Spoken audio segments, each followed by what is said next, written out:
Welcome. Welcome to the stream. I have to update my game. It will not take the entire length of this game, but I am playing a bullet game no less. And I am out of breath because I did my little daily workout. Nice. Give it to me. That's not the move. Play this anyway.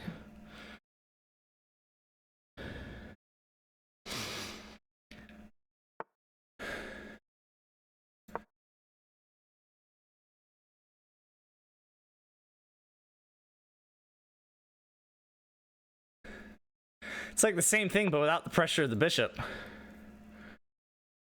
So that's a free pawn.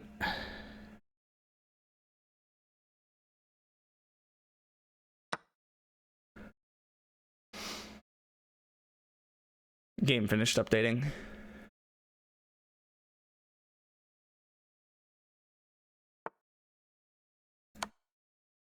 Fuck, why did I just do that?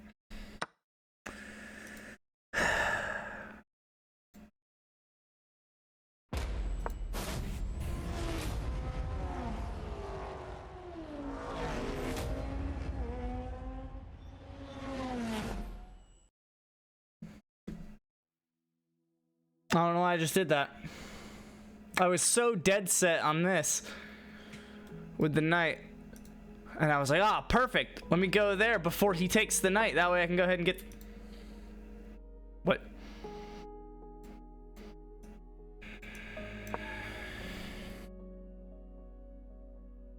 This is a terrible game.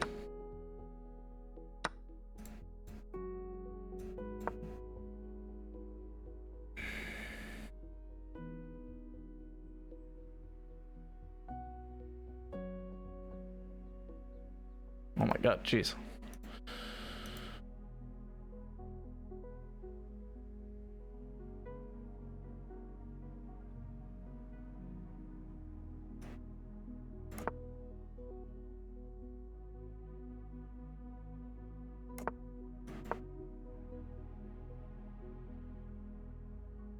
First off, I feel like I can win that somehow if he doesn't take here.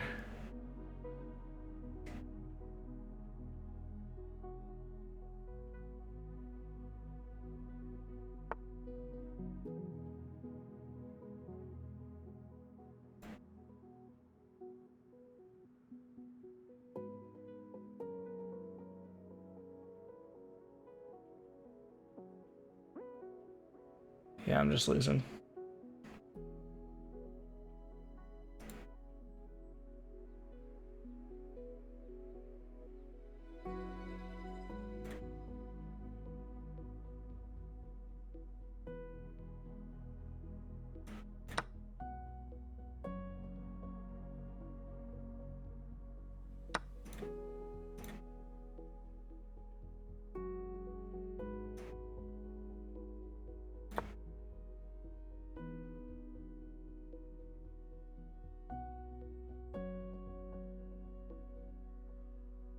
Worst part is I can't even move this knight for a check.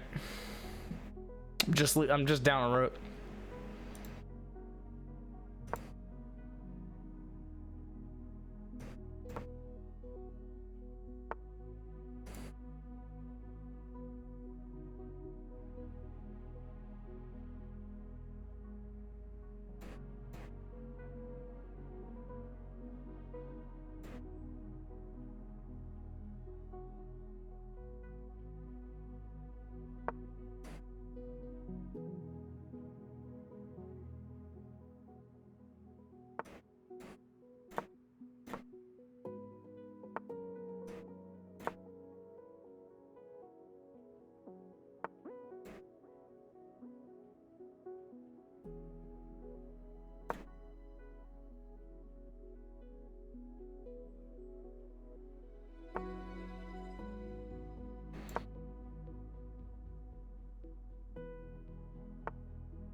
He just hung his queen, but I was just moving quick. Beautiful game. Glad that we played it. Hit game review just to check this off, and then we'll play Forza. Yeah, I mean, I just clean hung a piece. I was, yeah, just straight up winning, and I said, actually, what if I hung a piece? I was actually like barely losing even at that point. Yeah, I mean, that's... Wait. Oh, because I was already gonna win the night, or yeah, but it was gonna be a trade. This way attacks the queen with tempo, and then I win the night. Yeah, I don't know. That was a lot. What's up, Wager?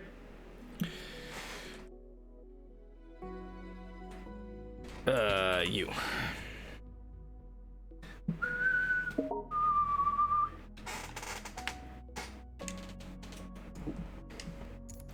Perfect. What's new?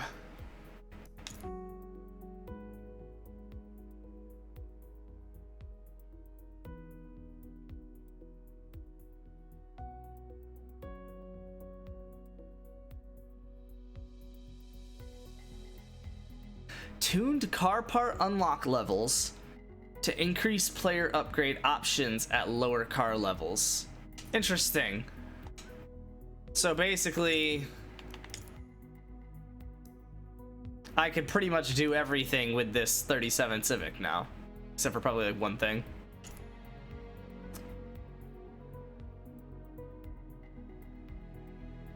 I'm not joining an event.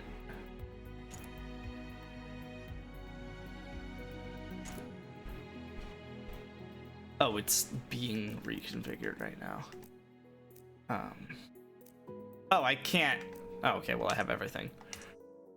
That's a bad example. I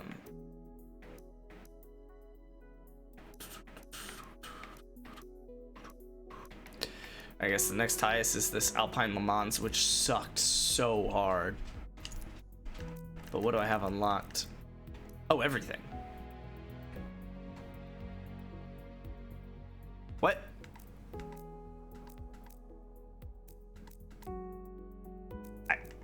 What? That doesn't...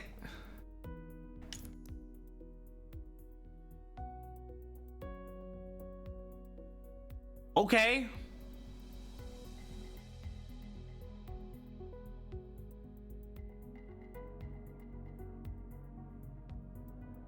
I don't get it.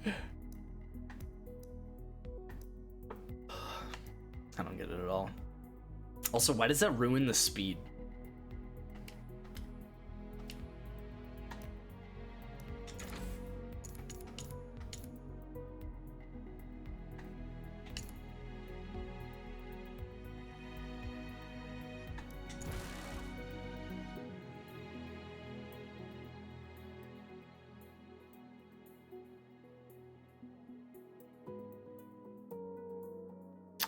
We haven't really talked much. Okay,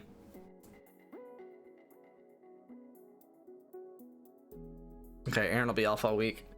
I haven't talked much. She messaged me yesterday saying, hey, I'm back starting today. And I was like, sick. That was pretty much it. But on the average, my manager doesn't do a whole ton in the first place. Like, right, like that sounded bad. We don't directly contact very much on the average. It was just that I was working a lot with my manager recently because I was on a project with her, so. But yeah. My manager doesn't do much. Exit without saving.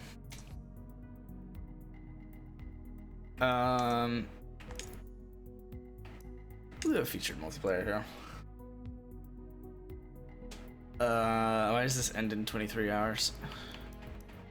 Can I get a long race, please? Like, I keep saying short and medium are the options. Also, shout out to my skill not changing after yesterday's tournament. Or race.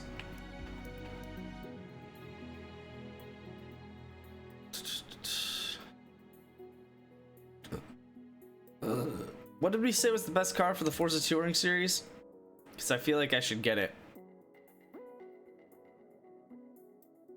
What was the track that I did last night? Could do hard soft. Could do hard the whole way. I could try that.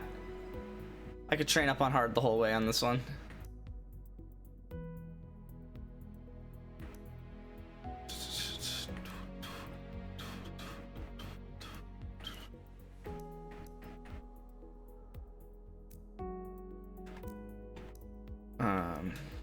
Oh, coming soon. Wait, what? It starts in 24 hours, but it ends in 23?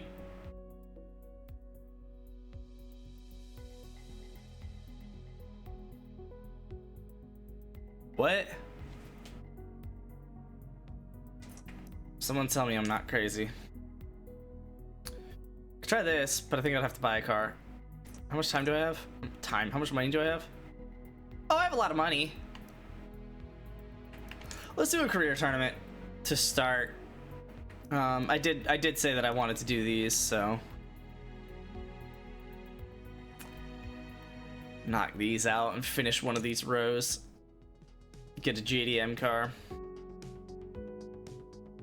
Dude, losing weight is hard. I don't know how I lost it so easily last time.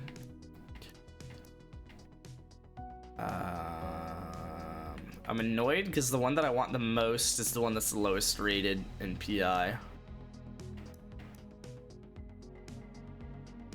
I could go with the 97 Mazda RX-7. 98 Supra. I feel like I should buy the Skyline, even though I don't want the Skyline. I'm gonna buy it.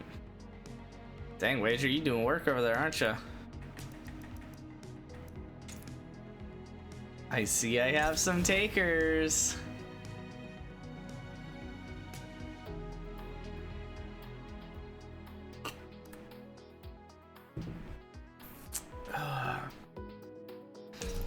How's it feel being second in the division? Sorry, I wouldn't know. Just, yeah, curious.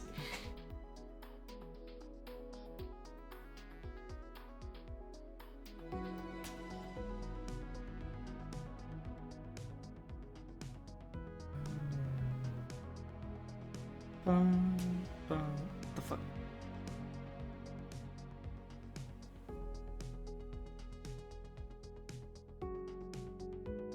Yeah, I've just been leading the division all year. I was just curious, what it was like being in second.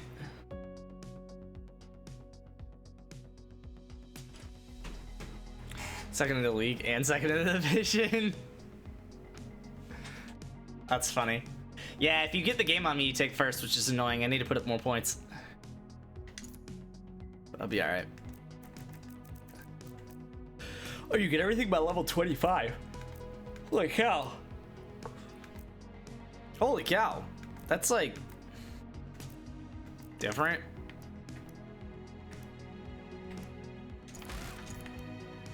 Oh wait, I guess I can do this.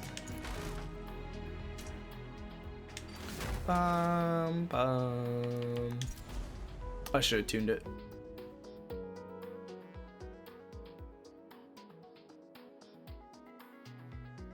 I need to do rivals at some point.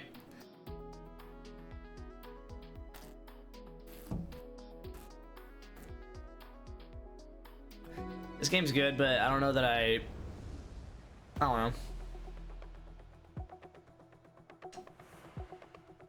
I don't know. I don't know.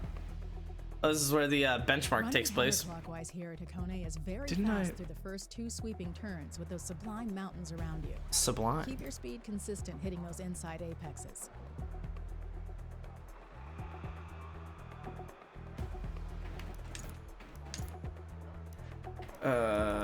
6 laps. Sure. You're rear-wheel drive because you're a Skyline. You're all-wheel drive?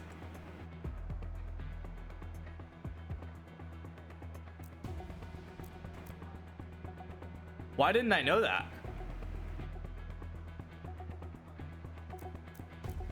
Huh. Okay.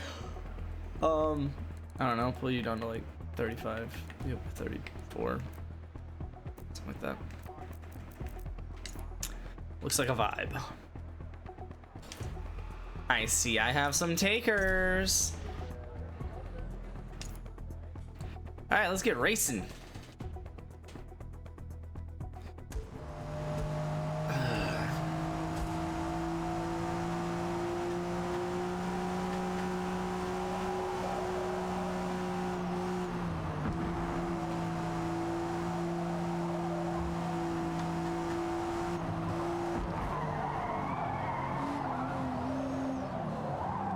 Oh, that turns at the end there. Oh, it's still turning.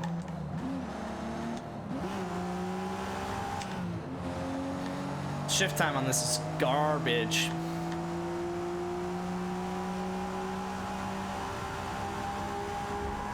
Don't know why I'm surprised though. This is backwards on the benchmark, I think. No, it's not. Yes, it is. Okay, they're having a blast up there.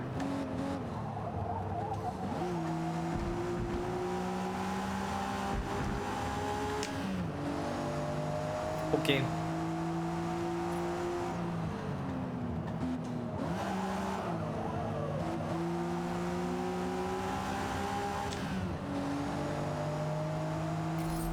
This is a load of barnacles.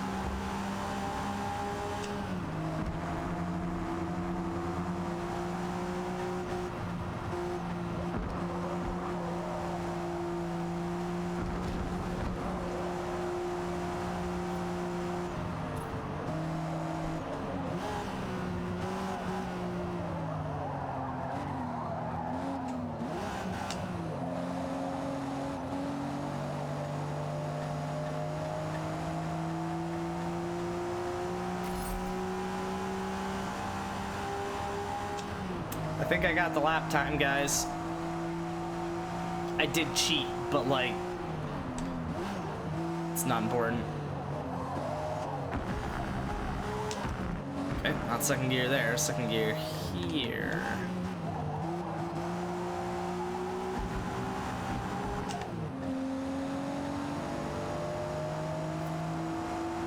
Okay, with cheating, I'm barely behind.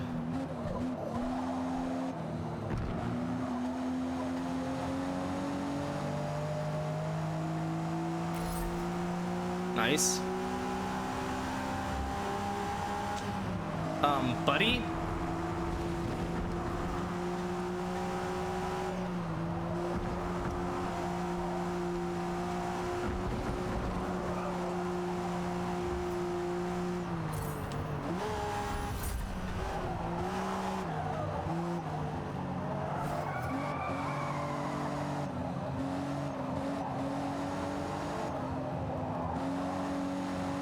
Not great. Not great at all.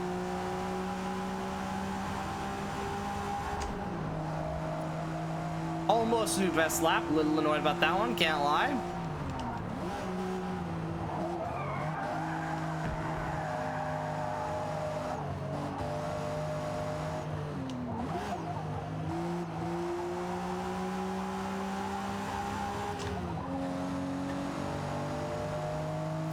Take it.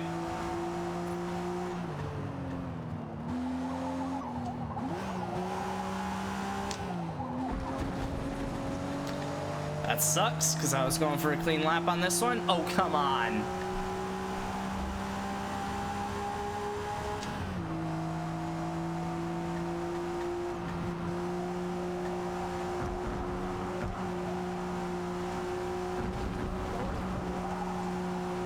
Oh, fish paste.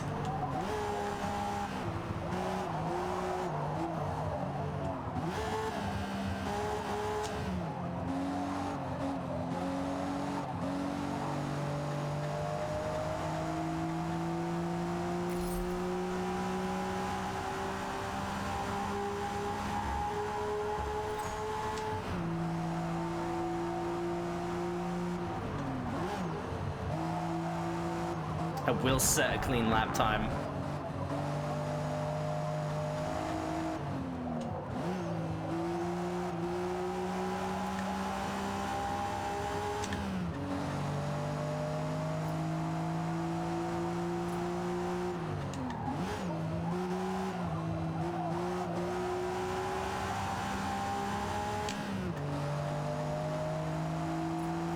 Okay, lost all that I gained on that first segment.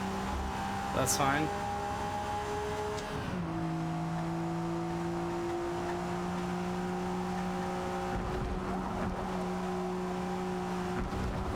Oh, come on! I was gunning it!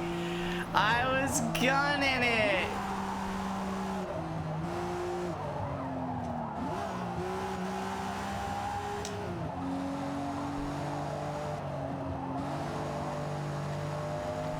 I'm annoyed about how I did that one.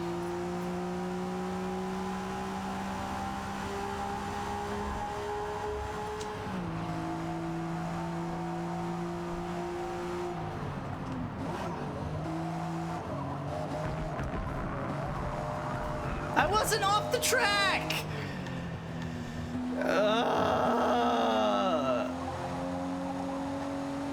It's because you have to have 2 tires on the track to be considered on the track, and I'm really annoyed because that was like a really good segment regardless of whether I was on the track or not.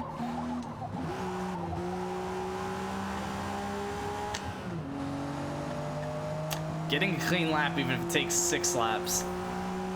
Which means I'm doing another one. Practice ends in 8 minutes. Alright. We do have a limited number of laps that we can do. It's a terrible segment.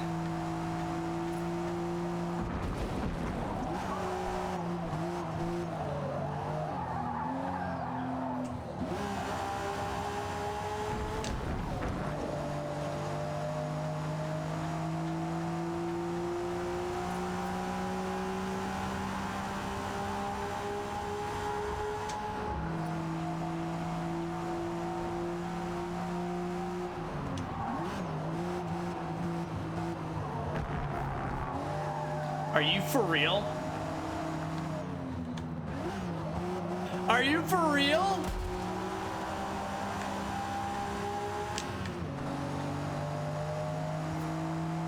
Oh my god, and the lap is flagged because we collided even though I didn't get a penalty.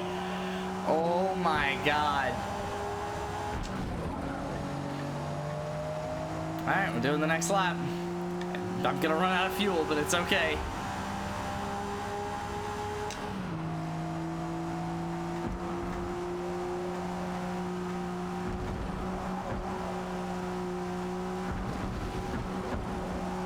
How much can I cheat? Oh my god. I can't believe I haven't gotten another penalty on this track. On this lap.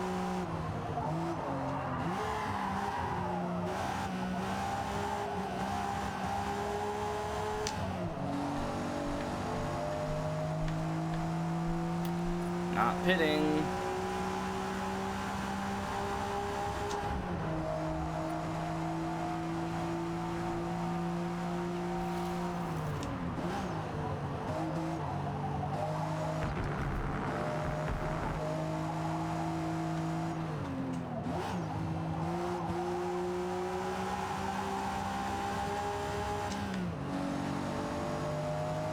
Okay.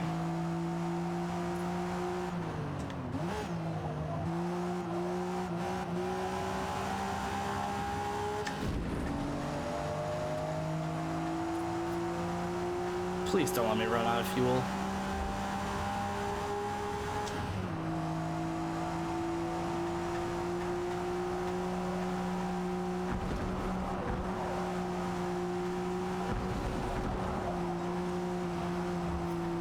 Did I just run out of fuel?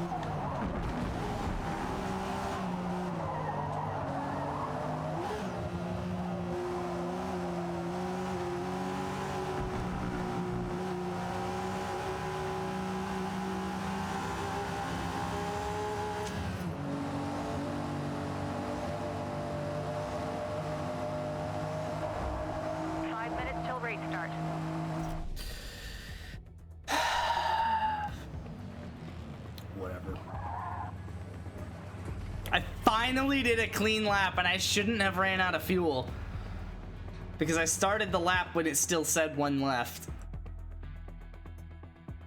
But whatever.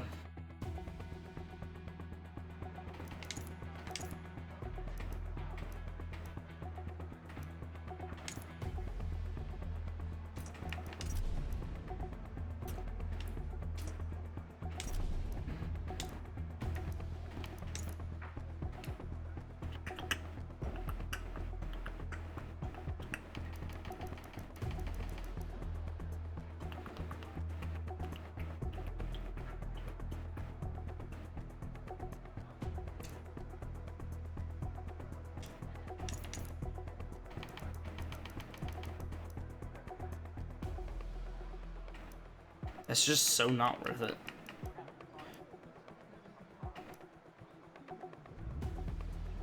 The 15th. I imagine I'm gonna walk the competition here. I probably could have done 24th, but whatever.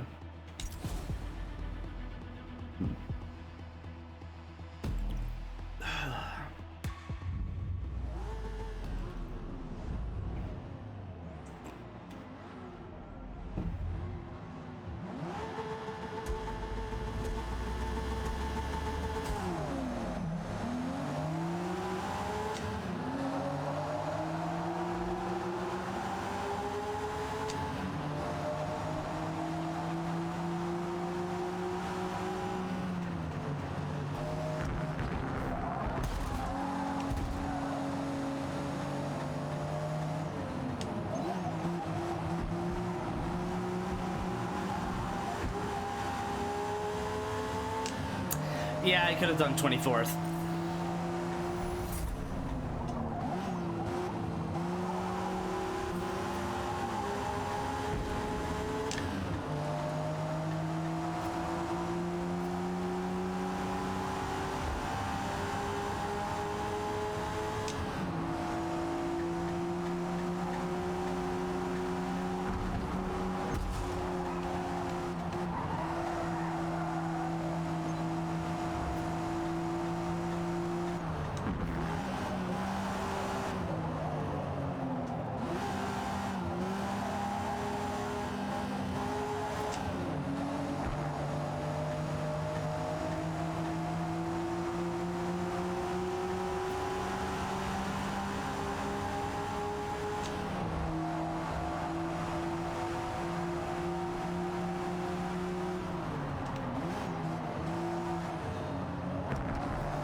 That was a good lap.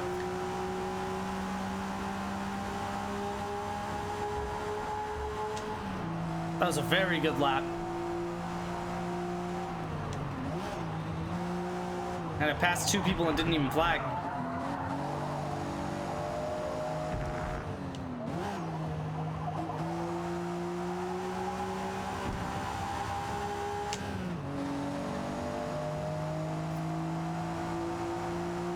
This game isn't anywhere near Horizon. Well, it's more pure racing, right? Like, it's not supposed to have danger signs and XP boards and stuff like that, you know? It does feel like a more pure form of racing, though. Which is fun in its own right. I'm taking a penalty for that. Yep, I don't know about 0.8, but sure. Definitely deserve to be penalized, so who am I to be the... Oh, okay, taking another penalty for this. Oh, that's gravel, so I just am gone. Total time penalty is about 3 seconds. Don't worry about it, I'll win by 3 seconds. Pretty sure I had a 3-second better lap time than second place, so... on the hardest difficulty. Oh, I got new drivers ready to install. Thanks for letting me know, GeForce. You can go now, thank you.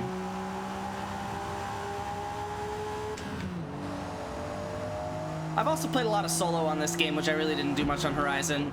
I pretty quickly jumped into online mode, and that made me hate it, because I hate everyone online.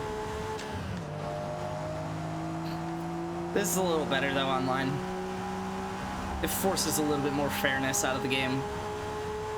Whereas Horizon is more open-ended for your average to consumer to enjoy. That should have been a penalty.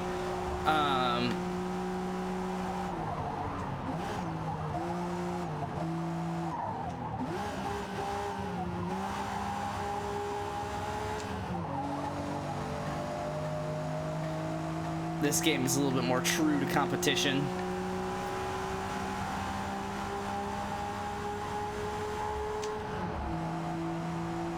I stomped that lap too. I can't believe the other one was a 10th better. That's crazy.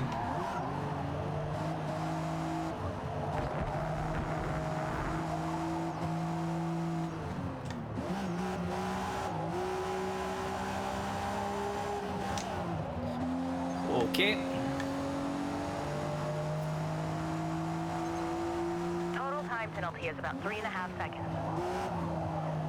I don't know that I'm gonna win by this much.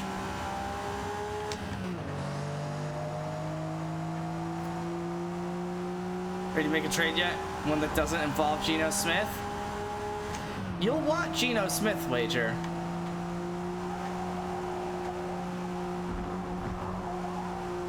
I can make sure of that.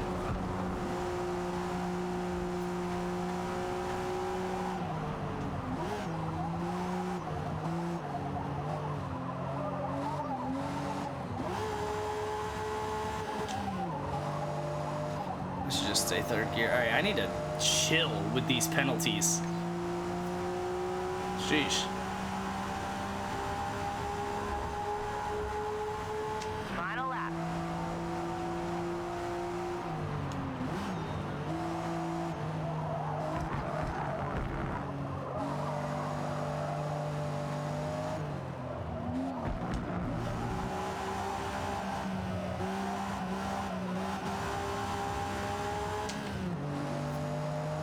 I don't know what I'm doing differently, but I suck.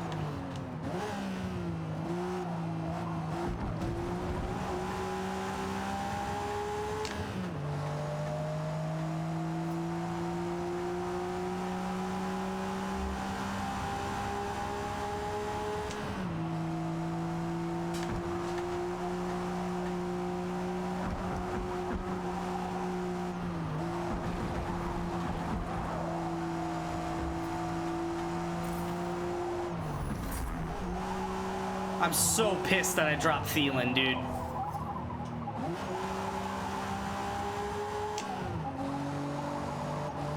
I've never made such a dumb mistake in fantasy. I mean, it wasn't a dumb mistake, actually. I kind of stand by it. Yeah, I don't think I won that race. Okay, I stomped that race. We finished P1.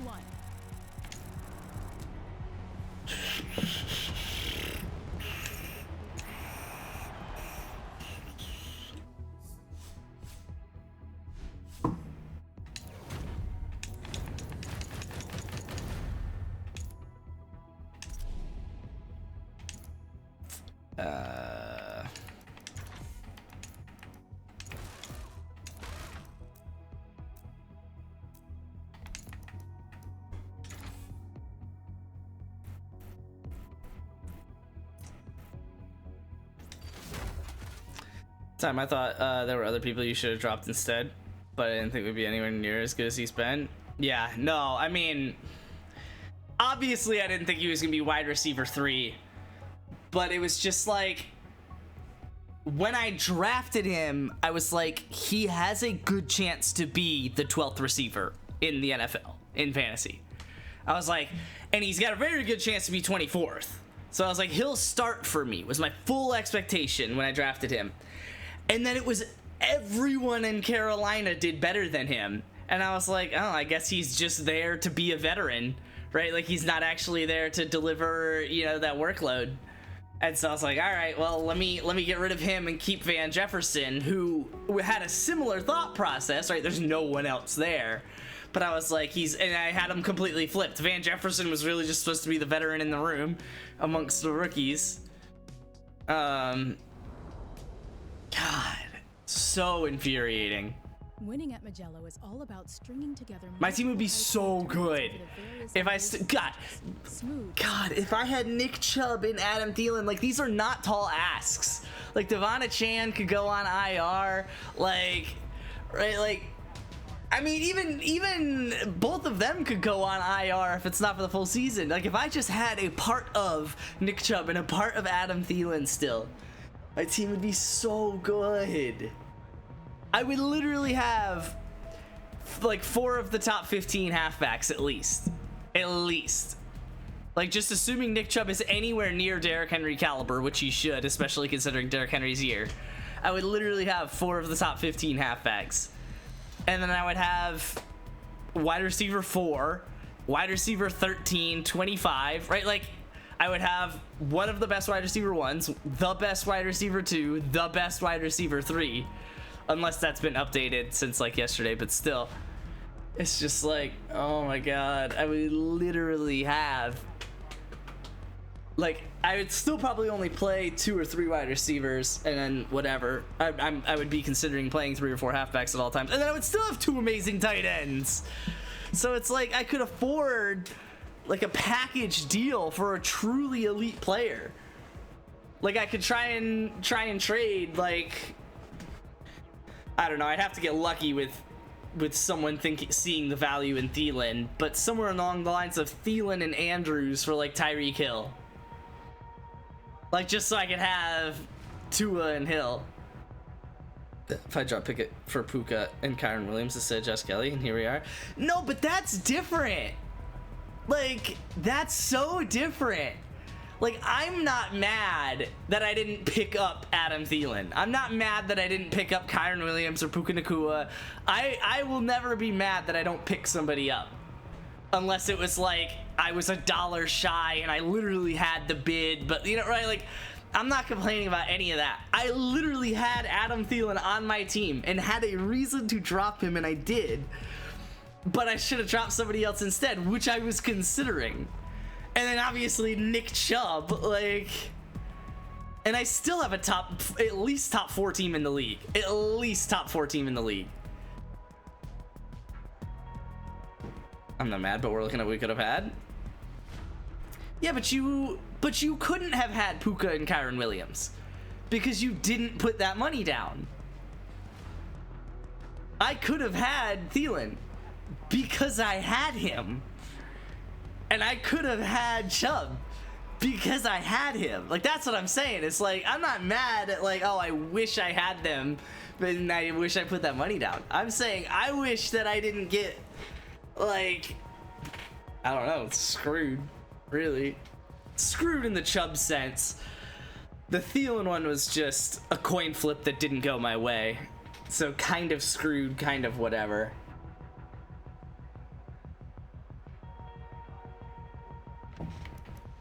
But what are you gonna do?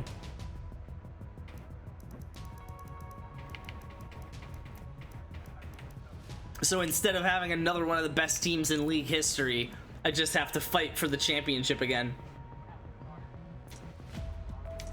Which is true to how fantasy does and should work.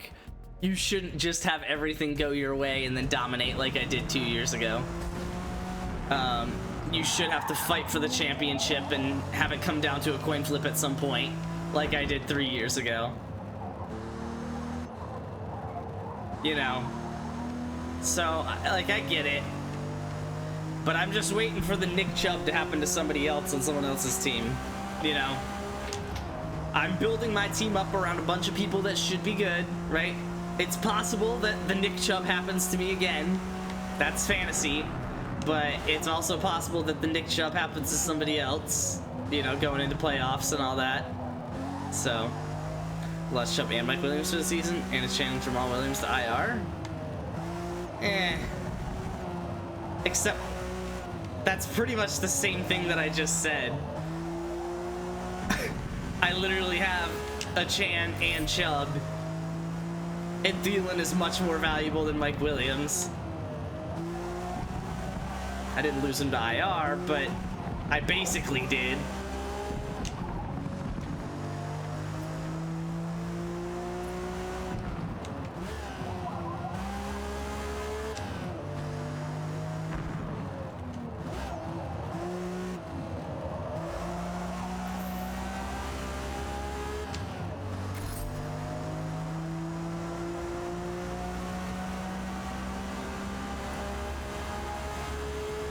You say what to me basically losing Thielen to IR?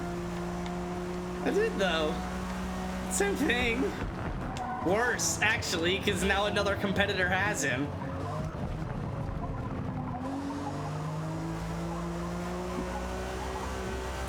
It's not like I had any reason to keep him over Van Jefferson at the time.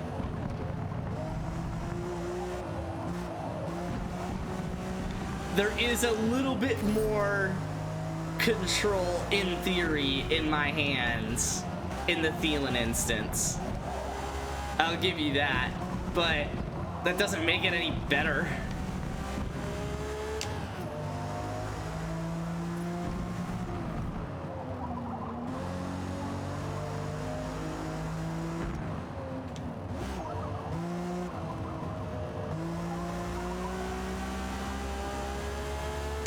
Also, I've gotten 3 games out of my first pick the last 2 years combined, so I don't really want to hear it.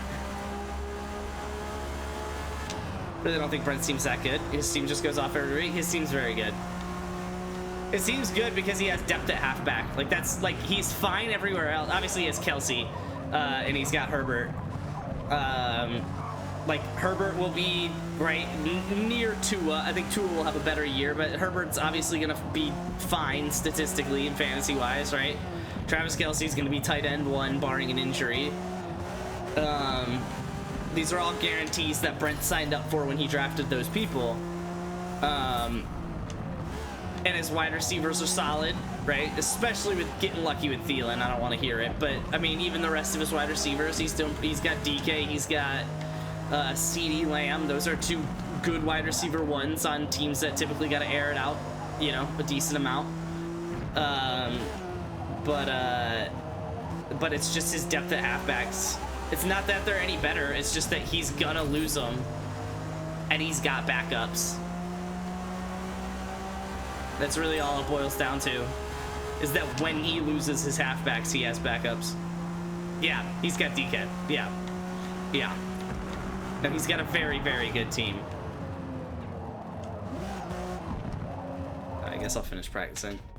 I'm not gonna go difficulty 8 on this one because I did not set a good enough time. I don't really know why, but whatever.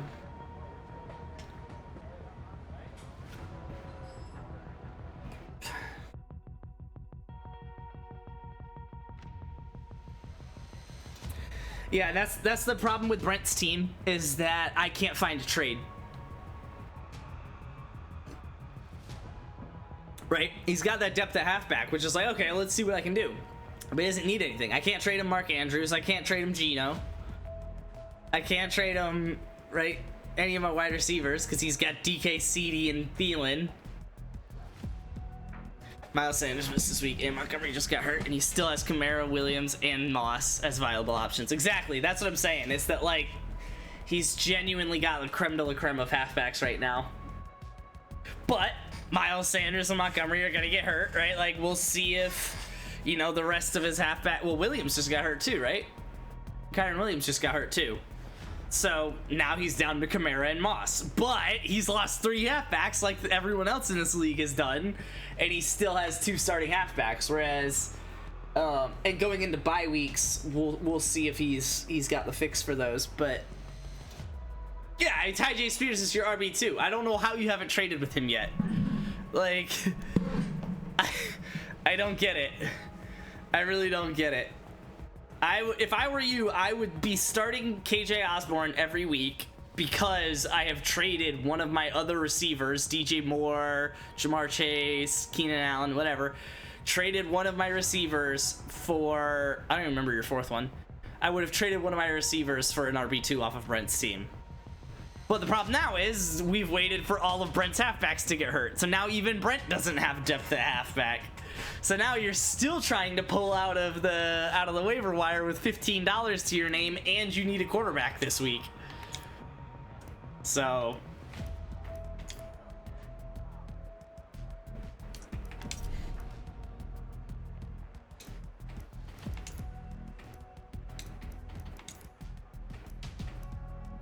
start at 10th. We don't want to trade Keenan Allen, but him having Herbert, I think he can pay a decent amount. I mean, Allen for Kamara, who says no? other than Brent, because Brent doesn't need another receiver because he's got DK, CD, and Thielen.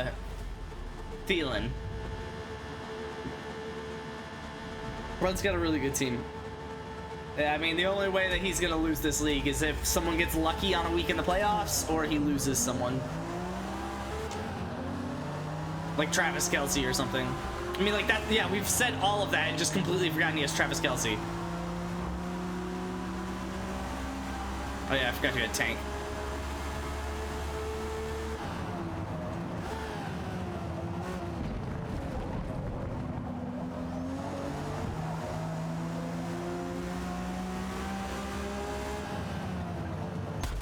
Okay.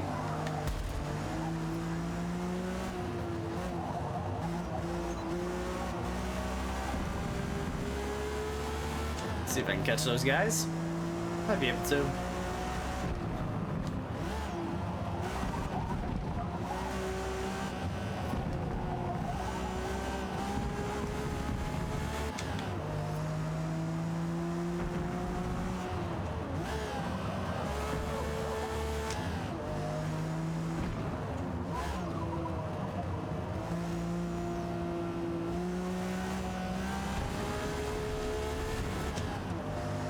I hate that grass. Might be able to turn into something. That's the thing with fantasy is you've got to sell high on one of your guys, hoping that one of your other guys can replace him. Right? Like what I should have done is I should have sold, or right now should still sell ETN, right? Sell ETN high to somebody who really needs a halfback, hoping that Achane can come back and fill that in. Now, Achane is on IR, so it wouldn't have been a good investment for me to do, but like you get where I'm coming from. Or hoping that Roshan Johnson could come fill that role, right? Misses the playoffs and he's number 7. No, I mean for real. Yeah, because he's number 7 right now, right? Because he's 3-3 or something.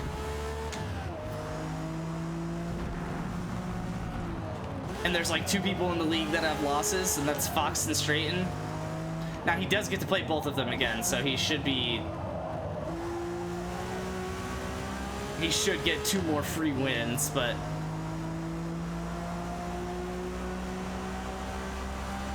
Number 7 now. It'll pay off. He had some bad starts to start the season. Some bad plays. That I don't blame him for, but it was just like you're leaving Montgomery on the bench putting up 40 on like back-to-back weeks. Like me with Achane. That's why me and Brent have the highest max points for. If we put in our best lineups every week, me and Brent have the best rosters. Most points for. But that's a tall ask. Obviously, you gotta figure out who on your team is putting up points. Like, it can be good to have those players. Typically, the person with the highest max points for is going to do a good job making the playoffs and in the playoffs. But you still gotta get there. You still eventually have to play those people. It means that, yeah, you've got a lot of talent and a lot of potential, but you gotta do it. That was a really good last turn. For no reason, he gained on me. What? 3 left. Okay.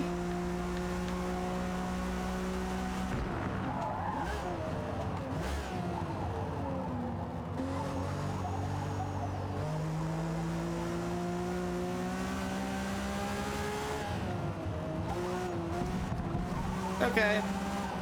Thanks, Jess. Could have texted me instead of putting that in chat.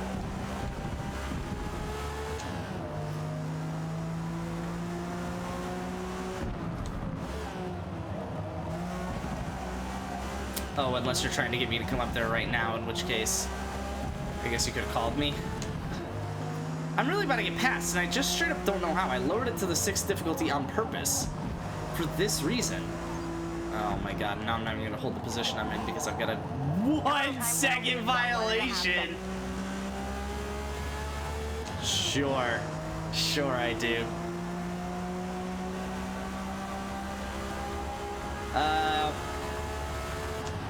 Not really, no.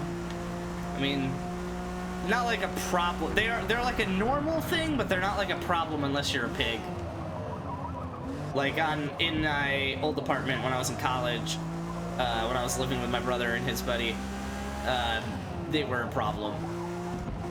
It's kind of disgusting to talk about, but in normal like settings in Georgia, it's like you'll see like maybe once a month, maybe, probably depends on the season. It's probably once a month in whatever 2 of the seasons, so it's like you'll see 1 a month for like 3 months, and then none for 3 months, and then 1 a month for 3 months. Yeah, you've never seen one IRL. Okay, yeah, then they're a problem compared to that. Rarely seen them, but I've seen like 2 this week. Oh, they're trying this. Yeah, that's how fall is around here. A lot of bugs come out during the fall. One more lap. A lot of spiders come out during the fall. Usually earlier fall rather than later, but fall no less. I'm gonna run out of gas and get pissed because I'm gonna lose 3rd place. Whoa, what the? Why did it kick me off like that? And now here I go to get past because I slightly got put. No chance, brother. Oh my god.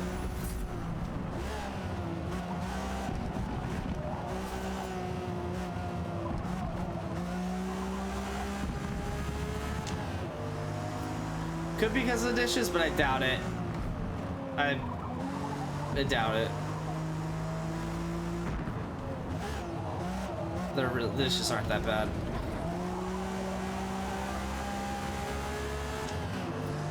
See if I can get a 2.5 on them. Looks like I might. Give me the heebie-jeebies. They are some jeebies that heebie for sure. Good work That looks like today. I win. We For finished 3rd. P3. Yeah, I could do dishes. I mean, you could do the dishes if you want, but I could also help if you only get halfway.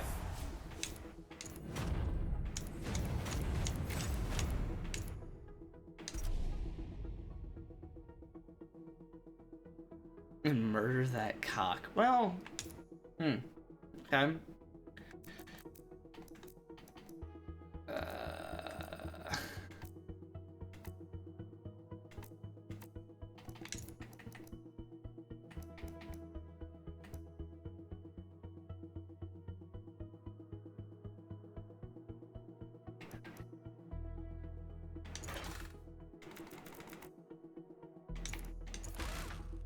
That works pretty well.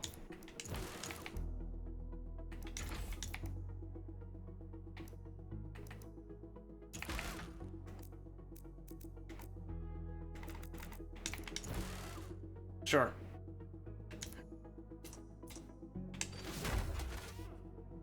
I mean roach. Nice wager. Good catch.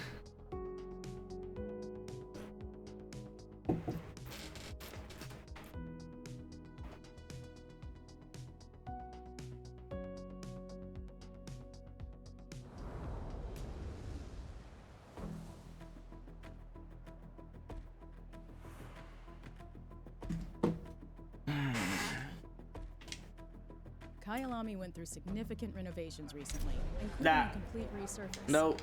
We shouldn't have much Not what I trouble meant. finding grip out there.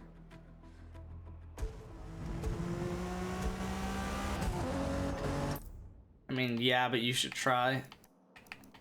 Do I really have to exit?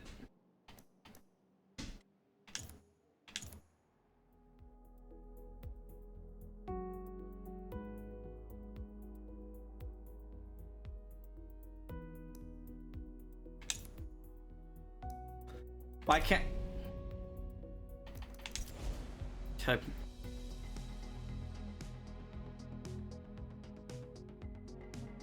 I didn't want to skip practice, but I wanted to back out to the screen as if I could go back into practice because I didn't mean to start. Kyalami sits at over 5,000 I feet know. above sea level. So, naturally aspirated engines can expect some power loss due to the thinner air. Interesting. That's actually pretty fun. Wow, that's actually really fun. You really think they put that in the game?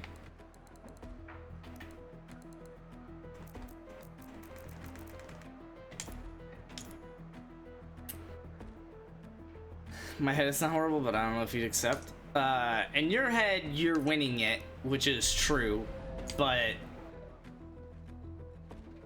I mean, it's not the worst trade you could offer. It's not as bad as most of the trades you've ever offered me, so.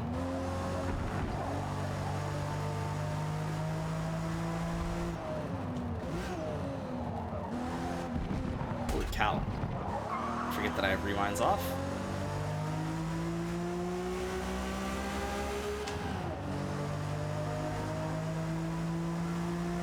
Inherited flag, love that.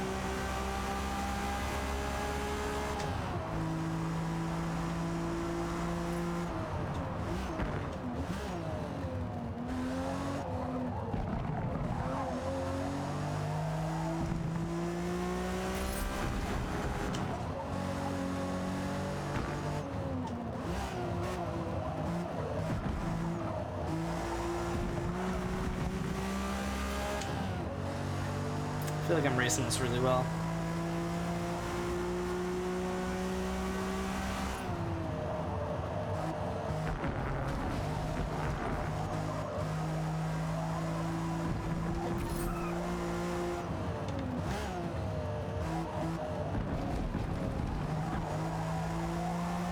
See if he accepts or throws a counter. He'll probably counter Keenan.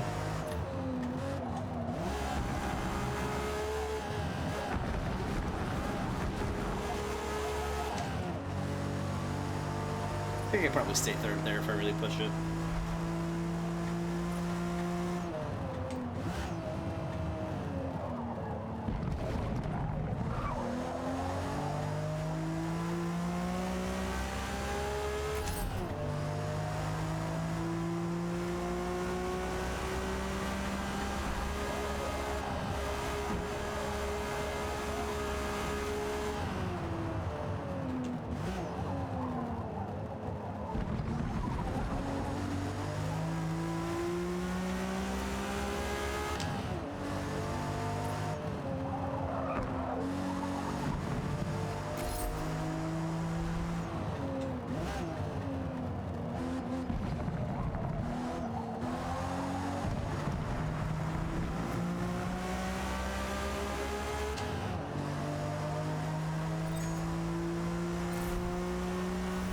Stomped the lap time.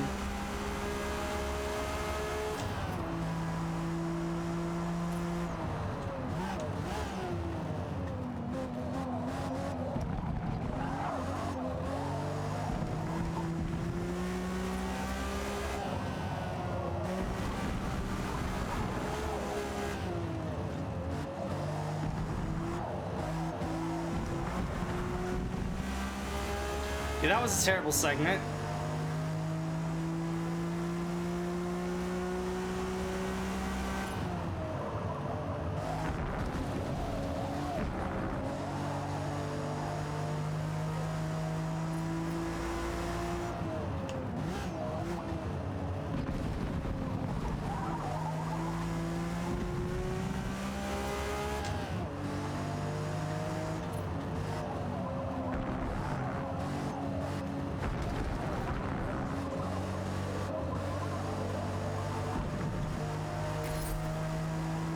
Third gear is the way to go, it seems.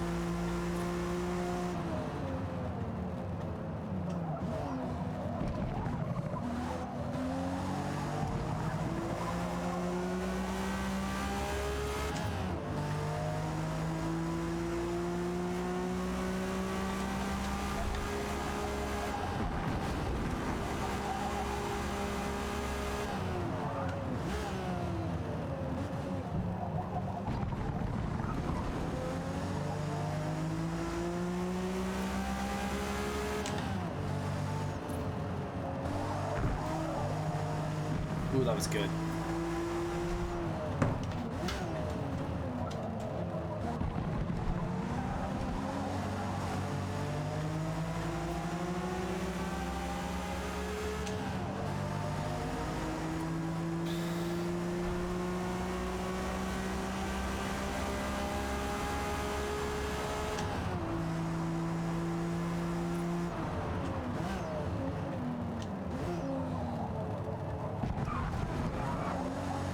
That was good. That was really good.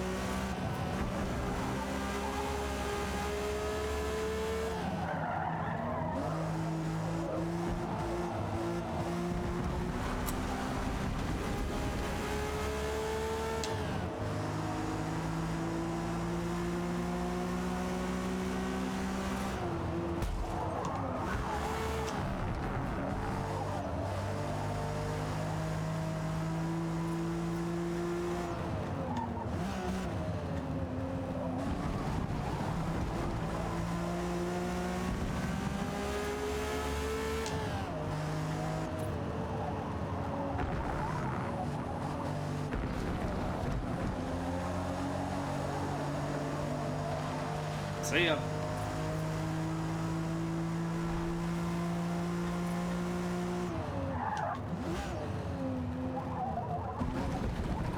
Wow, I turned in early, apparently.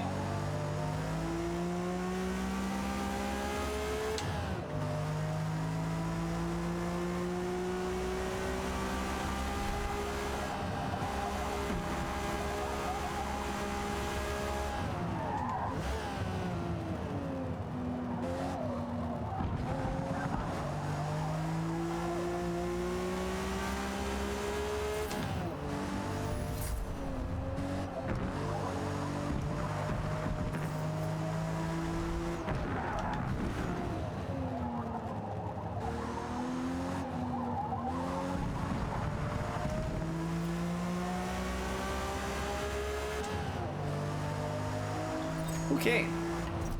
Well, I stomped the goal time on all 3 laps. It was actually kind of difficult to run it as bad as they wanted me to.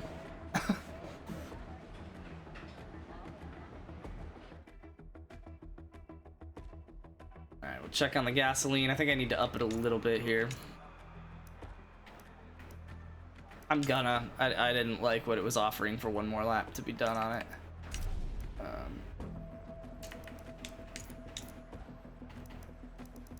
Let's do it.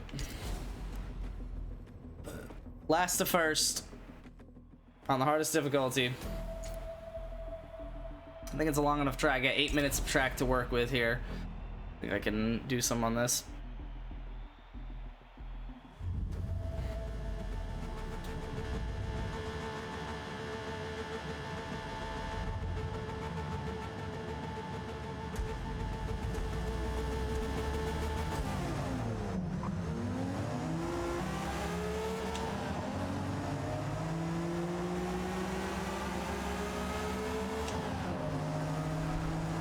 Sick.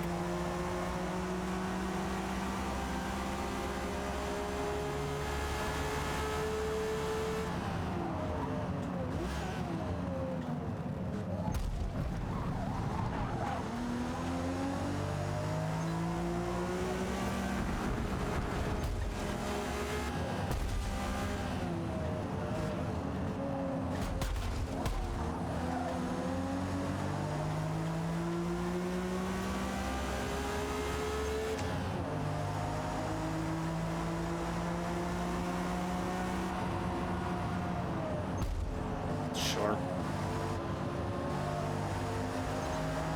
Total time penalty is about half a second.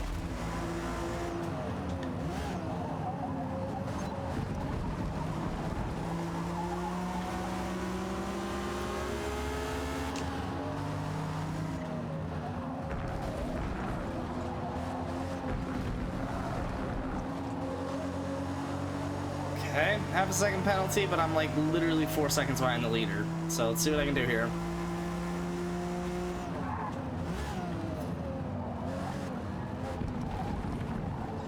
Can't take a ton of penalties, that's for sure. I know this is a segment I can get a lot of time on.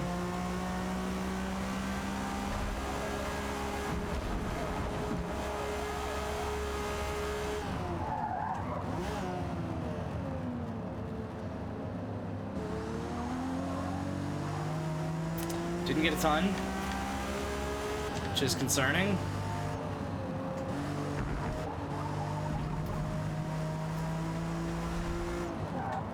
I need at least 2 of them, so.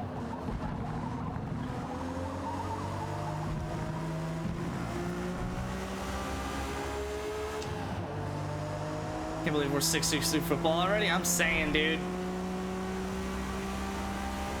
Brother, if the Texans don't beat Carolina week 8, then y'all have problems.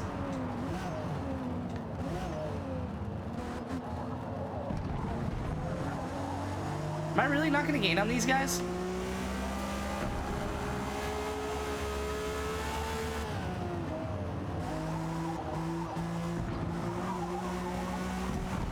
Oh, not doing that, I'm not.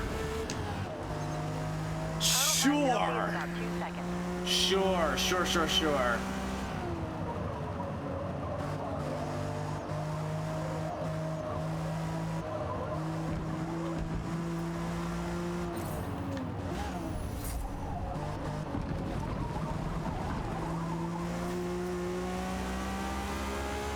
Am I even running a faster lap than them? If I'm not running a faster lap than them, why did it think that I could pass anybody? Oh my god.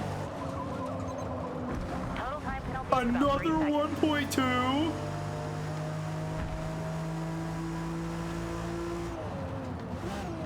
Bro, I literally haven't gained time. I'm getting gained on. Like, how did I pass them in the first place? What were they doing? This is so weird. I don't get how they estimate the positions here. It makes no sense. Like, why did it say I could gain as many positions? Like, sure, it said I could get 4th to 6th or whatever it said, which I am dead center of. But I did it on 1 lap. What's the point in racing the rest of it if I'm gonna get the 4th to 6th on 1 lap? Just start me in 4th to 6th.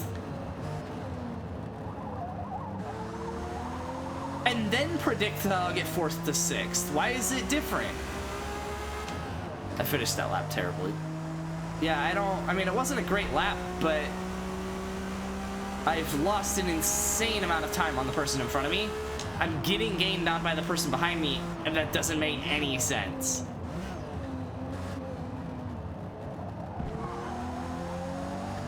Doesn't make any sense at all.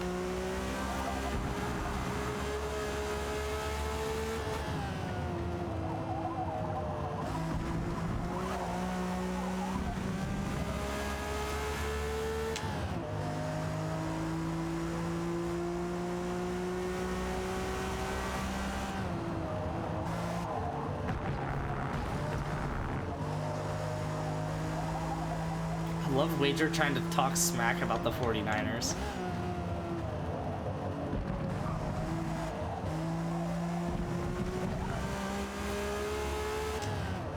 It's like me trying to talk smack to John Jones.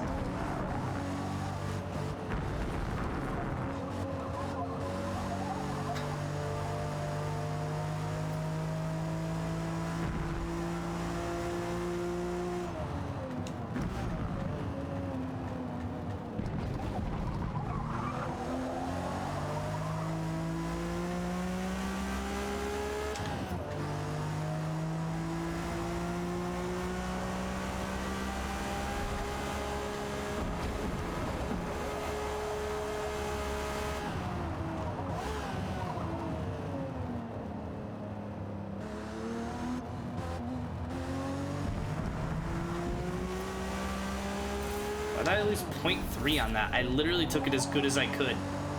My tires just like weren't turning in on the second half of that, and it's not because they've worn. Very weird. But again, I'm literally getting gained on.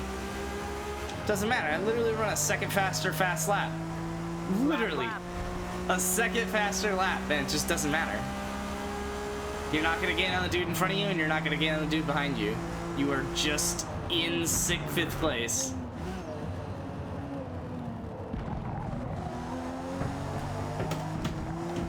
Dude, insinuating the 49ers players put needles in their asses. Nope, I'm just insinuating that they can kick your ass. And the Texans.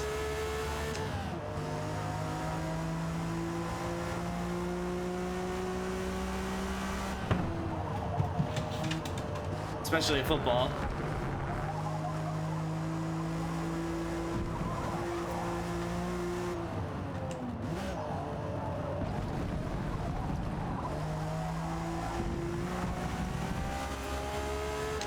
Yeah, I don't get what I'm supposed to do to gain on these. But you're just supposed to... Oh my god, sand ruins your car. No penalty. It slowed me down so much it said, yo, we're sorry that you did that. For you.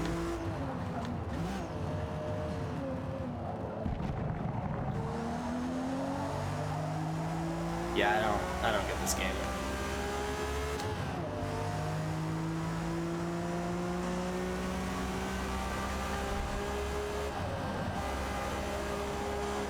Bro, what? You're not supposed to take it that fast. Bro!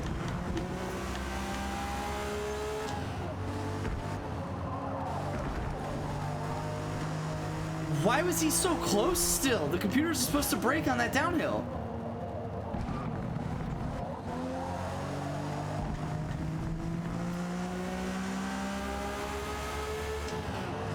Sure.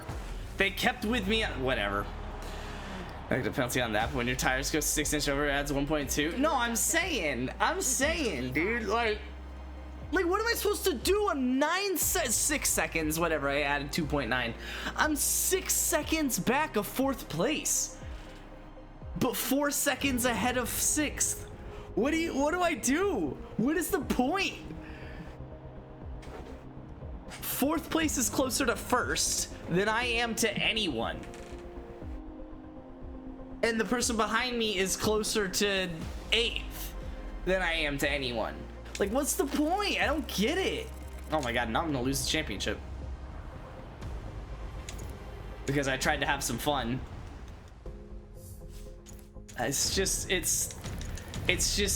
not, it doesn't make any sense. Did I buy a car? Oh, I bought this car. Am I really limited to the same thing?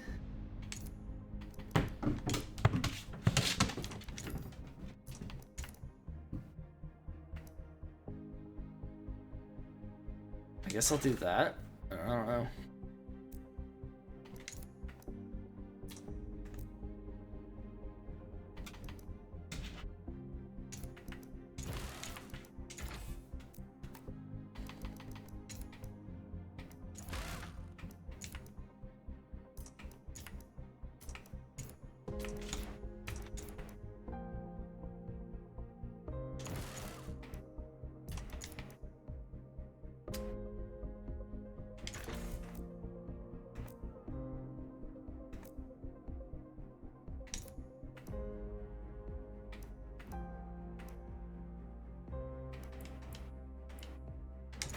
Okay.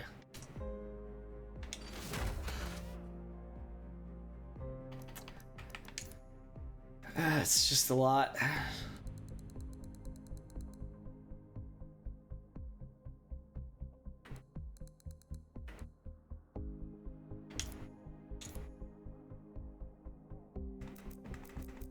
Oh, material bars.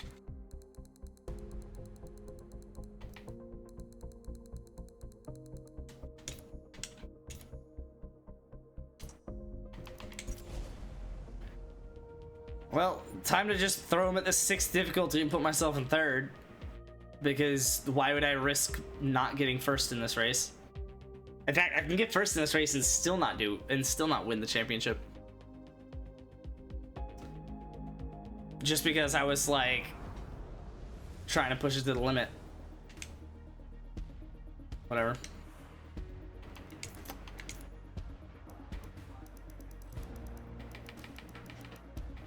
And it looks like the dude that got 2nd to literally every other race got 1st on that one.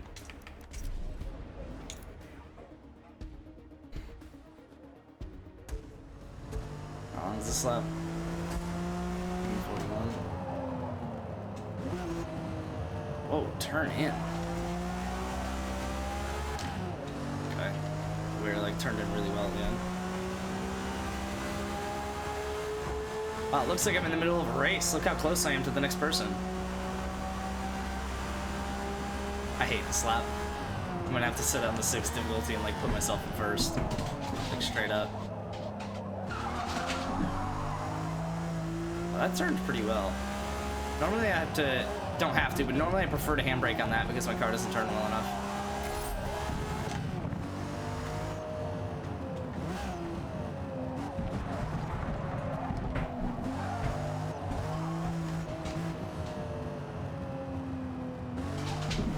Sure. 5.4 segment score, by the way. I don't really know how I could have pushed that any harder. I was literally going over the outside as I came out, as I hit the apex with 2 tires as I went in. Percy, oh, you hear him tap dancing upstairs? He is definitely tap dancing.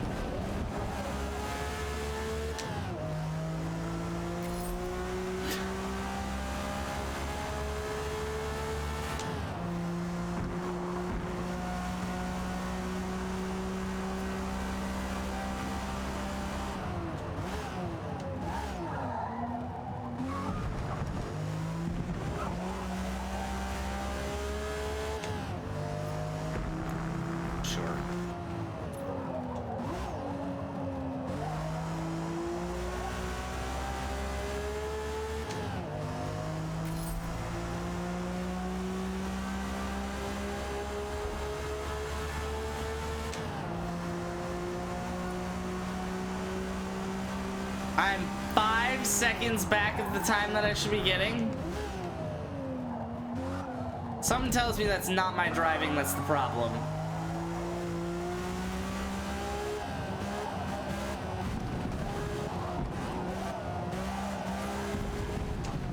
Like, I can give myself a quarter second on every turn. All right, whatever. Sure, 0.7. Watch 5. Oh, it's gonna be a 1 score because I took a penalty. I was gonna say watch 5.4 segment score again when I literally cheated.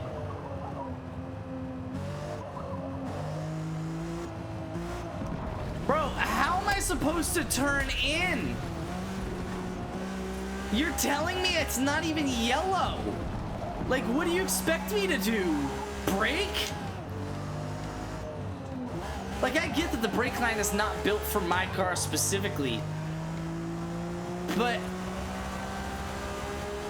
I've got a tire upgrade, I've got anti-roll bars, I've got a tire width upgrade, like, I have plenty of handling upgrades. And then the rest is engine. For a B-class car, that should be good enough.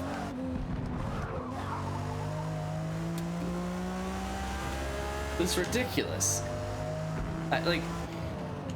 It's the most infuriating part of this game is that I'm trying to utilize what it's giving me, right? Like, I'm trying to be like, okay, I should fit on this difficulty in this car on this track. I should fit in this position on the pole. I should, you know, yada, yada, yada. It's like, bro, I'm 6 seconds behind the goal time. I competed on the last difficulty, absolutely stomped 19 of the cars in the race. Started from dead last and passed 19 cars. And yet, on the next race, I'm 6 seconds behind the lap time I'm supposed to be getting. Like, I just, like, there's no way I am that bad on a specific track, but not another. There's no way. And there's no way that the car is either. Like, it just, like, forces certain results. And it's like, I will literally throw this on the 5th difficulty and put myself at the front just to guarantee a win. Which I don't want to do. I want to enjoy it. I want the competition to be, like, generally my competition. Right? Like, I don't want to have to change the difficulty by 3 every time I race. Like, literally, I think I'm going to have to put the difficulty at 5 and myself at the front to have any chance. Like, straight up. I kid you not. If I'm 5 seconds back per lap, I think I am on the hardest difficulty right now. But even at 5 seconds per lap, it's not going to suffice just to be the 6th difficulty. I definitely took a penalty there. I literally looked away as I was going over it, and when I looked down, I was not on the track.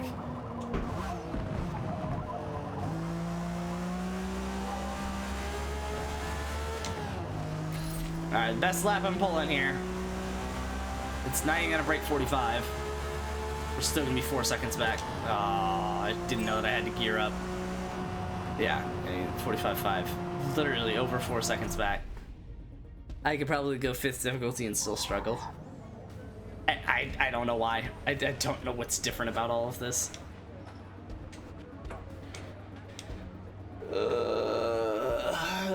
It's so fun. Yay. At least I have to give it to the game. At least it gives you the ability to change the difficulty. I'm just gonna do that. I don't care.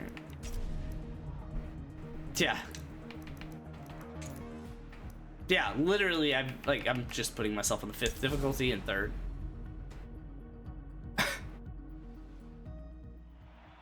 I might not walk away from this competition either.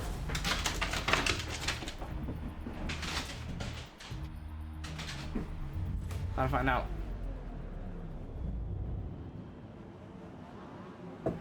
Oh, wait, I wanted to talk about Brock Purdy's performance.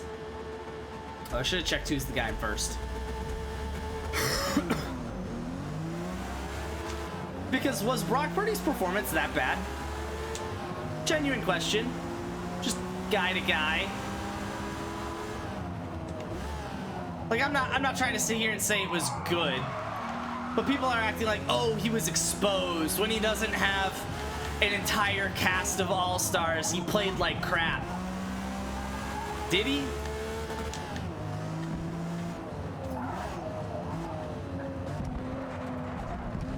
Did he? I'll have to pull the numbers up after this game because I had the idea to do it, but I haven't looked into it yet. And that is that, I mean, he's thrown, what, 4 interceptions in like 12 games? So he averages less than half an interception, but like throwing a single interception is not unheard of. It's just on the bad side, right? Like his interceptions were not unrealistic. He didn't throw 3 interceptions all of a sudden, right? Like it was just on the bad side. It was completely expected on a various game, on any of various games, but it was just on the bad side. Okay, 1 interception, 1 touchdown. Is that bad? No, I mean, he usually throws 2, but like he's had games with 0, right? Like he's had games with 3 and games with 4, but he's had games with 0. He's had games with 1 before. Like 1 touchdown is just on the bad side, right? Like it's not unheard of for him to throw 1 touchdown and 1 interception. It's just on the bad side. All right, like it's still within range of exactly what he's been doing this whole time, which has been the highest passer rating in NFL history, but he just is playing on his bad side. Okay. 12 for 27 and 125. That's the real kicker. All right, 12 for 27. That's bad, right? I'll give it 12 for 27. So he really should have made sure that more of his passes got completed. And that he didn't have Brandon Ayuk drop 3 of them. Like, literally, Brandon Ayuk catches 3 of those passes, and he almost has 60% completion percentage. Let's put it this way. Brandon Ayuk catches 3 more passes, he probably doesn't have to throw the ball 27 times. He only has to throw it 25. If he only throws the ball 25 times instead of 27, and Brandon Ayuk catches those 3 passes that he dropped, that's 60%. That is a 60% completion percentage. It's on his low side, but it's not garbage. Sure, 44 is, but 60% is not that bad, and he should have been in the ballpark of 60%. Touchdown interception not bad. 44% completion percentage. 125 is god awful. Is the 125 god awful? Let's look at the quarterbacks that the Browns have played this year. Joe Burrow put up 83. Shoot, there was another, Ravens guy. Lamar Jackson put up 140. Right, like, is 125 that bad? Against the Browns defense? Is him... Okay, fine, he leans badly on interceptions this game, right? He had 1 instead of 0. He leans badly on touchdowns. He has 1 instead of 2. 3 to go. He leans badly on yardage. He has 125 when the rest of when Lamar Jackson had 140. Right? Like, he only had 44% completion percentage, but he really should have had 60 if it were up to him. Right? Like if it came down to his ability, he should have had a 60% completion percentage, or at least close, right? At least 15 out of 27, right? Like even give Brandon Ayuk a drop. Fine, 14 out of 27. He's at least completing half of his passes, which isn't great, but it's better than Trey Lance ever did, right? Like all I'm trying to say is, was the game that bad for him to have a bad game? If you are going to couple a quarterback's bad games together, was that a bad one? No, that was a good bad game. That's all I'm trying to say. It was a good bad game. If he is going to have a bad game against one of the best defenses in NFL history, statistically speaking, I don't think that's actually true, but I definitely think they're top 3 this year. But if he's going to be playing one of the best defenses in the NFL, coming off of a bye, at their home stadium without his top 2 players, which sure, oh, he can't play without all-stars. Well, he can't play when his whole game plan is butchered because he's playing with different people. Like, but fine. Like, through 186, okay. It was 15 for 19, 2 touchdowns, and ran for 2 more. Sure, and Lamar Jackson's better. I get that. Wait, he didn't have 4 touchdowns? What are you talking about? They scored like 10 points and lost, I thought. Oh no, they scored 28, that's right. He did have all 4 touchdowns. Who has Lamar in our league?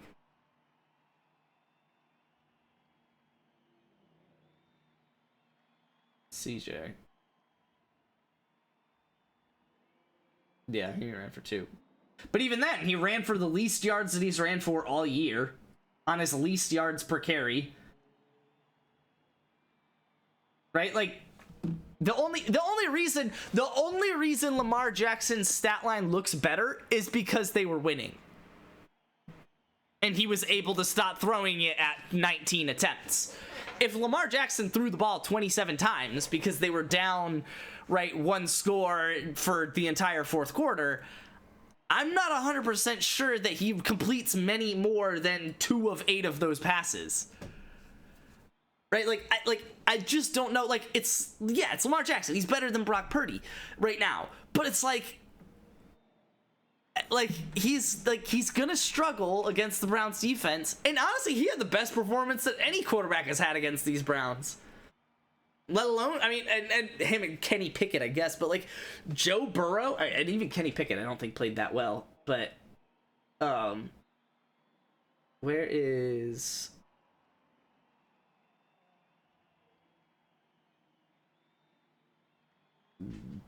Who? There we go, PJ Walker. I don't know why I just did that. Why can't I just, like, search by the Browns stats? Is there a way that I could just go Browns games one at a time? Or do I really have to go week by week and find the Browns game?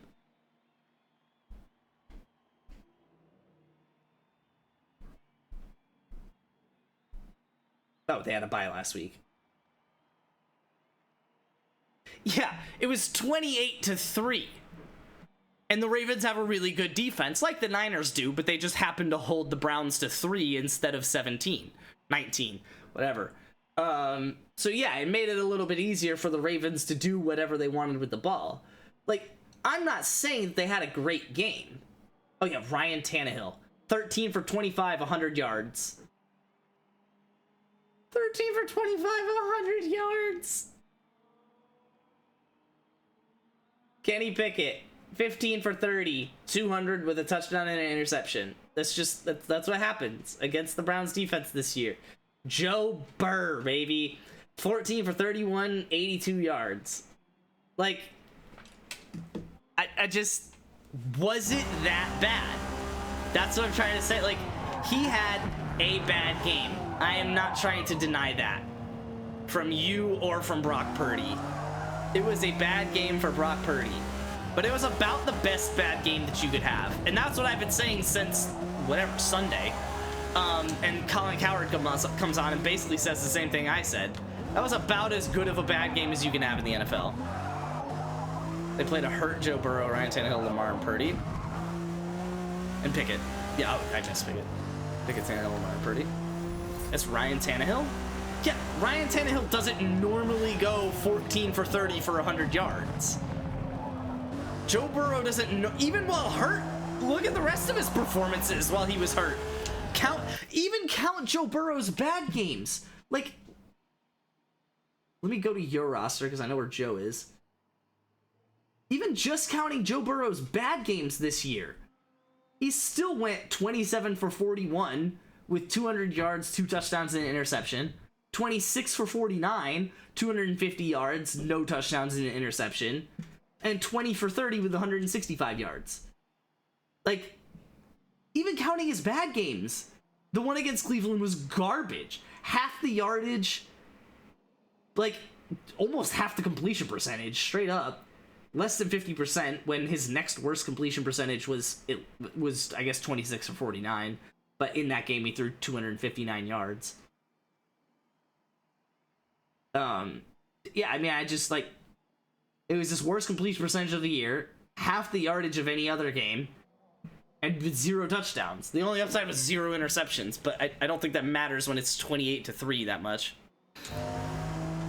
And yeah, oh, it's Ryan Tannehill. Yeah, Ryan Tannehill still played a terrible game for Ryan Tannehill. Kenny Pickett still completed less than half of his passes. Lamar Jackson's the only quarterback to complete over 50% of his passes against the Browns. Let me double check before I double down. Joe Burrow did not complete over 50%. Kenny Pickett completed exactly 50%, so not over. Ryan Tannehill completed 13 for 25. Ryan Tannehill, outside of Lamar Jackson, Ryan Tannehill's 13 for 25 is the highest completion percentage the Browns have allowed this year. Like, yeah, and then obviously it's going to look worse when the Browns are leading. Like, yeah, the Browns were losing to the Ravens, so that's why they were able to get away with a better completion percentage and stuff like that, and they were able to run the ball better, right? It's because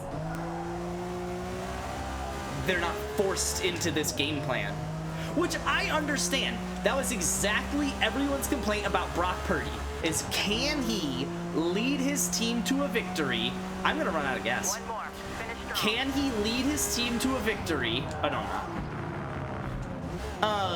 When they know he's gonna pass, when he's down 6 with the ball, 2 minutes left, right? They know he has to pass to get down the field. How does Purdy look? That's always been the complaint of Purdy. I don't care how well he does when he's got Christian McCaffrey and Deebo Samuel taking dump off passes 50 yards for a touchdown. I want to know what can Purdy do when he's down 6 with 2 minutes left in the game. He did good. Like, yeah, like, sure, he didn't do good the rest of the game. So it's kind of I almost said catch-22, that doesn't really apply. It's kind of a moot point that he did good in the 2-minute warning in this game, but he did. That was what people wanted to see. Like, I just don't get it. Like, was the game that bad? No, it just wasn't. It was as good of a bad game as you can have in the NFL. This is gonna be like CJ Stroud will show him who's that. CJ Stroud is about to have the game of his life against the Browns, and it doesn't mean what you think it means. Matter of fact, I'll bet right now the Browns win. I bet right now the Browns win. And I'm not sitting here saying the Browns are an amazing, unbeatable team. The Browns are very beatable because their offense sucks. But what their defense is about to do to a rookie quarterback is Well done.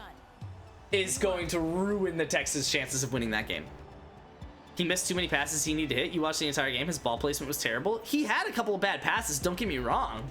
But it was also raining. Oh, I also forgot that. It was also raining the whole time. Right? Like, He fumbled the ball because it slipped out of his hands when he was trying to make a throw. Like, one, that's something you could work on. Two, like it's just like that doesn't happen. Like, that's the best loss you can have. The best bad game you can have is one where it's raining against the best defense of the year. Do you think if D27 played, the 49ers win? I think if it wasn't raining, I think the 49ers win. I think if, like, genuinely, you take Debo out of the game, you take Christian McCaffrey out of the game at the times that they got taken out. The whole game, maybe not, but at the times they got taken out, you take Christian McCaffrey out, you take Debo out, you even put us against the best defense coming off a bye. I think if it wasn't raining, I think we could have won that, because I do think that the biggest problem was too many of Brock Purdy's passes were right where they needed to be. Like, they were on time to the person they needed to go to, but just out of reach. And I do think that that had to do with the rain on the ball. I really just, like, lost this tournament. It says there's one more, but I don't know if that's, like, real or not. We're about to find out. Because I think it's the extra event at the end of this one. Oh, okay. It looks like it works. Wow, really?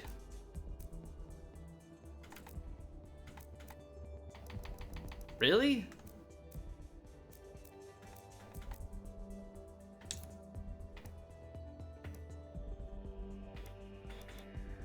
I mean, I guess I could go with this. I really don't want to go with that, though.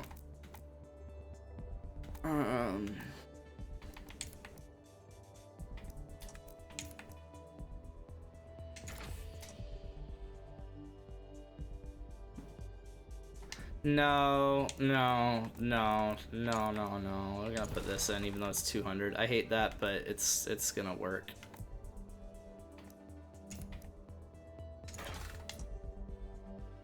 Yeah, that's fine. I think there was some baloney calls. Yeah. I also am refusing to mention the baloney calls because I hate when people talk about that, and I just don't have to. I'm just so annoyed about it because this was the one game I watched the 49ers to win. They wanted them to win and they lost. Wow. No, I mean, it was... Well, D27 wasn't starting, so it doesn't matter too much if they win or not. Actually, no, you wanted the Niners to lose. You want PJ Walker to look good. You want PJ Walker to get the win and D27 to get the loss. Hug the inside of both turns, but stay clear of the red and white curbing, which can upset the car. Do I have to go wet tires? I think I'm gonna do soft.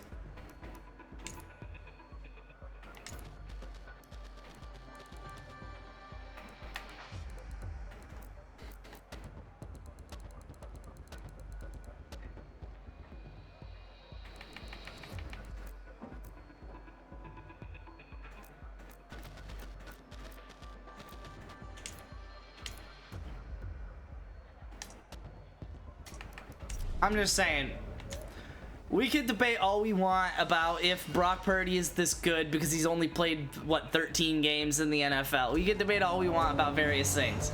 But if you're gonna lose in the NFL, that's the way to do it. That is about the best loss you can have in the NFL, and I'll stand by that.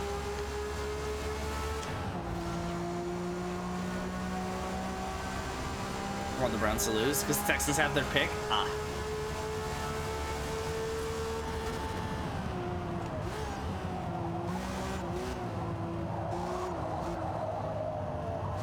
Maybe I need wets.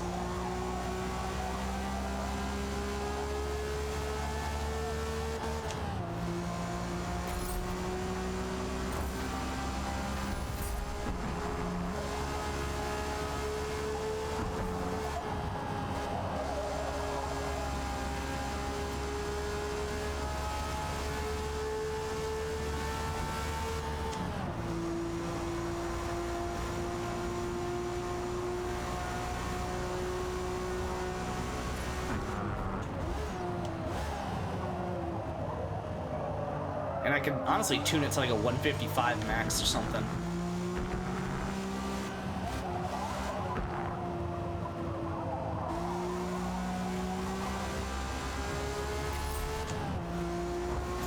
I think I need wet tires.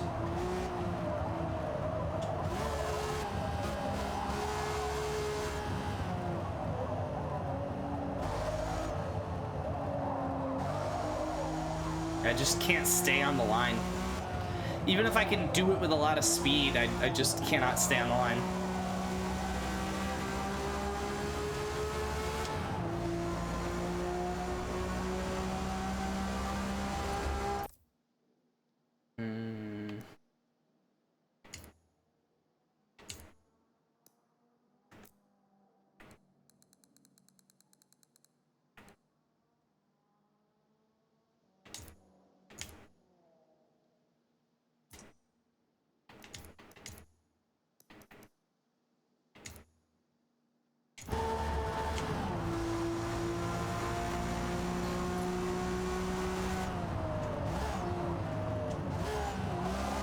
Oh, this feels so much better. It's definitely still slipping more than I would have wished, but weird. What's up, Puke?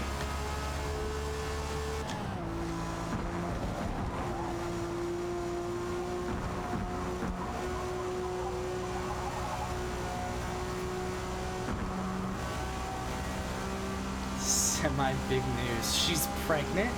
Yeah, my first college game day visit. I like that. Where at?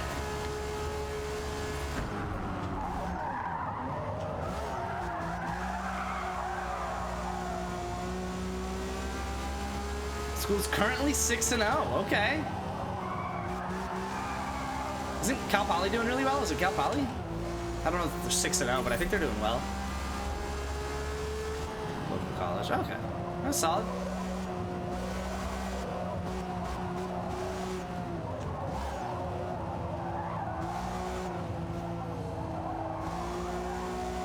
Cal Poly blows. All right, I was wrong about that then. 1 in 5, I think. All right, just like KSU.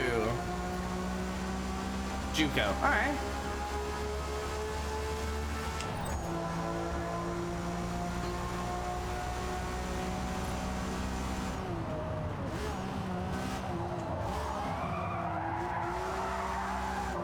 Bro, you get your tires on the ground and go.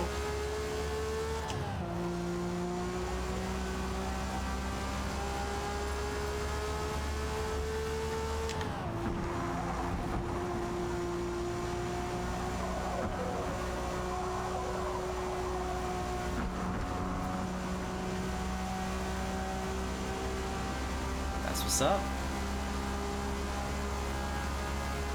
Waiting for a response from Kennesaw? Love it.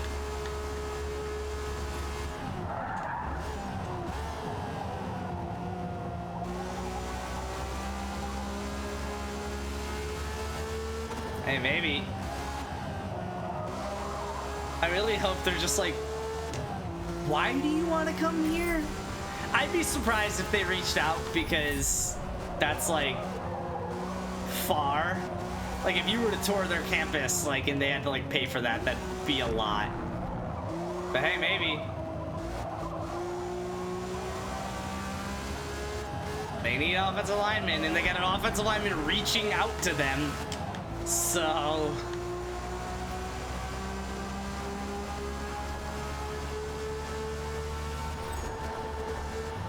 oh, 30.7. Hey, can I show you like this with the O-line coach? And he also liked that. I like that.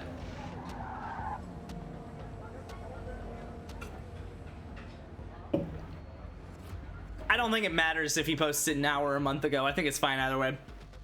I think it's good stuff either way. Oh, Fresno State. I love that one. Yeah. I didn't even think about it. Did not even think about Fresno State. You said to all the other ones that we've talked about. I'm just gonna put myself in 7th.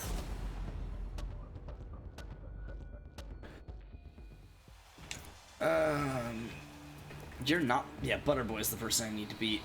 He's apparently in 2nd.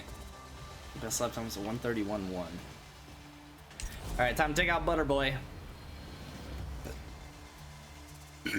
Preferably he gets third while I get first, because I think if he gets second and I get first, oh, it's a good thing I put on reins. I think if he gets second and I get first, we tie. Oh, is it a rolling start because it's wet?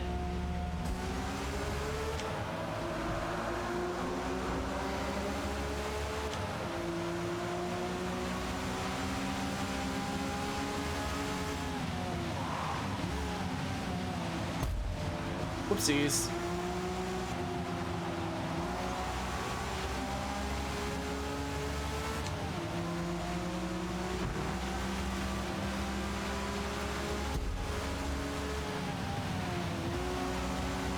I didn't have to brake there, but I really wanted to mess him up, and it looks like I did. Yeah, he's in fourth now. Love that. Sent to Cal Poly, Council, Ole Miss, Michigan, San Jose State, USC, Colorado, San Diego State, Oregon, UCLA, and you're gonna send to Fresno. I like that. I think there was. What about Sacramento State? They're FCS school in California. I know California's huge, and I don't think Sacramento's particularly close to San Francisco, but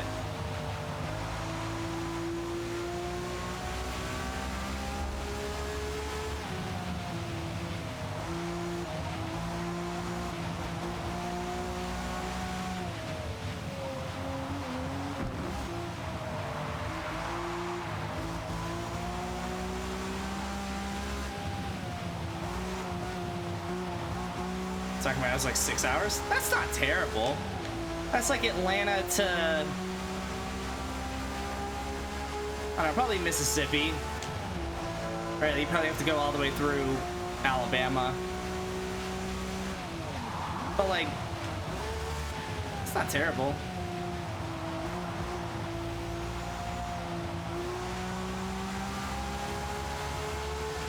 Probably location. He had a couple reasons for like Michigan, Ole Miss. Colorado's because of Prime. Michigan's because of Harbaugh, and Ole Miss was because that's where Patrick Willis went.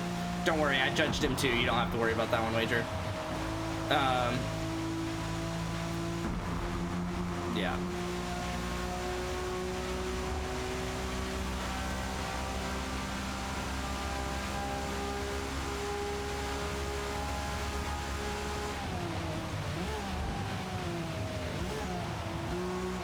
Not that Ole Miss is bad. Should we be judging him for not choosing KSU? He said he's sent to KSU. He's sent to KSU.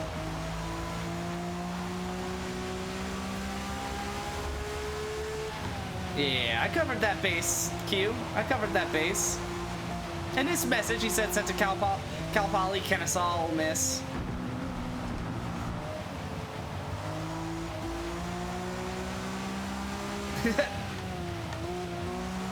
Oregon's being a duck would be cool. Yeah, and I imagine Oregon's pretty close to San Fran. Probably closer than Sacramento is.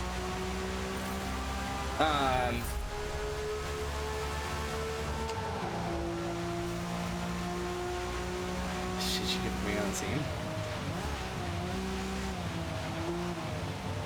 Well, then you could join the cross-country team. But I guess not cross-country, it's the same season. They're track and field team.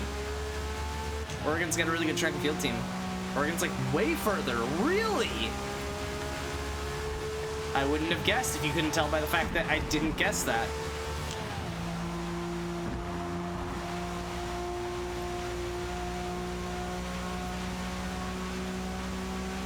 As you were, as you were.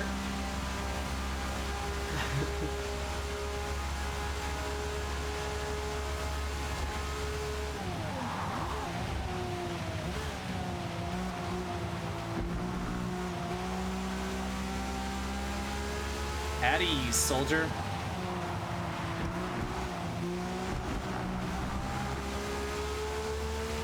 I think I'm winning this race, guys. I love how it projected that I'd get third.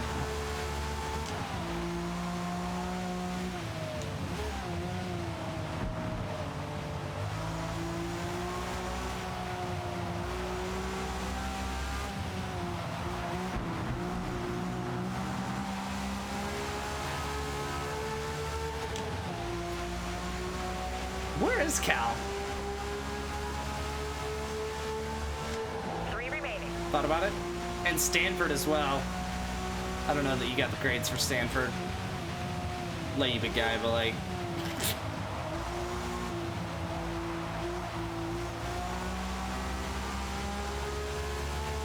Just keeping expectations in check.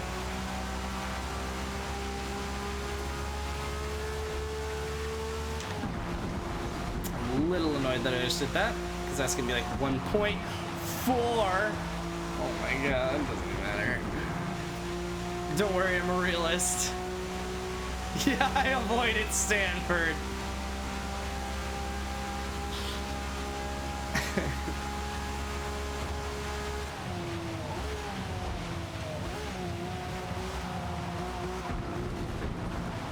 And he did list UCLA and San Diego State and San Jose State. Yeah, okay.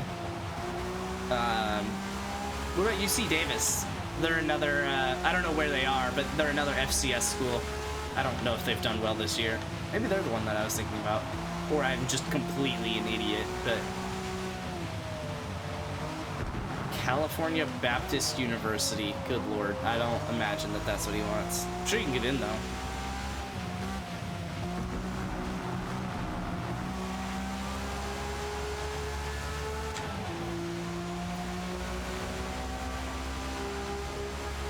I don't know if it's UC Davis or Cal Berkeley.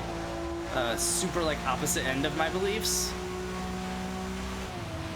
I know UC Berkeley is extremely liberal, but you probably need that. But also, I guess you're in my stream, so I digress. I don't think UC Davis has that same stigma. But yeah, UC Berkeley is like one of the most liberal schools in the nation. Like if you were to ask me to name a liberal school, I would name UC Berkeley. Yeah. But yeah, UC Davis I don't think is... I mean, maybe. It's California, so I don't imagine you're gonna get very far from it, but... which is... didn't send my stuff there. That's fair. Oopsies.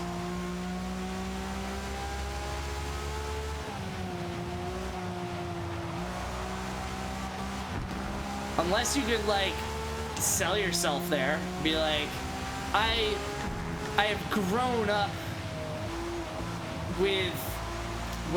Is it just called blinders? What the, what horses have on the side of their eyes? I've grown up with blinders on my whole life. Limited to the false truths of Christianity. And I'm looking to expand my horizon at UC Berkeley.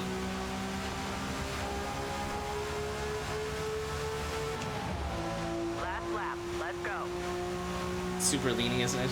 I don't care if it's slightly. Oh! Last lap, let's go. Oh, you're gonna give me 0.2 for that. You're gonna give me 0.2 for that? You're gonna give me 0.2 for that. Okay. If I have to BS that much, it ain't meant to be. Respect that. Respect that.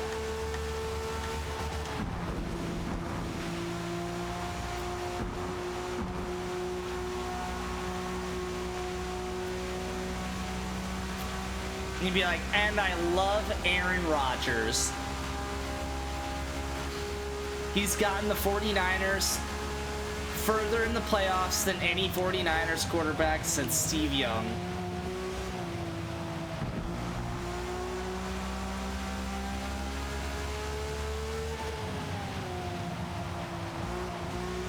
Thought Aaron was like Republican. But also like drugs. Yeah. Yeah, I guess that's not a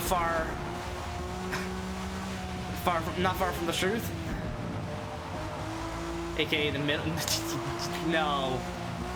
No. Nope. 927 schools in Cali with football teams. Holy cow. Apply to all of them.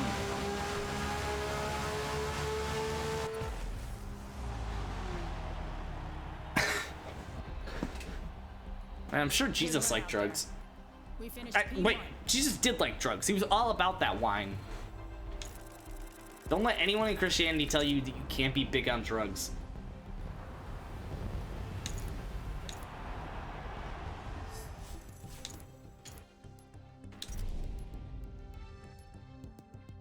Also, alcohol's a drug before we go down this rabbit hole. Just Georgia has 425 schools. Yeah, I don't. That's probably a lot of high schools. I don't. It's probably all of the colleges and high schools, actually.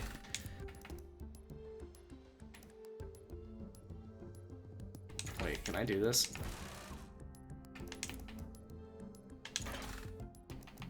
Sick. Okay. Yeah, Jesus was such an alcoholic. They served him water for dinner, and he was like, hold up. Pause. Are you trying to tell me something? Are you trying to tell me something? I don't think so. I don't think so.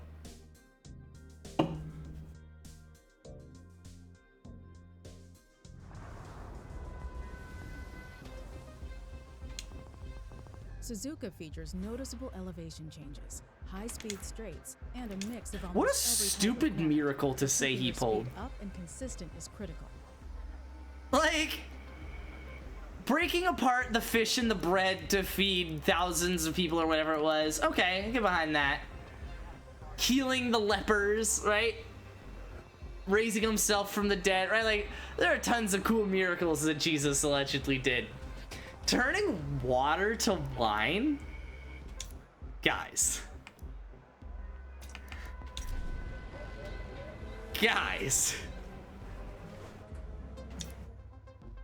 Guys.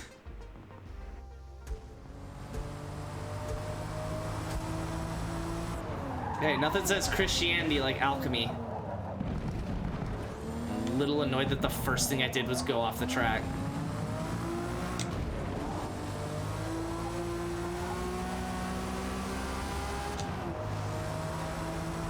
Walking on water is like almost on par with turning water to wine. But like, I feel like walking on water, it's like, yo, that was sick. Turning water to wine is like, bro, you got a problem.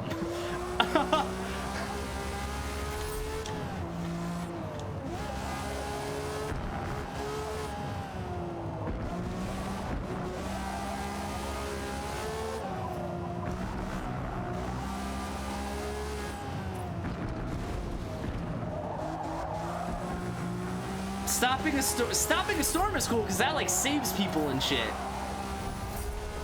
Stopping a storm is pretty lit. Oh, wow. Whoa. Okay. No penalty.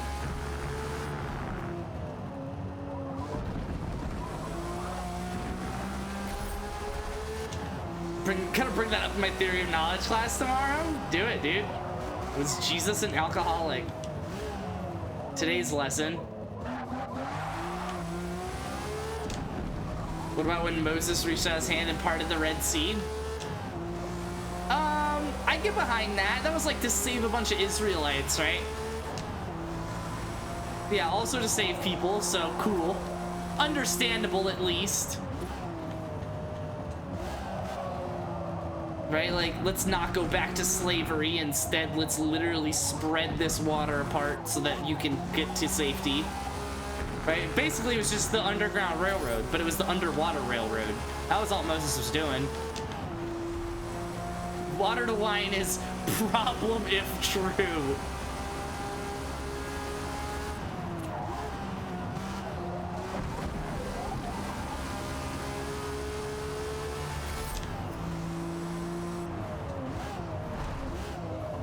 Okay, also though, Luke, wait a second.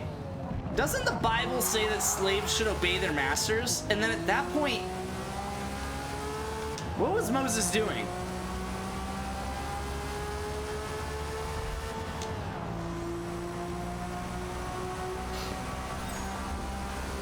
I don't think it said that. I thought that maybe that was just a controversial thing that maybe I heard someone make up, but hold on.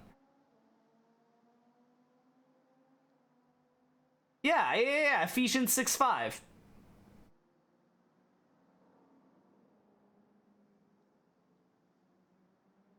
I mean, I don't know if it's Sometimes it translates to servants, but I don't know that that's much better. Yeah, Ephesians 6:5. No, like, we pass up how many things have aged poorly in the Bible because it was not written to age well, because it was not written by... Right, so it's like... Yeah.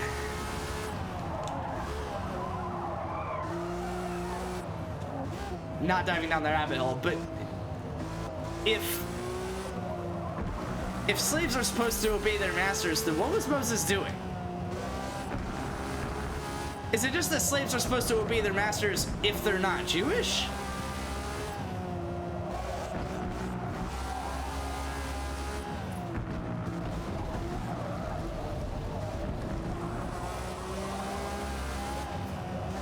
Or do we just pick and choose Bible verses now? Like, oh, well, Ephesians 6:5 is crap.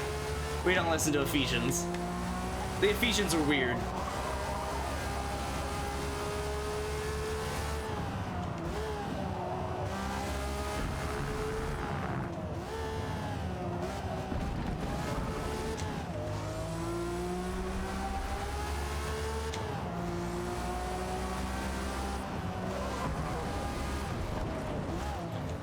But of course, like, yeah, a lot of them are out of context. Brother, I don't know if the context is gonna help that one. I got curious. In context, that one isn't good. Yeah, I know, that's, yeah. Yeah, like, I don't think that there's context that saves that one. Don't get me wrong, I agree, there are a lot of ones taken out of context. Not that they even really help that much, but they are still out of context, so whatever. Like, I will genuinely ask about that tomorrow, see what my teacher says. Yeah, no, like, that one's... Yeah. I think the best explanation for that one, which I haven't read the context behind it, so maybe I am wrong, and it is actually as problematic as it sounds. I think the best context to that one is, what's really being said is, it's not slaves be obedient to your masters, but rather... workers respect your, like, I would say employers, but that doesn't really get the whole thing across. Workers respect those in charge. If you want context, I'm down for context. Oh, finish practice, easy. Bible Gateway, let's go. Children, obey your parents in the Lord, for this is right. Honor your father and mother. Dude, I've like literally heard this before, which is hilarious that I've not heard 2 verses later. Which is the first commandment with a promise, so that it may go well with you and that you may enjoy long life on the earth. Fathers, do not exasperate your children. Instead, bring them up in the training and instruction of the Lord.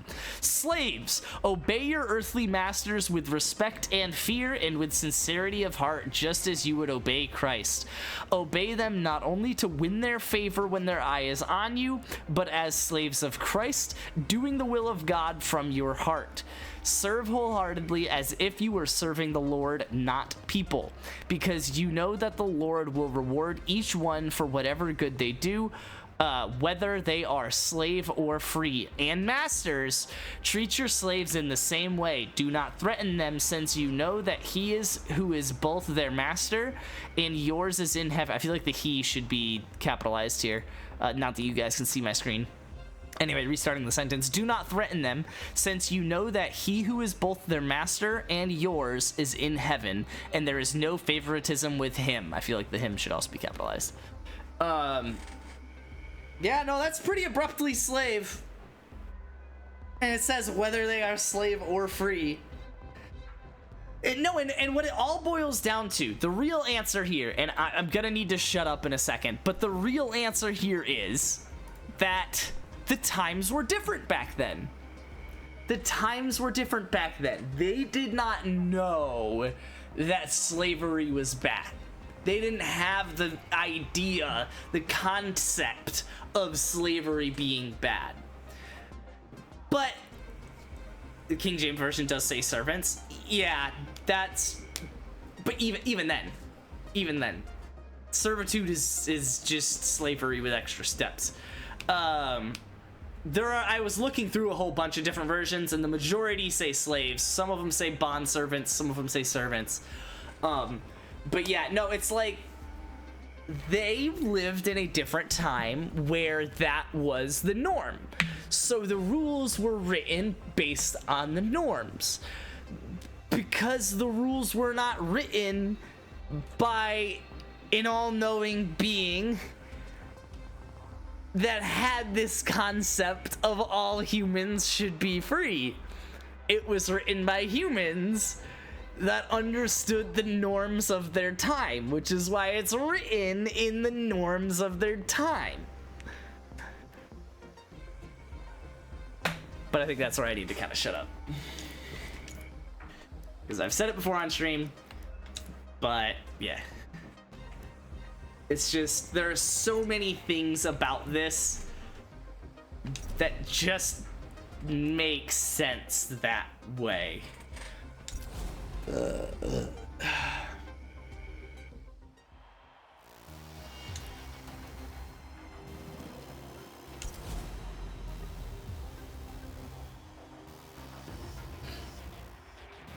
An all-knowing being would not write things limited to the knowledge of the time. He might write things in respect to the knowledge of the time, right? He might write things so that they could be understood by those who are there in these times, but he would not write things entirely limited to understanding of the time. And I think that precisely includes slavery. Like, sure, an all-knowing being doesn't have to write anything about phones. Whatever. I'm not asking for that to have happened, though I do think that that's not out of the realm of question. There's just no reason for an all-knowing being.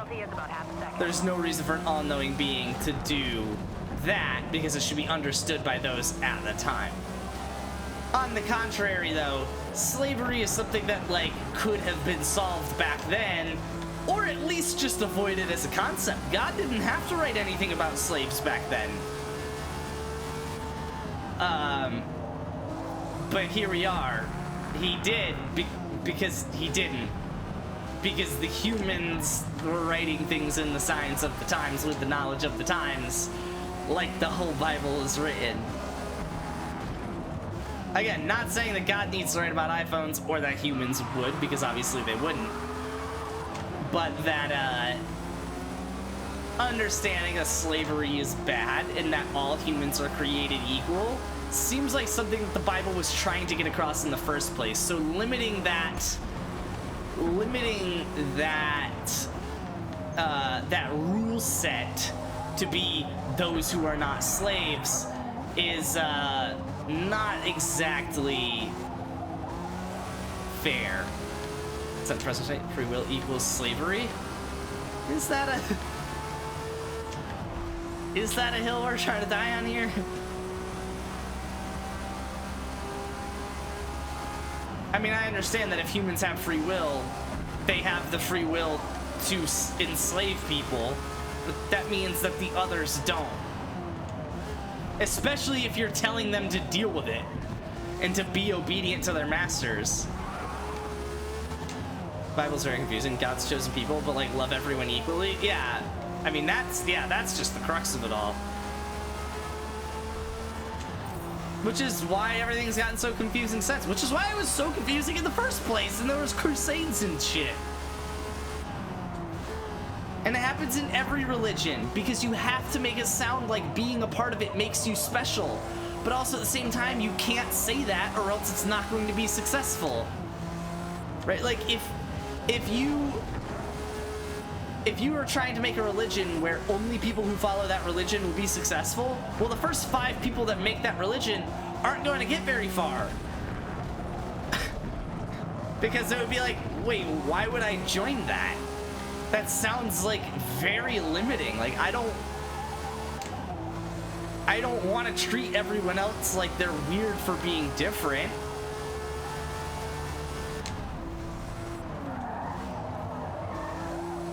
So it has to be a matter of, well, you're special if you join, you'll be saved by Christ. but also everyone's created equally.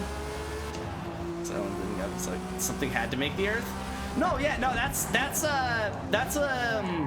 so I don't, in God in that term, God in that sense of the word, I don't claim to know about. There could be, there could not be, I don't know. But that is something that my brother, one of my brothers is a little bit more just straight on the Christianity path. The other one's a little bit more open-ended. I'm a little annoyed with that, and I'm probably gonna get a penalty, and I hate myself for it. Oh my God, okay. One of my other brothers, the other brother is a little bit more open-ended, where he's like, I don't think that the Bible is the, like, he basically says, I think the Bible is a good way to, a good thing to follow,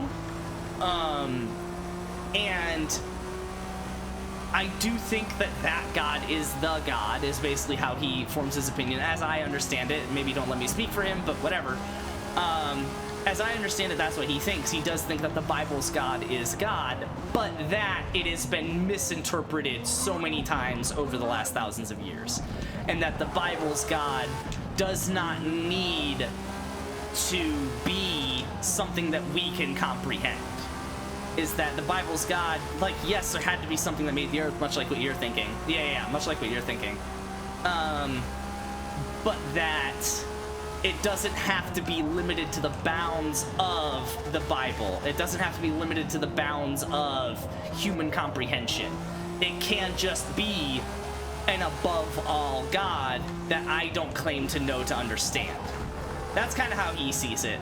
I'm a little bit more edgy, dare I say, where it's like, I think the entire concept of the Bible is man-made.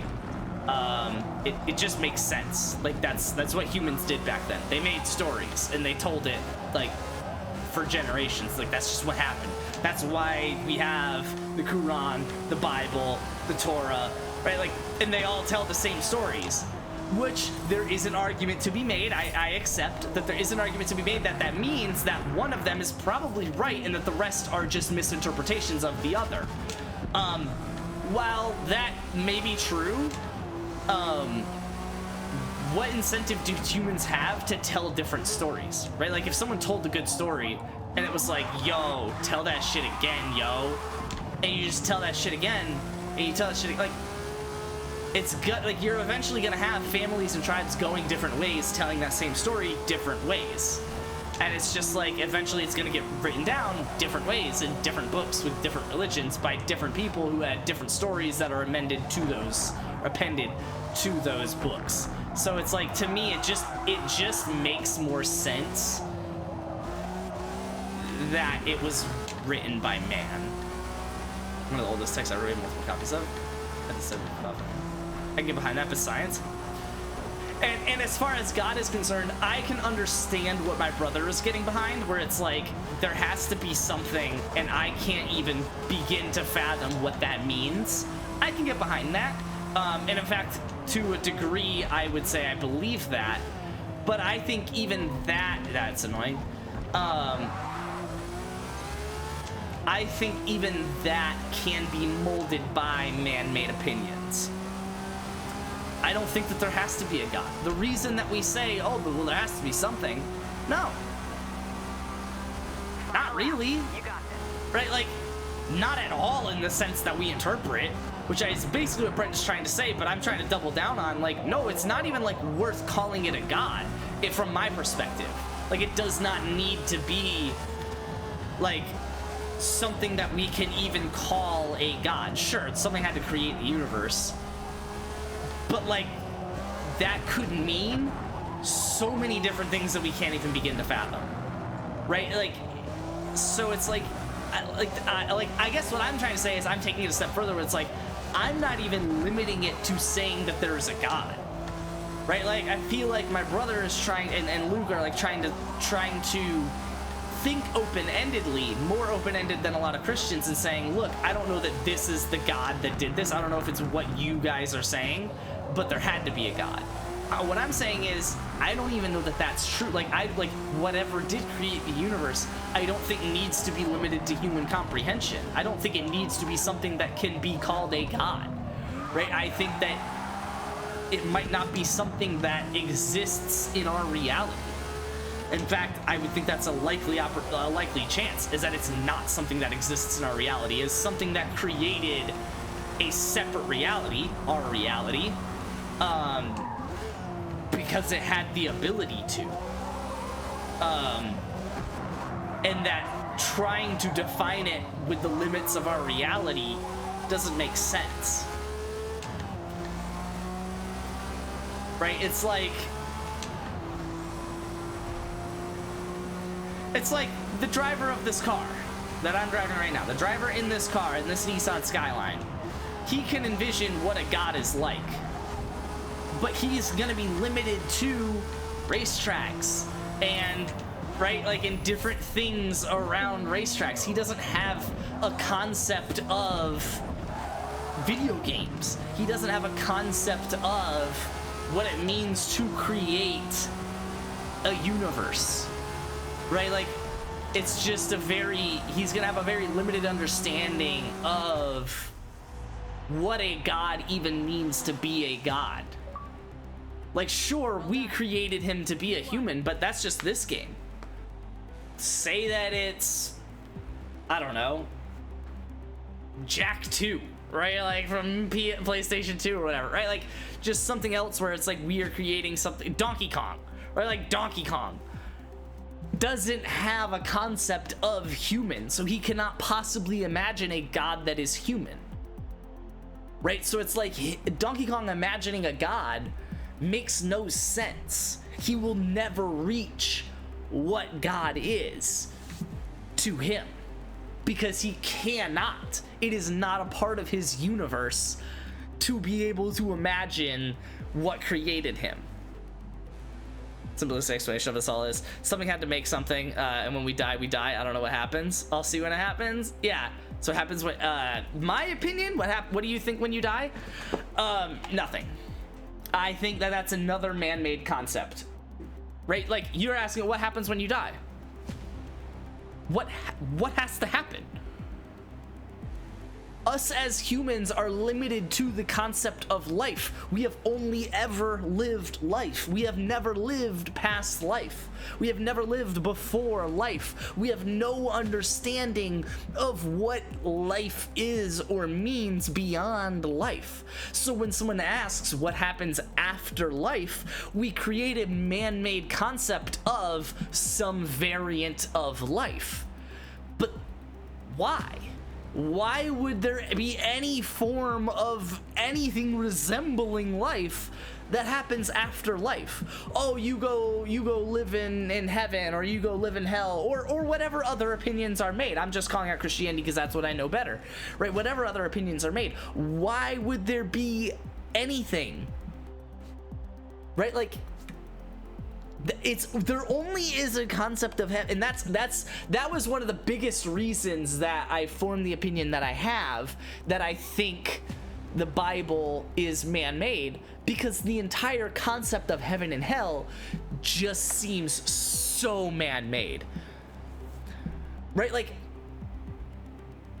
if there is an overarching being, sure, they could create a heaven and a hell where you can continue your life forwards in one of those two possibilities.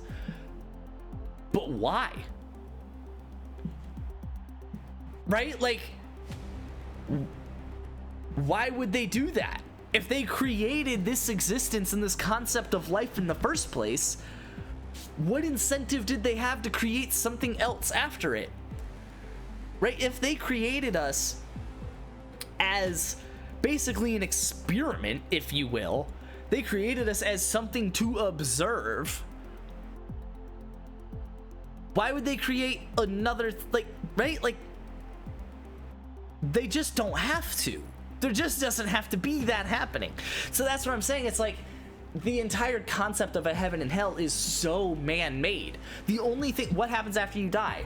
You could, like honestly, reincarnation is at least a step removed from that same man-made concept. I also think reincarnation is a man-made concept, but it's at least a step removed. Like if you're limiting yourself to heaven and hell, you're just limiting yourself to the same thing humans are already doing, just going forwards. So it's like obviously someone who is a human who is thinking about what he is doing right now came up with the idea of I don't know, probably just gonna do the same thing somewhere else, right? Like it can't possibly be the end, right? Like I'm not gonna tell my son that when I die, I'm gone forever. That's depressing. I'm gonna tell him that I'm in a better place and that if he's a good person, he can follow me. So hopefully he leads good footsteps for future generations and we can still proceed in humanity to make progress.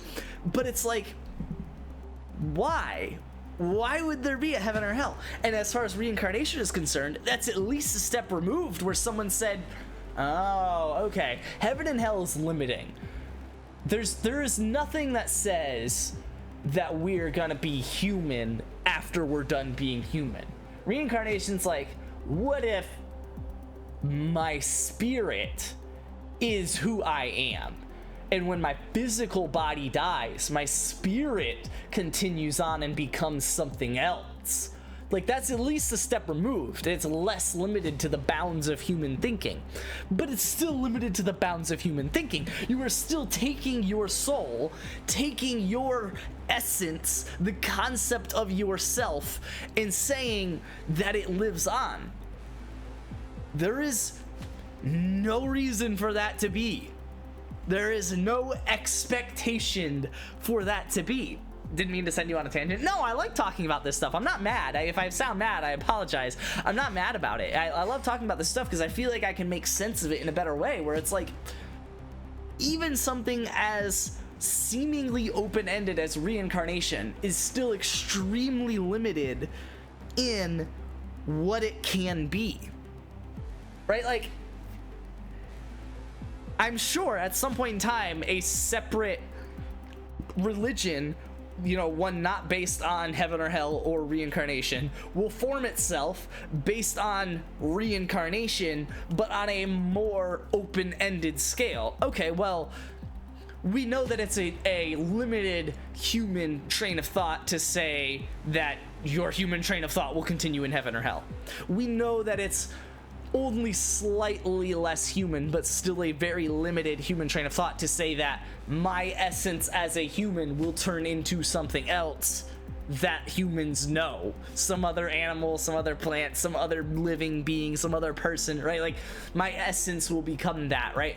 That's still limited. That's still limiting the concept of humanity to the human brain. It is the human brain, the existence, the knowledge, the right, like the essence of humanity that is still existing going forwards, when there just isn't a bound.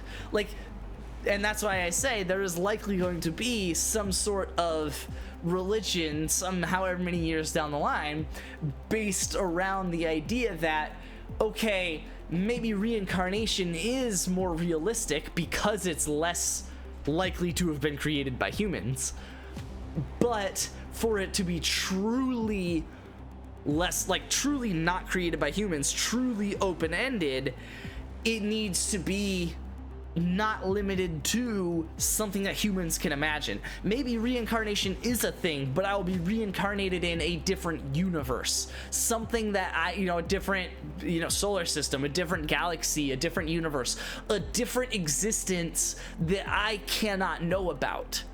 And then to a lot of other people, they'll sound really good. I'll be like, oh my God, that's it. Right? Like, of course heaven and hell was wrong. That was like, of course a human came up with that concept. That's such a human concept. But this isn't a human concept. No human came up with this, because this isn't something that's limited to humans and Earth and all this. That's open-ended. Maybe there is another universe that this God created, except it's still human limited. The only reason I'm able to come up with this now is because I have knowledge of science, where we've looked up in the stars and we see other stars and other galaxies and can envision other universes that exist the same. So it's still like, I still came up with that right now in my head. It's still a human-made concept. And so it's like, that's where it's like, the reality What, to answer the question in one sentence, what do you think happens when you die? Nothing. Nothing. Anything else to come up with to come up with an answer to that question, to come up with an opinion other than nothing, is to enforce your existence into the answer. To enforce humanity's limitations into the answer. When in reality, we have no reason to believe anything happens. And in fact, we have every reason to believe that nothing happens. We have no reason to believe that any other living being has any other afterlife. It's possible. Their essence, their being could go exist in a different universe. And that's entirely possible because we don't know of another universe. That is an unprovable or a impossible to disprove theory. Like, sure. But why would I think that? I have no reason to think that there's multiple universes. So, and it might be a limited train of thought. Like, you know, people hundreds of years ago had no reason to believe that there were other planets or other stars or other planets around other stars or other galaxies. They had no reason to believe any of that because they had never discovered it. So, if we ever discover another universe, maybe my opinion will change. Maybe it is possible for your essence to go live on in a different universe, except all that's going to do is make it sound even more human-made. Now we found another universe? Oh, maybe that's where your essence goes when you die and you reincarnate. But the idea of reincarnation in the first place was man-made. So all I'm doing is taking a man-made concept and trying to make it not man-made, which is just man-made. I'm gonna get some ice cream.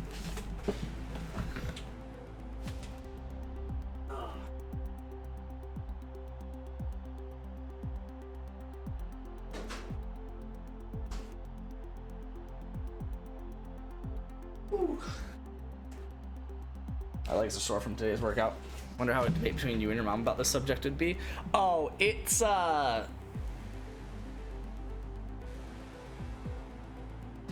so it's interesting because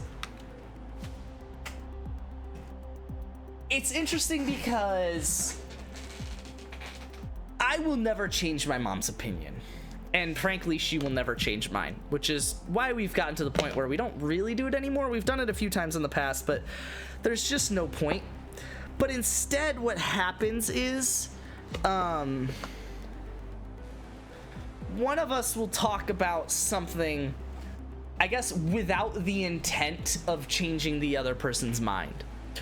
So my mom will talk about how, you know, God has blessed her life and how this crazy statistical coincidence happened. And it's like, there's no way that was by chance. Like, it had to have been God helping me out, yada, yada. Like, you know, so, and and it's like, I can't prove that wrong. I can't say anything about it. I can maybe try and say like, oh, well, statistically speaking, if you consider the odds, right? Like, but I'm not going to calculate it. I don't care. And she doesn't want to hear it. She's not going to change her mind. So, but she's also not saying it to change my mind. She is just saying it because that's what she wants to talk about. That's how she feels, right? Like, and I respect that.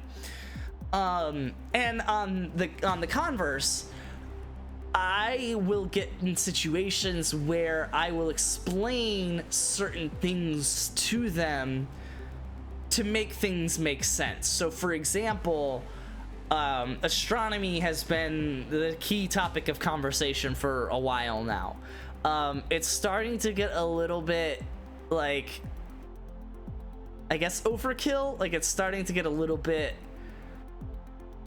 what's the word I'm looking for? What's the word I'm looking for? The topic is getting to be picked a little dry. And what I mean by that is there will be a topic that comes up about astronomy, And then my mom will ask a certain question or whatever, and I may have a full answer, I may have a half answer, and then end it with, but that's what's really interesting is I don't, I would love to know this last part, right? Like, so I give, whatever answer I can give with the full expectation that I'm not going to change her opinion about anything, and, me not knowing something is not something that's going to change my opinion about it, right? Like, if I don't know why something happens, that doesn't mean that I'm all of a sudden just going to believe that it's God, right? Like, and my mom understands that as well. So we both kind of understand where we stand, and we both know that we're not going to really change each other's minds on this kind of stuff. So we don't really discuss it intently anymore. It's a little bit more, it's a lot more friendly than it had been probably 2 or 3 times in the past. We gotten into pretty deep conversations about this stuff. And we just haven't really touched on it in a while, or probably ever will again, because it's become a lot more friendly, where it's like we understand where each person's coming from, and we're not going to change our minds, but we can respect what they're saying. But yeah, what I'm trying to find my way around now. And hey, if my mom's listening to this, maybe me bluntly saying this out loud will help, which is, one of these instances where I am aware of what I'm saying, and if anyone in the world hears this, that's okay, my mom included. I would never say this directly to my mom, which is why I prefaced it with, hey, if you're hearing this, this might help, because I'm never going to say this directly to her, but it probably would help. What has been interesting for me to kind of tiptoe around recently is astronomy. To put it shortly, is astronomy. Where I'm obviously very interested in astronomy, and my mom wants to support my interests. She wears my stream right with my logo. She has a hoodie that I got her. She wears it all the time. Right, like she supports me getting interested in astronomy. She supports me when I'm like getting back into running and working out, losing weight, and getting into chess, right? Like my mom is super supportive. I love my mom. She's always supportive of everything I've been doing. The part that I've been trying to tiptoe around now is that a lot of the things I say, especially about astronomy, I come in with a lot of knowledge that no one in the room has ever had before, or really could have been expected to have before. I come in with this knowledge of what is a galaxy. Why does it look this certain way when I take a picture of it, and just right, like just astronomy things, right? Like why is it that Jupiter looks this way and Saturn, and through my lens one's bigger than the other, but like at a different time of year it might look different. And so it's like to me, I've made sense of it all, and that's why I'm so interested in astronomy, is I can explain those different things to myself, and that's actually the fun part of astronomy. Like just this weekend, I had my parents and my brother come over for the solar eclipse, and I asked them the fun question. Well, I actually asked my brother. I meant to ask my parents, but I forgot. I asked my brother, can you tell me, just based off of the things that you know, where in the sky we need to look to find this eclipse? Right? Just 4 cardinal directions, north, east, southwest. Where in the sky do we need to look to find the eclipse? Can you tell me? And it's a fun question, and that's what I like about astronomy, is you can figure that out. Which, fun question to you, Wager. There was an eclipse this past weekend. Where would you have to look? Right? I'm gonna go on a tangent here because I want to get to the answer. I'll give you a hint. It has nothing to do with the position of the, okay, like it does have to do with the position of the moon, like that's the eclipse, but the ability to figure out where it comes from has nothing to do with the eclipse. That's because the sun is going to follow the path that the sun follows, no matter what, no matter where the moon is. So all you have to think about is, where is the sun? You could also do the same thing with the moon. Where is the moon? But that's harder because we don't follow the cycles of the moon as easily as we follow the cycles of the sun. Well, the sun rises in the east and sets in the west, and this was at 1 p.m. So immediately you're thinking, okay, well, it's not going to be west or east because it's literally in the middle of the day. So it's either going to be directly above us or a little south or a little north, right? So then it's just a matter of, okay, well, is it directly above us or south or north? And the way you answer that is, well, during the summer, the sun is more pointed towards the northern hemisphere, right? The sun's light is coming down on us more directly. Whereas during the winter, we don't get as much sun, right? It's pointed at the southern hemisphere and not pointed directly at us. Okay, so in the winter is the opposite. So in the summer, if it's pointed directly at us, then it'll be directly above. But in the winter, it'll be pointed directly at the southern hemisphere. But what does that mean that we have to do to look at the sun? If we are, so if the sun is pointed above the equator and that's pointed directly at us, we may look directly above us in the sky and see the sun. But as the sun points at the equator, which it is currently doing now, that was the point I was trying to get at, is that it's not peak summer and it's not peak winter, it's almost perfectly in the middle, which means it's basically pointed directly at the equator. Well, how do you look at the equator? If you were standing on this spot on the earth right now, or Pittsburgh, right? If you're standing where you're standing right now, where do you look to look at the equator? You look south. That's it. That's it. Like so it's the answer is south, and it was almost perfectly south because it was almost perfectly middle of the day, so it was not east or west, and it was the reason, or the amount. What I did not ask, but you probably could have done some calculations to come to a close guess on, is how far from directly above do you have to look to find the sun, right? Because if it was summer and you were at the Tropic of Cancer, I think is it? Whatever the tropic is on the northern hemisphere, if you were on that line and it was the dead center of summer, you would look up at the dead middle of the day and see the sun. If you were any further north than that, the answer will always be the sun will never be in the north. I took a guess and I was wrong. Yeah, no, that's fine. But like anyway, I've described the answer. That's kind of the end of it. I could go further on it, but I don't want to. That's the cool thing about astronomy is you can always like find or understand or calculate the answer in some way. Like the answers aren't surprising, really, if you've considered everything. I prefer to not look at the sun. It's a little too bright for me. Yeah, good advice. But like, yeah, it's you can kind of always come to some objective truth in astronomy.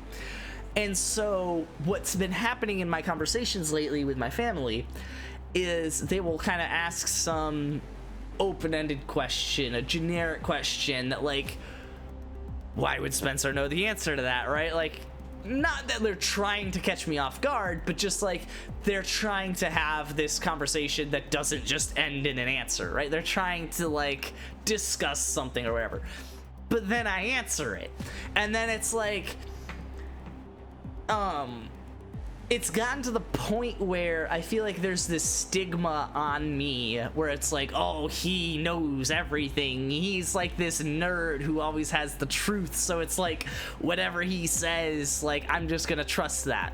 And while that doesn't happen with religion, and I am happy that it does not happen with religion, I feel like it happens in kind of every other thing that we talk about, where it's like astronomy or whatever else. It's like I will come in very confident in what I have every business being confident in. I will be very confident in the things that I know, and I will say the things that I know, the absolutes in this conversation. And they take that as like, wow, like, okay, well, I'm just going to like trust everything he ever says now.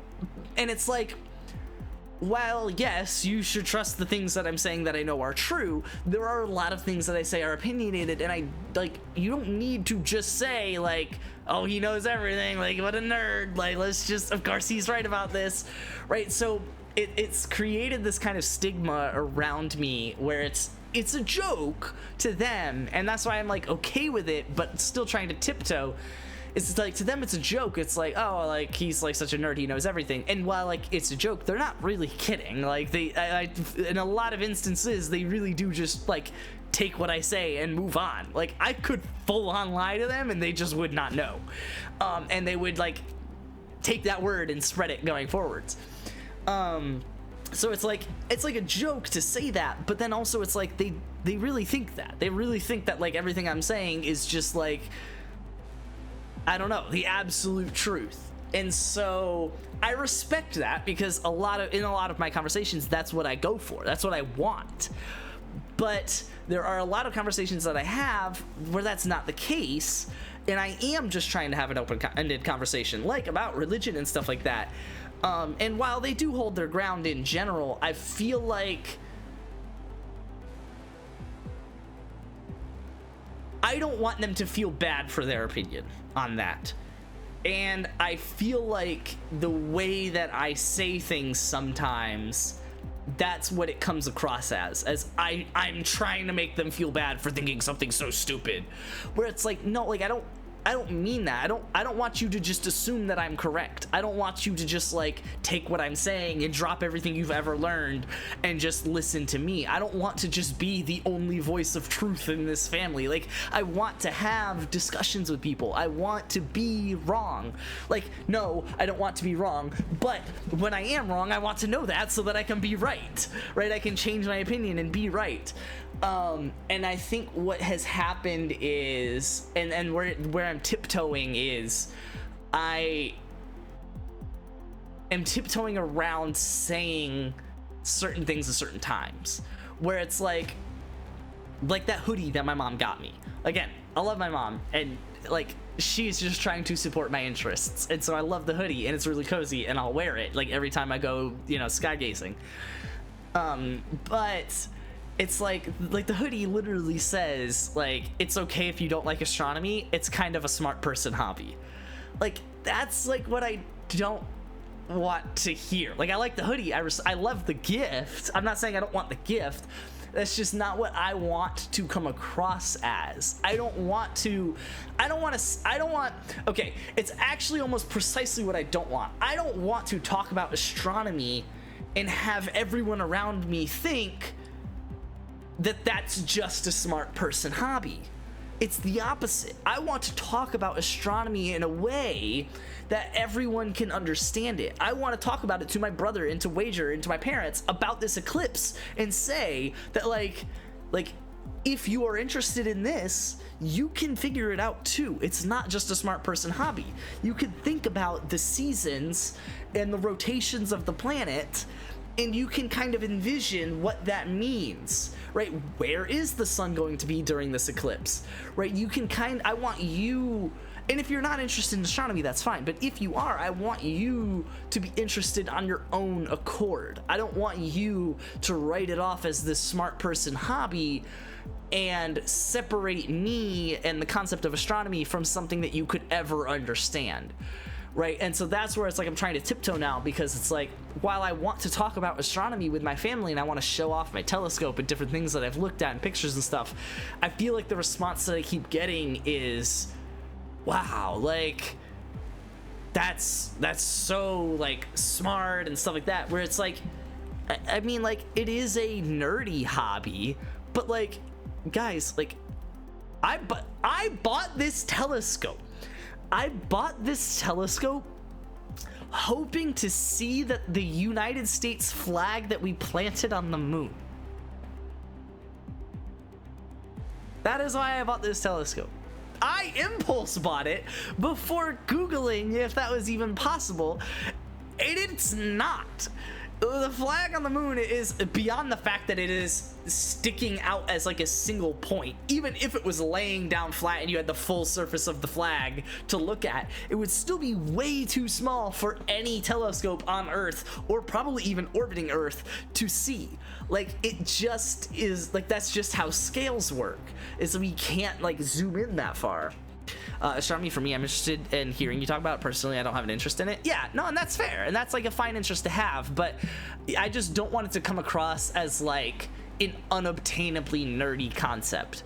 It's the same thing with like whatever, with programming or with you know, video games and stuff like that. It's like those are nerdy, but they're not like unobtainably nerdy. Like, right, like if you want to be a gamer and you want to like run this time that I've ran, like you could do it. You just have to put in a lot of time like I've put into it. Or if you want to get good at programming, like you can do it. You don't have to be a specific type of person to understand programming. Like you may be better at it if you are that specific type of person, but like Wazer's picking up programming. Like it's just something you can pick up. It's the same with astronomy. Like it's just something you can pick up if you're interested in it. You don't have to be interested in it. You can be interested in whatever you want to be interested in, but I'm like a kid with astronomy. I just like looking at pretty pictures. No, that's fair. That's fair. But yeah, no, I guess to bring it all back to what I was saying about the moon, like I bought my telescope to look at the American flag on the moon. Like, that is just not something you can do. Now I know, and now I can tell people that, but I didn't know that at the time. And it's the same for other people, right? Like, you know, maybe my nieces and nephew will be like really interested in astronomy and they'll want to see the flag on the moon, and then it's like, okay, but you can't do that. All right, well, they learned today. They now know that the flag is too small to look at the moon even with the most powerful telescopes. But what can you do? Can you look at Jupiter and Saturn and the moon, and can you look at the sun? No. But with a solar filter, yes. Right, like, and these are all things that you can learn. Like, how does astronomy work? Like, it can be picked up by anyone, and that's like what I want to try and convey to my family. But it feels like every time I talk about it, it's like this whole untouchable bubble for them. So, by the way, did you see my post in astronomy chat from this weekend of the eclipse? You say you like looking at pretty pictures, so I figured while we're on this, I'll bring it up. Q did. Yeah, it's pretty sick. I part of me wishes I hooked up my camera, rather than just putting my phone behind the lens. It would have gotten a better picture, but it was like, man, my family was around. I would bring out my laptop and connect it, and then you wouldn't be able to see it through a lens, but I guess you would see it on the laptop. I could have. I'll be honest, I have no idea what I'm looking at. So the first picture and the last picture are probably the best. Well, let's say the last picture. So actually, no, we'll start with the first. The first picture, the outer ring, the very, very outer ring, like the part that's like halfway cut off, is actually the outside of the physical lens that I have my camera pointed at. So the inner circle, here, I'll just put it on stream. I don't know why I'm like talking about it like this. You see it in the video? Yeah. So this like white ring around the outside is the lens itself. The green ring is just like, I guess, glare. I don't know if glare is the right word, but it's basically just part of like the effect of the lens. The white ring inside here is glare. The big orange ring is what's the word? It's basically stray light, if that makes sense. Right, like if you have a white light in a room, its reflection off the walls and stuff like that will make things look a little bit more white. Whereas if you put a blue light in a room, its reflection off the walls will have like a blue tint. That's what this big orange ring is that the sun's light is putting an orange tint on kind of everything else. Well, the little orange crescent is the sun. and the black blob making the crescent is the moon, and this is a sunspot. So that's pretty much everything. Ayo. This is zoomed into that sunspot, so you still see the glare, right? This little white ring of glare from me zooming into a physical lens with my camera. But this is the border of the moon as it eclipses the sun, and this is the sunspot that it's like approaching. So this is me like a lot more zoomed in using like a 3x Barlow and such. And then this is the same thing that we just saw, but where I'm kind of like fiddled around with the picture to make it look better, which is also why the crescent is in a different spot. The moon has kind of passed further. This was almost at peak blockage in my area, and my area was only ever gonna get the 40-50% blocked or something like that. This is that basically. And then this is a little bit later, so it's a little bit less blocked, and it's come like a little bit further down. And then this video is as a cloud is a very thin cloud, because if it was a thick cloud it would actually block the light, but a thin cloud was going across between me and the sun, and so that's what this is. So the moon is blocking the sun, and you can literally see the clouds kind of ominously scrolling past. And my camera is having trouble with the brightness because the clouds are literally changing the brightness. So that's why you can see like sometimes it flashes out the brightness, like right here, right before it.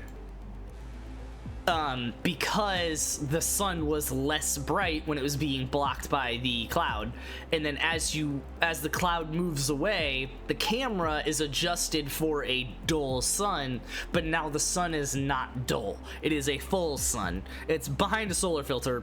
Like, I am not an idiot. It is behind a solar filter. I've made the right safety precautions, but still, the sun is brighter than it was when it was blocked by a cloud, so the camera is not adjusted for that, which is why a second later it adjusts for that.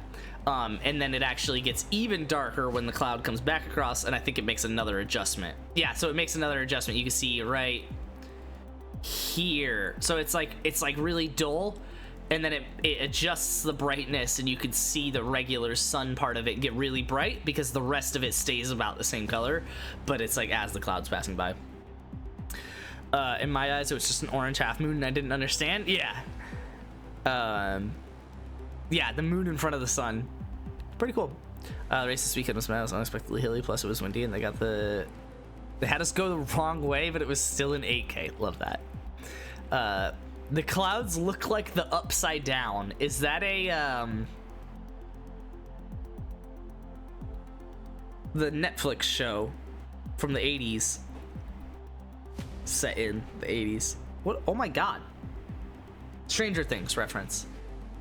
And then this is the Saturn Nebula. This is me kind of blasting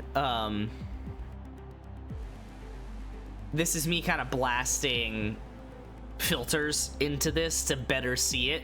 But you can definitely tell that this is not a star. That's because it's the Saturn Nebula. Poorly named. It has nothing to do with Saturn. It just kind of looks like it, I guess, because it looks like it has rings. But yeah. And this is Andromeda. I want to get a better picture of it. But yeah, this is Andromeda. Pretty cool.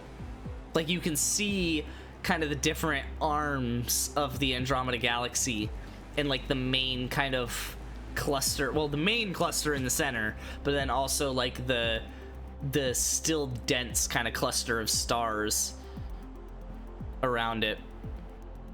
I think that's a UFC. He thinks it's a UFC, guys. A United Fight Club. No, but it is also not an unidentified flying object. This is also a little bit filtered out, but it's still pretty true to how it looked in the lens. I just made it so that basically the glare from the lens was like kind of taken out. But yeah. I want to get a camera actually built for deep sky stuff. The one that I have is only built for local stuff, solar system kind of things, which is nice, which is how I got that really cool picture of the moon. But yeah, I want to get one so I can get pictures like Andromeda and stuff like that, but we'll see.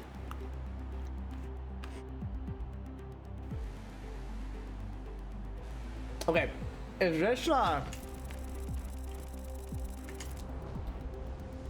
that's the end of the championship. Is that the end of like the extra race too, or?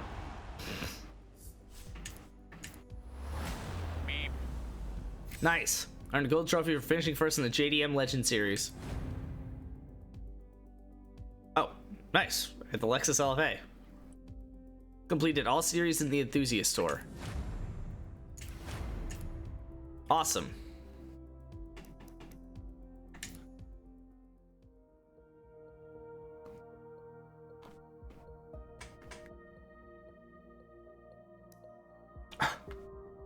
Wait, what is this?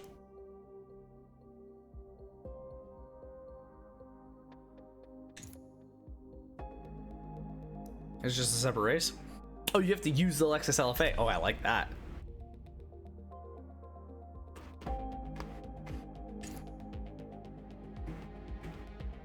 I feel like I should level it up first.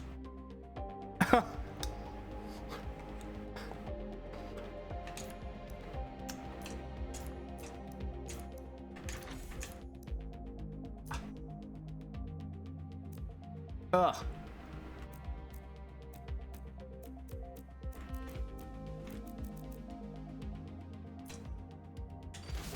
Huh.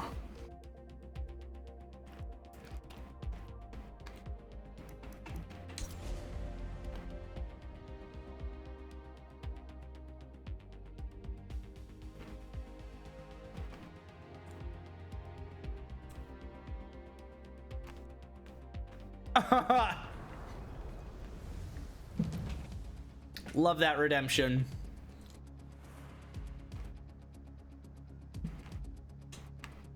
The relatively old asphalt sections here at Suzuka should provide some solid traction for the intense lateral G-loads you'll feel through its 18 corners. Oh, it's just 2 laps? You'll need 2 pit stops.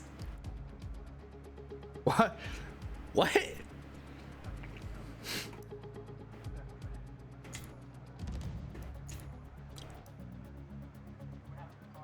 You have a solid chance to go to nationals? Yeah, you were mentioning that the other day. Is this an all-wheel drive car?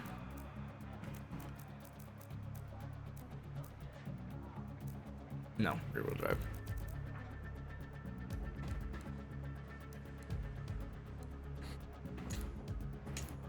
You did? Yeah, you'd mentioned regionals and nationals the other day.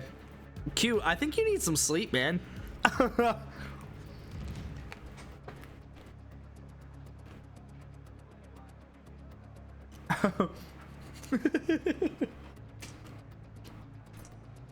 Nothing much, just doing the last race on this. Yeah, are you okay?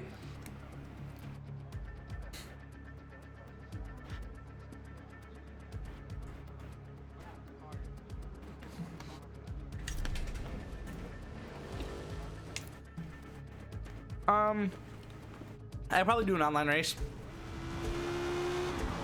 Oh, I can squeeze some online.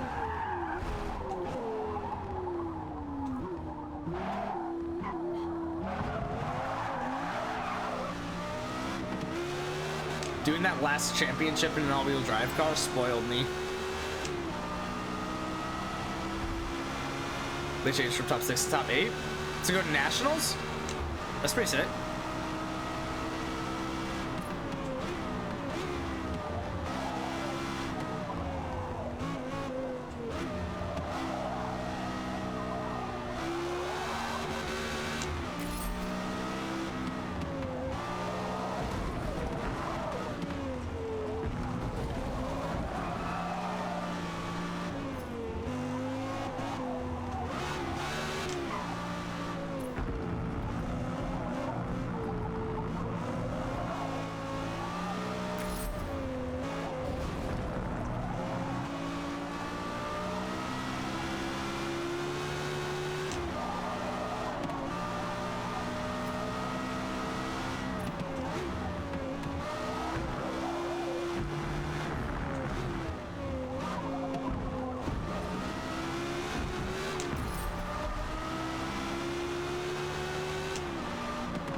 Turn.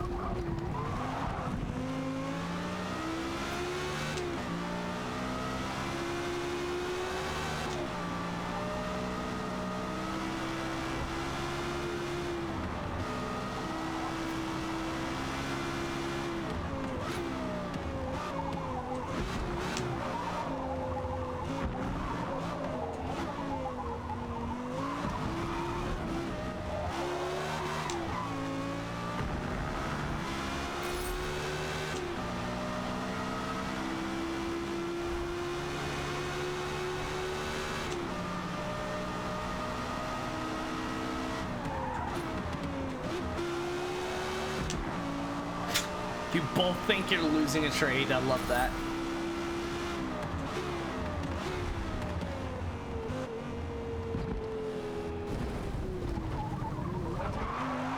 I definitely just went off the track there. Oh, I'm not going to survive another lap of gas here.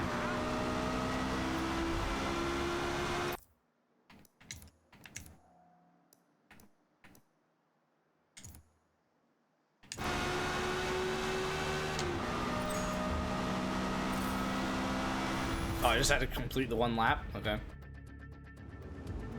90% sure you're going to nationals. Okay. Love that.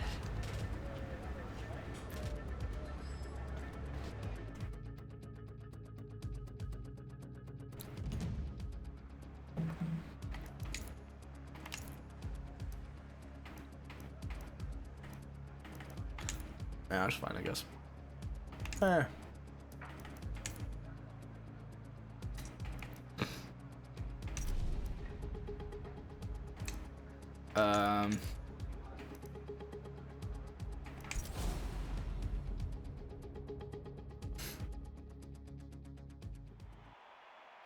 Luke, trade me a halfback instead of wager to screw him over.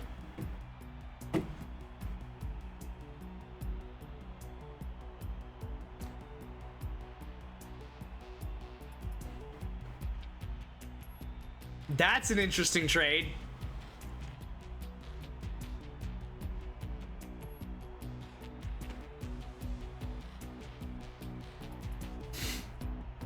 That's not.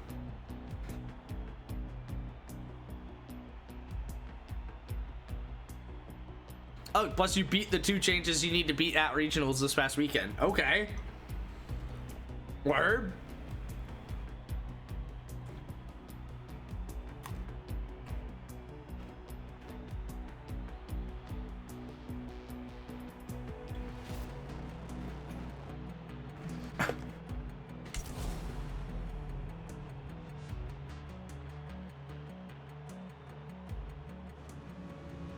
God, could you imagine Bijan for Jacobs and Pacheco? My ETN for Jacobs and Pacheco.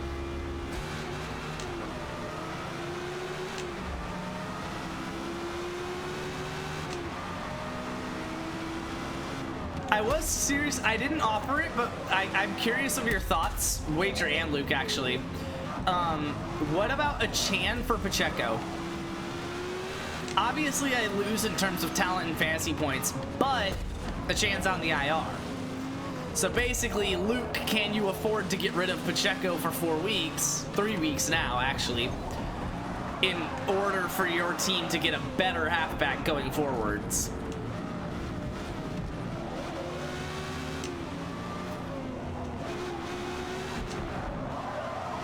You would never do that, a Chan for Pacheco? What? Okay. Okay. Wager a Chan for Bijan. Just kidding. You cannot afford to get rid of Bijan for a halfback on IR.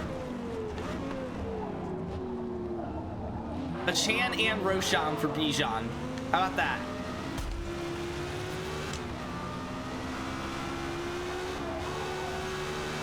Wait, yeah, a Chan and Roshan for Bijan.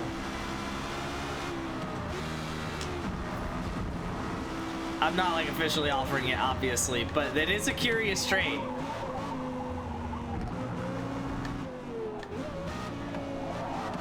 I am serious about it. Let me say that.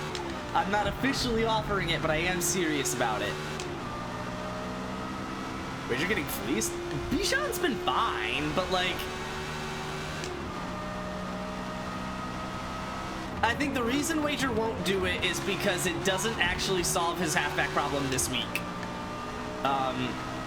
Because he can't afford to take a Chan on IR. So like that no matter what I do, by taking Bijan and giving him a Chan, it doesn't solve any of his problems. So I think he won't do it, but it is not a terrible trade.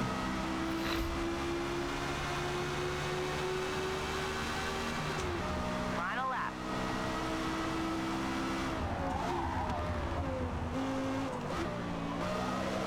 Yeah, and I offer stupid trades, exactly.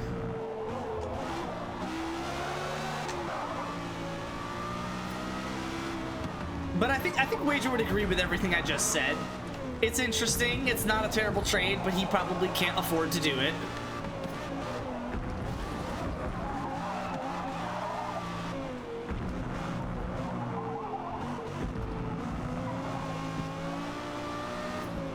Luke, a Chan, an ETN for CMC.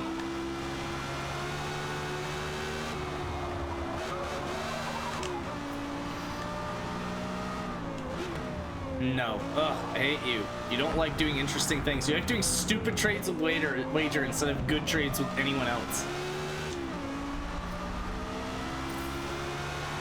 Give me the South Bend, Indiana for a week and a half? Okay, word.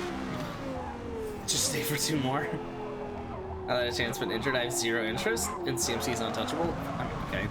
I'll give you CMC being untouchable, but a Chan being injured, like, it's not a big, like, he'll be back. I think they regret putting him on IR, is I think my consensus on this injury. Is that it actually isn't, like, that bad of an injury, and he's easily going to be ready to go by the end of those 4 weeks. But they had Raheem, so, like, why, like, all right, fine, we'll just put him on IR, make sure he gets healthy. Let's not let ourselves rush him back.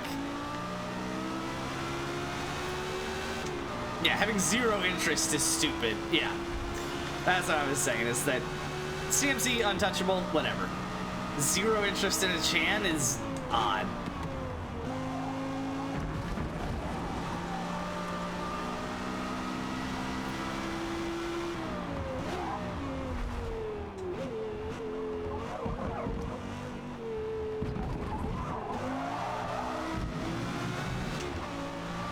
Virtually 0 interest.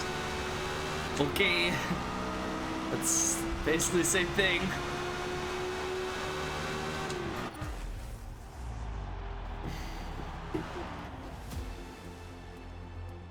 Great race.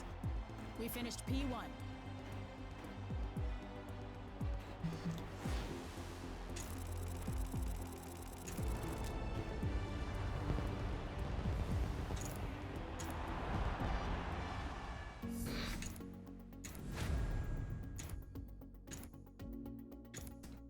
What do I get? I should have got another reward, right?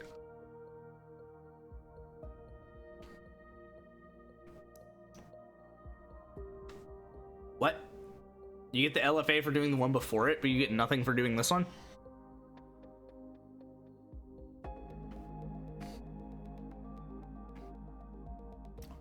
Why does it have a green medal?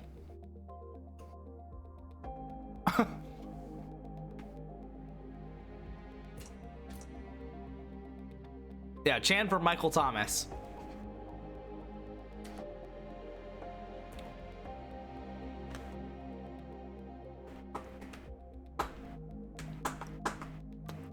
Show a bag of noodles. Deal.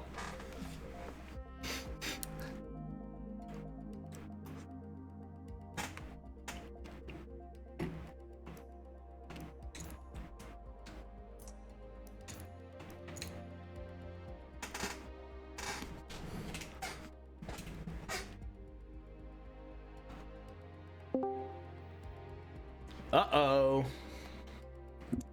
Make you a steal right now. Oh, LMP cars are in this? We're not gonna do it because I know how you like to race, but that's cool. Okay. We should race LMP cars. Insert the nope, I'm fine here and move on with my day. We can't. What do you mean we can't? It isn't right now. Interesting. It does say ends in 20 hours. No, I know. I ranted about this earlier. Okay, now I'm just upset.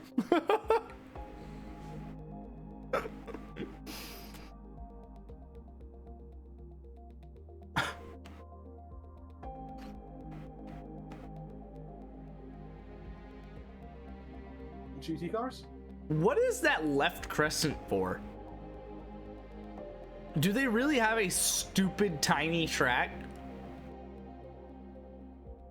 No, those are just variations. It's not like its own stupid Yeah, tiny track. but how do you do it besides doing only the stupid tiny track? Wait, what do you mean? I'm talking about the left crescent. Right here. The only way you can do this is by doing the stupid tiny track. No, it's not. Yes. Unless Unless you loop it in the middle of a bigger track. What do you mean? You go all the way down. Like both of those aren't the same, like track layout. No, but you see what I'm saying? To do this loop, that means you have to be going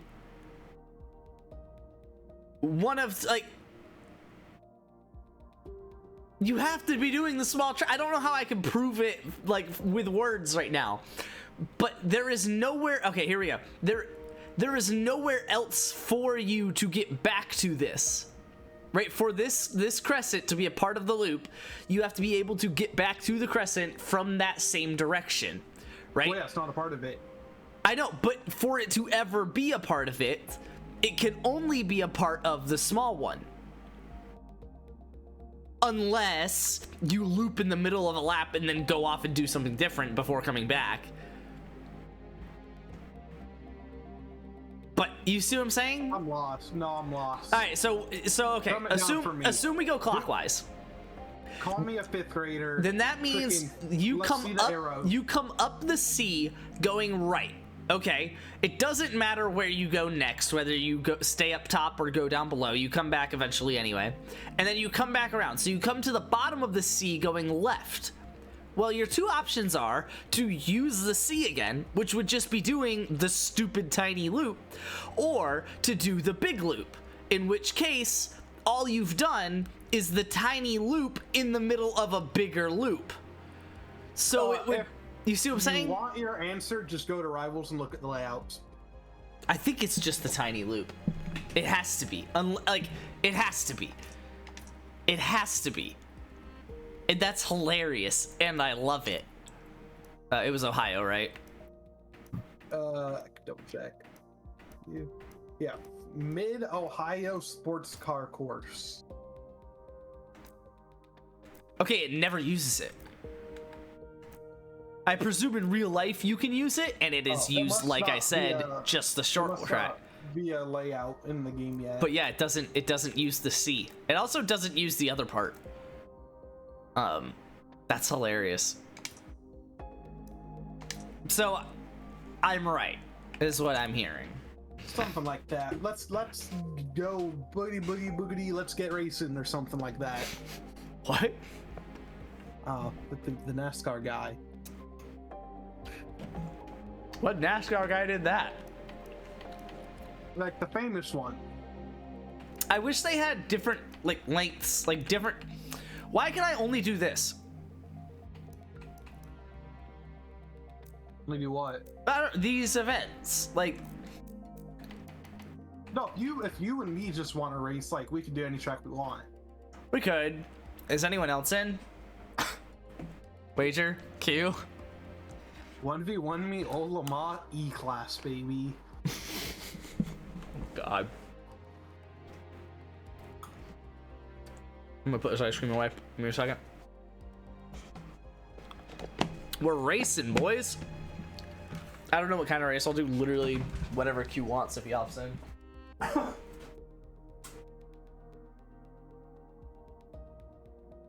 You say Forza GT series. Am I really out of water?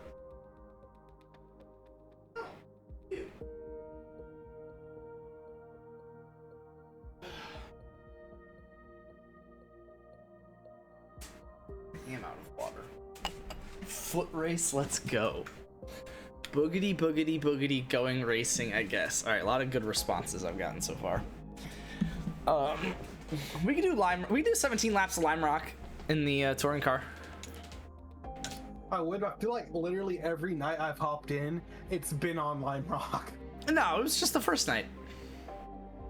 Because I've wanted to do 17 laps of Lime Rock every time since. It's really go back and convince you to do like our own custom race because you still get credits for that. I don't care about credits. You're right, just do the credits glitch then. If I cared about credits, I would hate this game. At least it's the full circuit and not the one with the stupid fucking chicane in it. Nice. All right, let's do. Oh, there's a TTV in here. You gotta beat him. Uh-oh. With a stick? Yep. It's really funny. Oh, I can The tune the amount- car. I just can't build it. Yeah. The amount of qualifying laps you get is 3. The minimum amount of fuel you could put in is 4. 1% is 4 laps? 5% is the lowest you can go. Oh, okay. That's fine.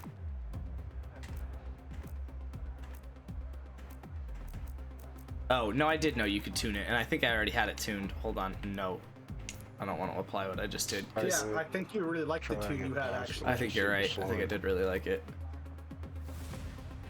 I'm gonna do that, though. Wanted to get a couple of practice. Oh, mine's matches just on before stock I settings. Alright, qualify. Civic. Gang shit. Practice.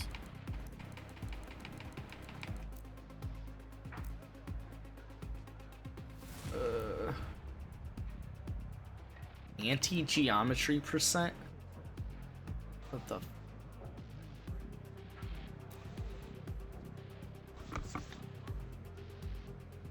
Yeah, is that real? A 57.7? Is that fast for this track?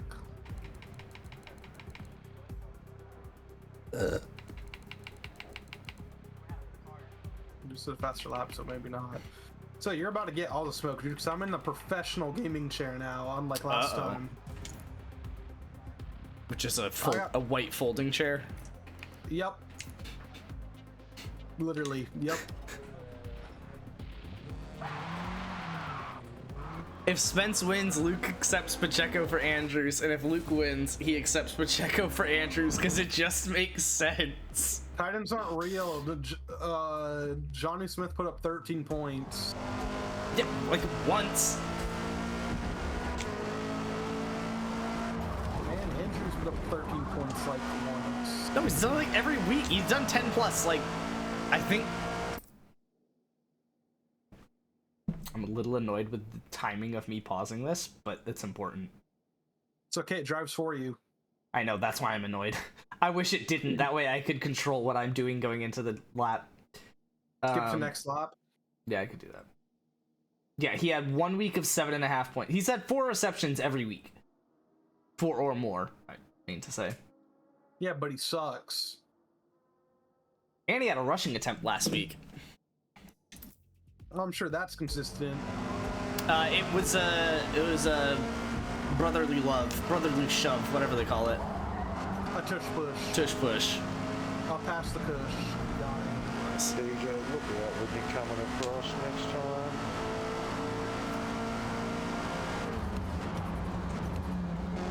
Holy cow! I'm gonna break late on this.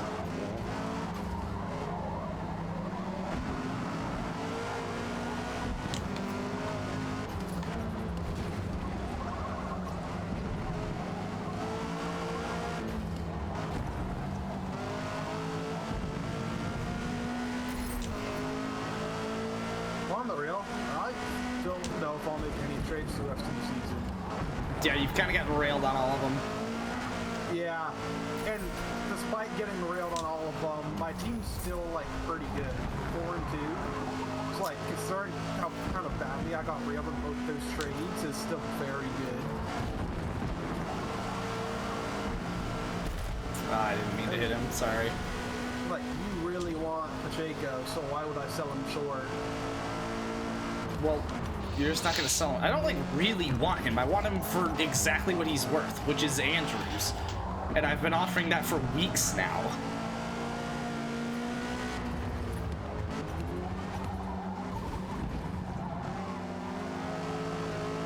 Yeah, well, he's not exactly worth that to me.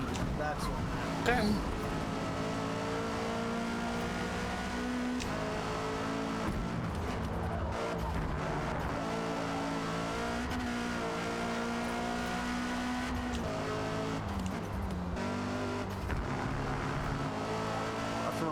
Remember the pit lane on this one is stupid.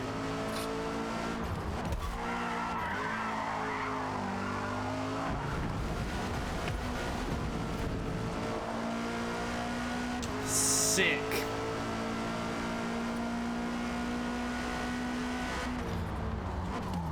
Just had a guy accidentally absolutely take me out.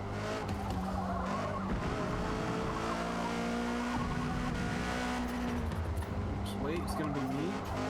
I'm waiting for you to get farther. Why am I on medium tires with a full fuel load? I literally specifically said soft tires with the least fuel load it would give me. Did we decide the hards could last this or no? I don't know. We did something on some track.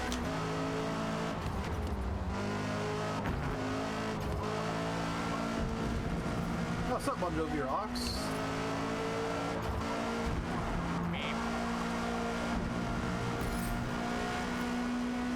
Don't let me catch you with my 80 laps of fuel.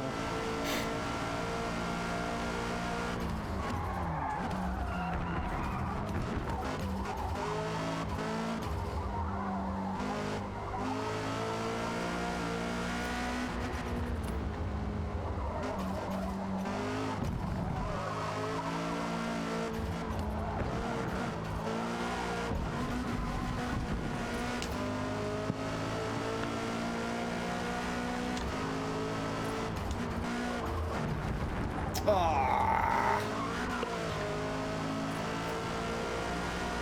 I was like,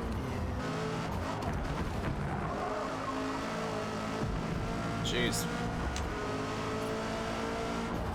Oh, bad too. Oh, jeez. Got the pressure on, dude.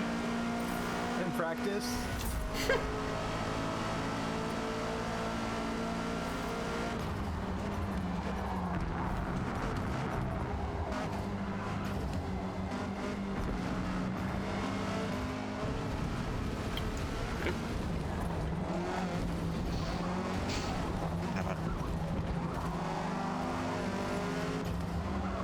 That's not my fault. Is it?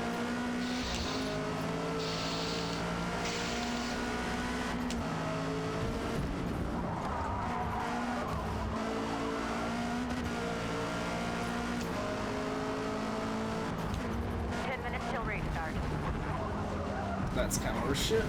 Okay. Stopping my lines or something? Qualify. No, I was just trying to get aggressive on that lap. Alright, you're qualified. Qualifying. A little more fuel load than I should have, but whatever. Some people really hate push to talk on their bikes. Legacy.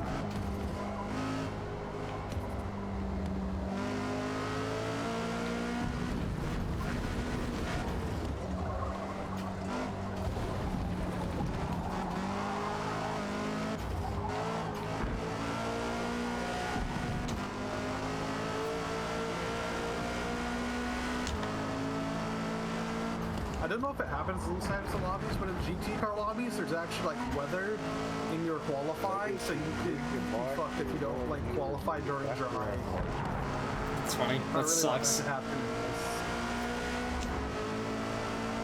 What is the point of having your microphone just to play the background noise through the fucking your Legacy Moose? Not even listening to Okay. Solid qualifying lap. Ooh, take that for qualifying lap. Slam people out, dude.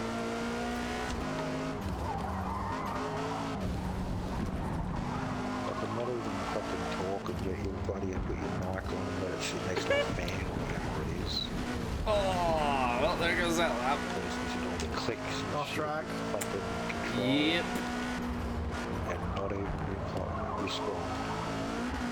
I used to be really good at the uphill, and now I suck at the uphill. And the turn that follows it. The downhill I'm still good at, but Yeah, but downhill you pretty much take flat. yeah. When we played Spike Super Mega quality. Base. One more. Yeah, buddy.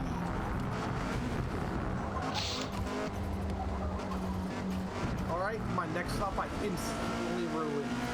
Good thing I said a good quality time. What the fuck? I spoiled it. Just Oh, I pulled too far. car drove straight into I the touched wall. grass, and that's where my life went downhill. Okay, it's random. Let's do this. Still got 7 minutes. What the hell? I scored here. I don't even get to control my car while I'm still counting 3, 2, 1. It just goes straight ahead off into a wall. What the fuck? Alright, well, I'm under 54. Qualifying third. Take it. At the moment, not bad. Currently P3 after qualifying. Yeah, second lap we don't like to talk about. That's me with my third lap. Hey, that's it. It went round the corner now. Yeah, it's online voice chat. I'm gonna mute all other drivers. I really don't want to hear them talk.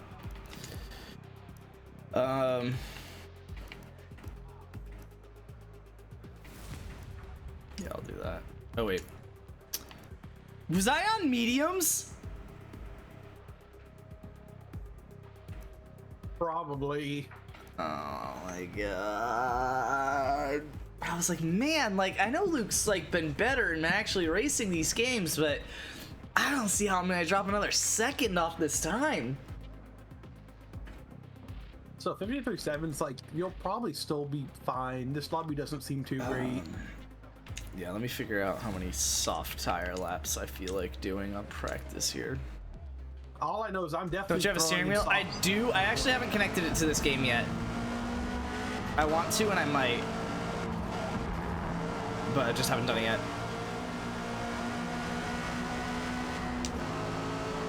Oh, looks like I must have got the Alex Spot RS guy. 62.7. It's about a tenth faster than I ran. Granted, I know I had like 3/10 in my time at least, but.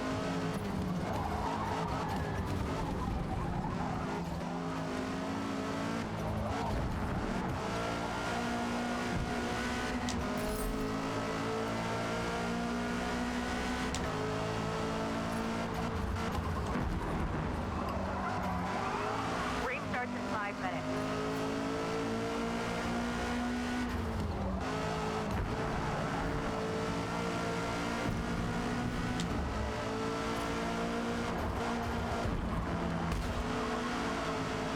Definitely just spawning on top of a guy.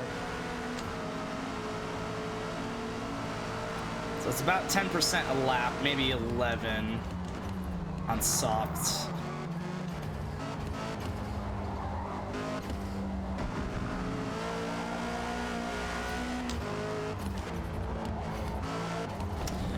So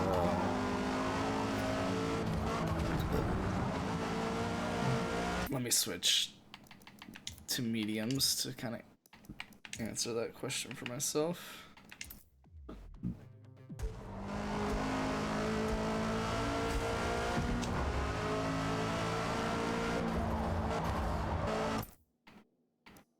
Oh, I can't.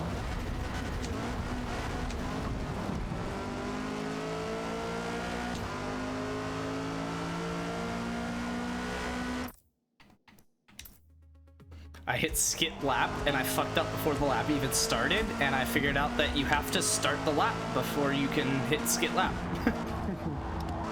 Solid solid practice time on 16 laps of fuel. Wow. That I didn't have a chance to beat on my next lap because I saw some guy that was like ghost disappearing on the first corner, and I hit it. So now not only is my lap flagged, it's also just slower.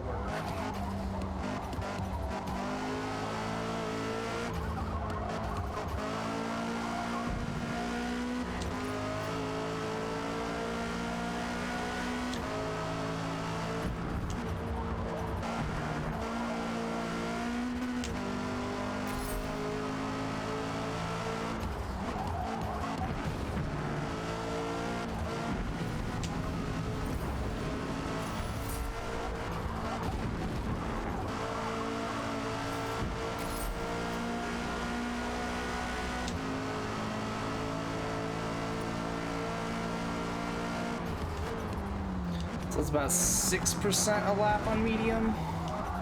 That's not bad.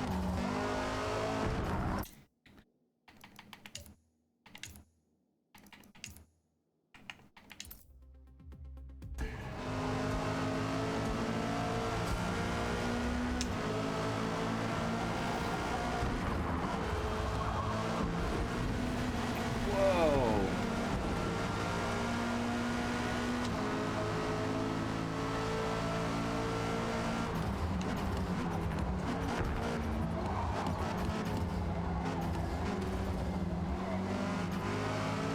I think I might do medium.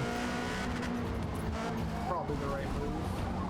Because I think I do notice the difference between medium and hard, but I don't think I notice the difference between medium and soft as much.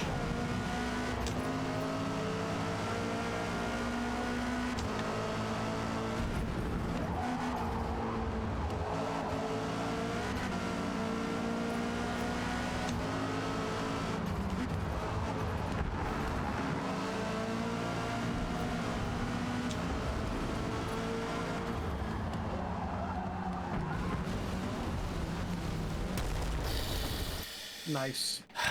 Well, I was trying to take the outside on that guy, and I literally just wanted to finish the lap, and I don't think I'm going to be able to. Wait, you're the same guy. Did you hit skip lap too? Why? I thought Rebellic was the one that hit you. No one hit me, but... Or the one that was near me. At least from what I saw. Sick. Well, Rebellic is in the same car as that guy that you think was Okay. the one that hit you, so... Maybe I'm crazy. Crazy. I was crazy once. They locked me in a room. Rubber room. 30 seconds to restart. Alright, 65% is about where the soft tires die off. It's probably slightly before that, but...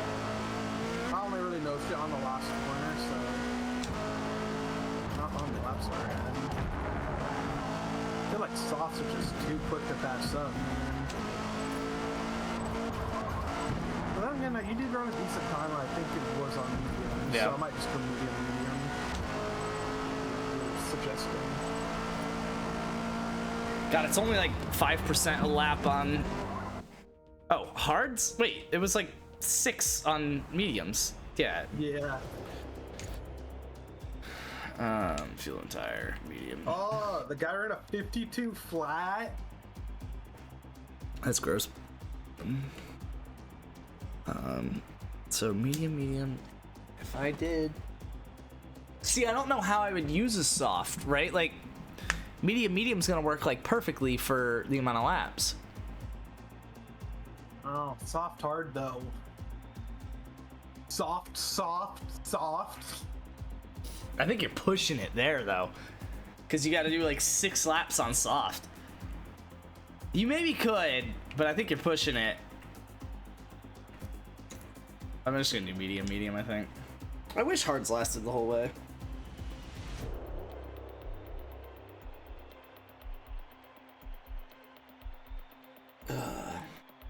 Wow, 52 flat. That's disgusting. Guess I'm gonna. Alright, but I'm fourth though. I like fourth instead of 23rd, 22nd, whatever it was that one time.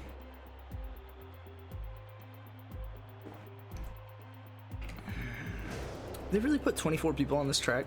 Kind of hilarious when you think about it. Dude, going from 24th to first on this one in solo's crazy. Uh-oh, bad trades only is proposed to trade to you. So stupid. KJ Osborne for Mark Andrews. How did I know it was going to be something that stupid? Now, what if I throw up a shake-up? But I just accept it and force someone to like offer me something better. Well, what if they don't? Seems like a really bad game plan. And no, I would want to accept it for...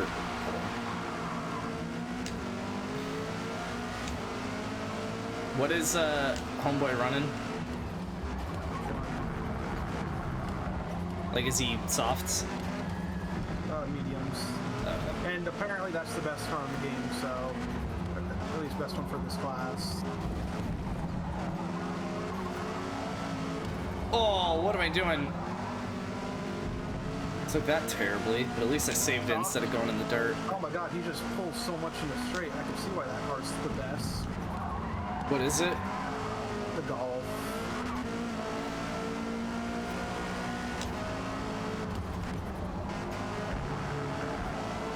Alright, well at least I'm like basically alone. I am on first. Oh my god, I'm racing like buns cakes! Your tires aren't warm yet. Like what the hell was that?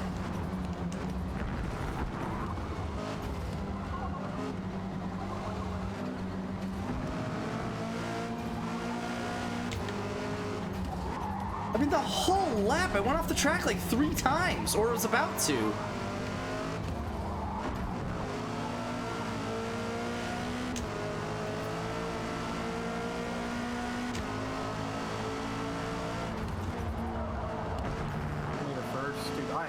Sniffing him.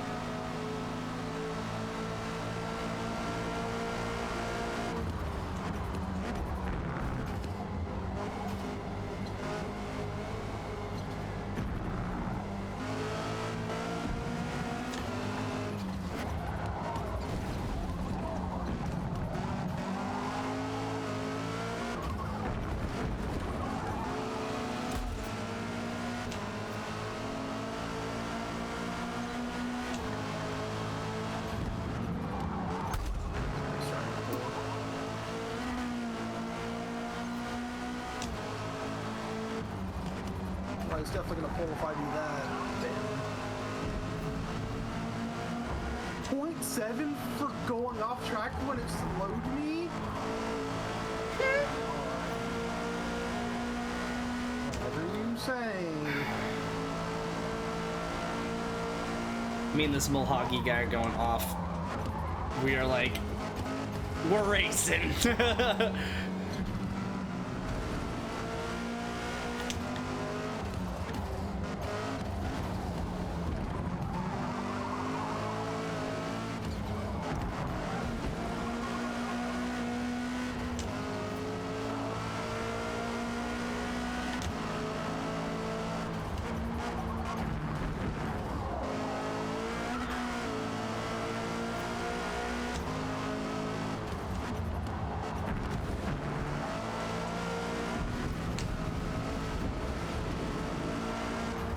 I'm just like, I think I'm gonna run faster than Sal's guy. I'm just not running fast enough. It's a good lap. Let's go. Separate.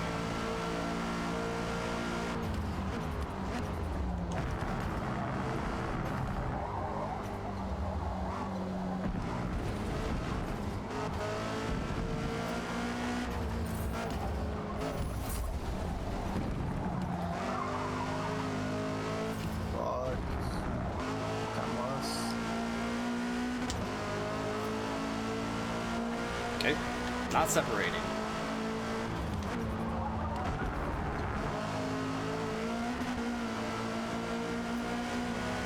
Not separating at all.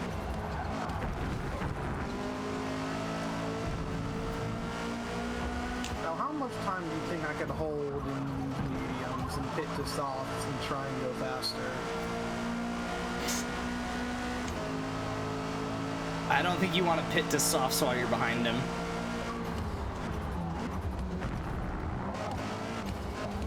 I think if you're ahead of him, you can pit to softs. That's what I'm thinking. I'm trying to wait for him to go in to our mediums right and see if I can hold out longer, a little longer. Pit to softs.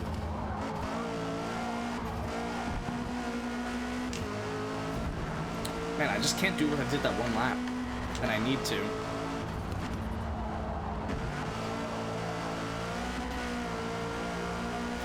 Guy in first is very consistent, and I'm not. Me and this mole kid. Oh my god. I was already the guy's rear end, and I've kind of fallen off. Whoa! What is that? Oh, sorry.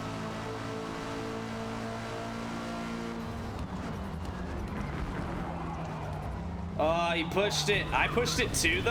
Uh-oh. Bro, get on! Oh my god! What the fuck was that? My car just kept staring at the road as it got no closer to it. And I didn't have the gas down or anything.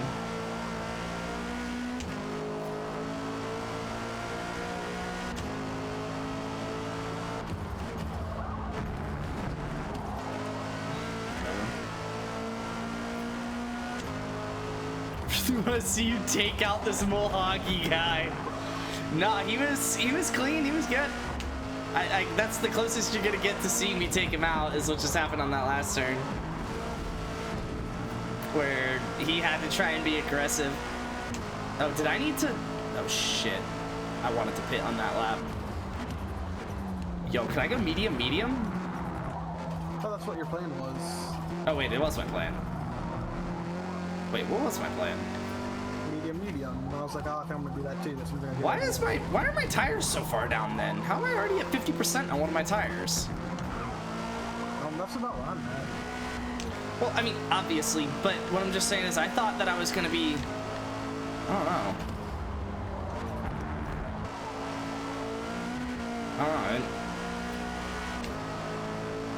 I knew I was gonna have to do 9 and then 8, but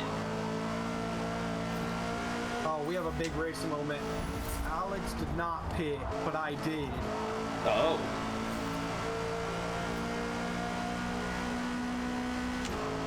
I'm pushing these tires and I hate it.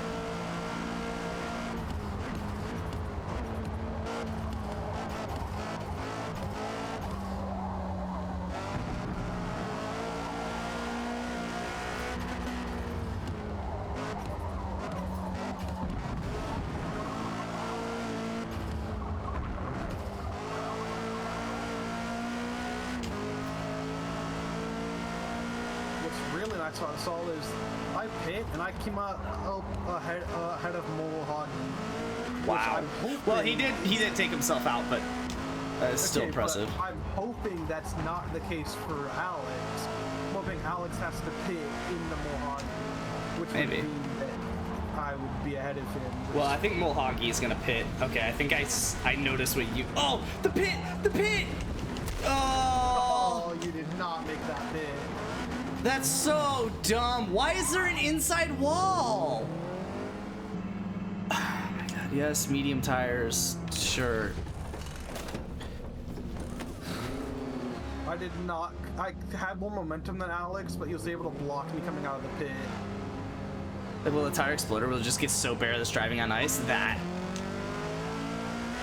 Apparently there are punctures in this game. Apparently, yeah, eventually it would go, but like you would never get to that point because you'd be going so slow. Yeah, that. How am I in 8th? I mean, I know that wasn't a good pit, but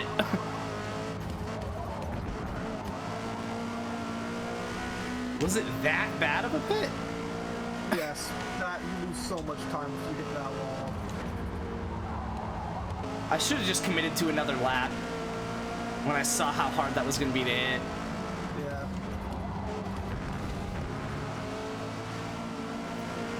I think I've raced this DJ River skid before.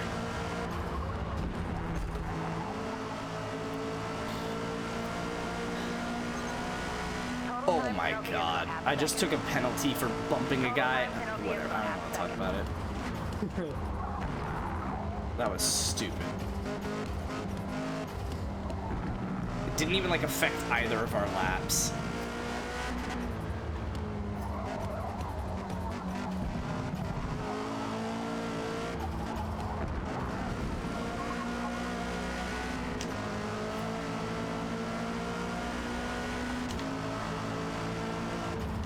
Come on, give me the run. Give me the run. Alright, I'm behind Mulhoggy. I guess he hasn't pit yet.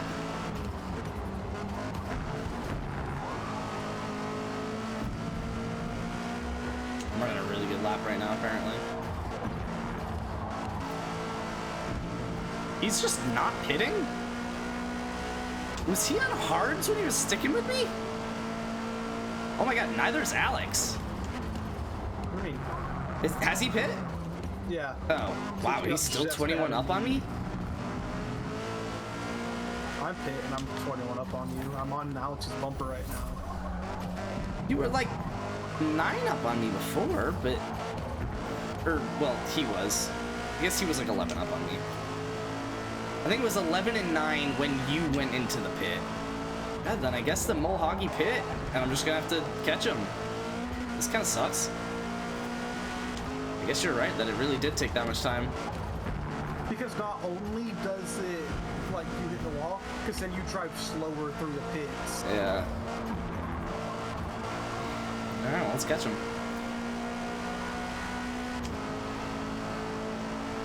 I don't think I'll get Alex. Ooh, not if I'm touching grass. Oh, I need him to make me stay. He did make one that kind of caught me back up, but now I think he's settled in again.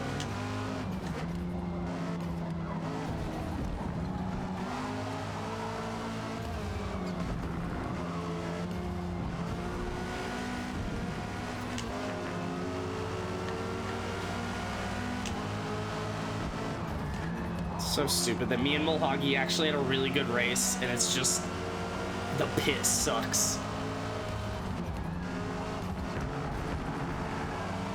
I mean, Alex's race is probably been after that. Touch grass on the first corner, now he's doing a half up.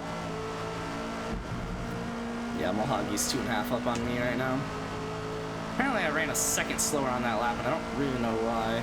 Ooh, it's pouring in now. Yeah. I mean, the chance of me having Alex in the first place was kind of slim because I got a BS 0.7 penalty. Yeah. I forgot about mine.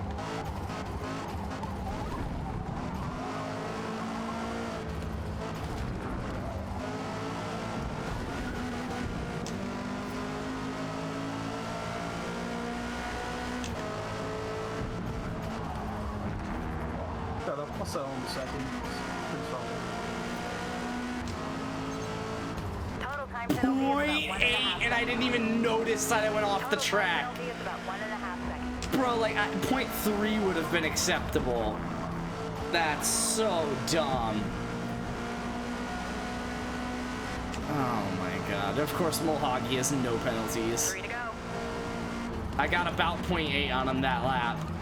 Just by, like, working hard, and it means nothing now. Oh my god, what is this car this guy's driving in? It's the most annoying thing.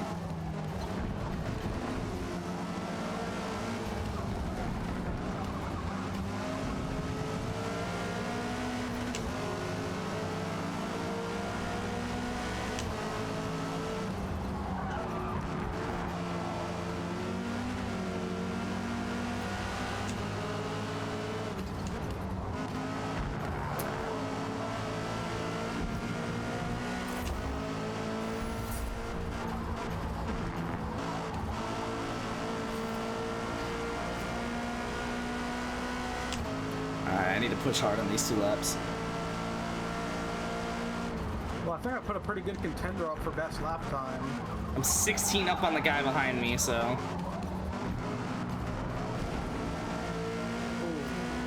What'd you get for lap time? 52.9. Nice. 9.3 or 52.936. Yeah.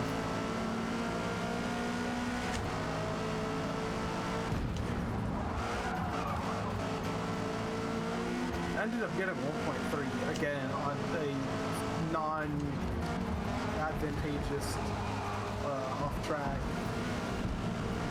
In case wondering how non-advantageous it was, I finished that lap 2 seconds beyond my best lap, and I got a 1.3 second penalty. Damn, I was up like over a quarter of a second, but I fucked up the last turn. I lost Last lap. 0.1. Let's go. Or I'm down to 0.1 better. Oh, Milwaukee! Milwaukee! Milwaukee! Milwaukee! Oh! Oh, baby!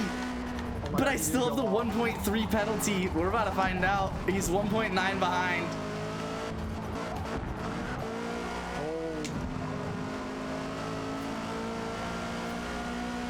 It does wager, it shows speed in the bottom right. Let's say it's going to just blocks it.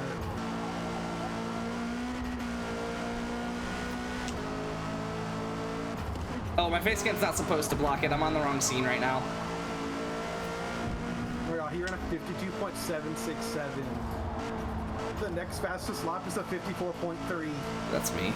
Or no, 3.4. 54.2,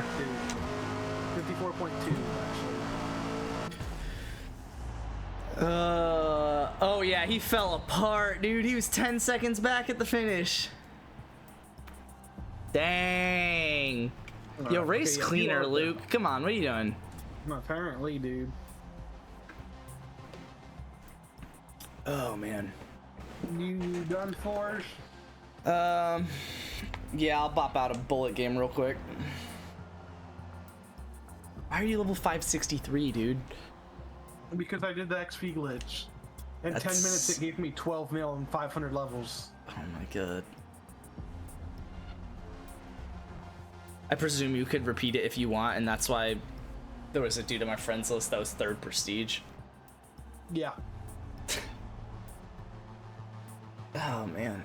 Alright, well, time to buy that number 22 Golf GTI. 52.7, 52.9. Alex messaged me, he just goes GG, or he goes just close.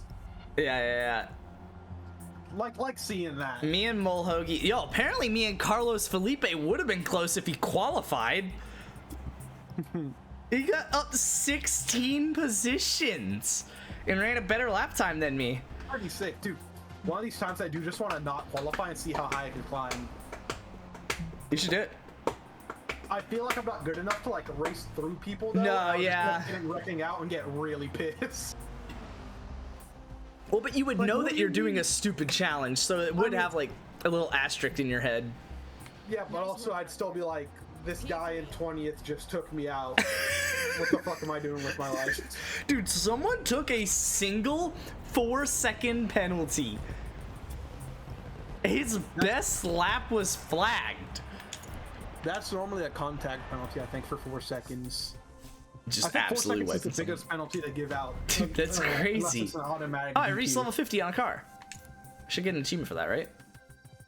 I think so. You also get a manufacturer discount boost. All right, number 22 Golf is what we're buying. I think you're gonna hate it. The car? Yeah, something like that. I mean, I think. I hate pretty much every car that has a number on it, so Well, there's a lot in this game because it's a racing game. that is true. No, I'm racing cancer. Yeah, the Experian Racing Golf GTI. Yeah, except for number 1 Victory Royale. Yeah, Fortnite, we're about to get down. Get I down. think you're gonna hate it. If it is what I So think again, yeah, number 22 Experian Racing Golf GTI. it is what I think it is. Yes, you'll see. Oh, sick. I could buy it individually for $270. That's hilarious. I feel like if Aaron played this game more, I would be okay with buying the premium. I'm gonna play the shit ton, but I'm irrelevant. So Yeah, I just don't know that I am gonna play it a bunch. You know what I'm gonna do? I'm gonna wait until Really? City Skylines releases.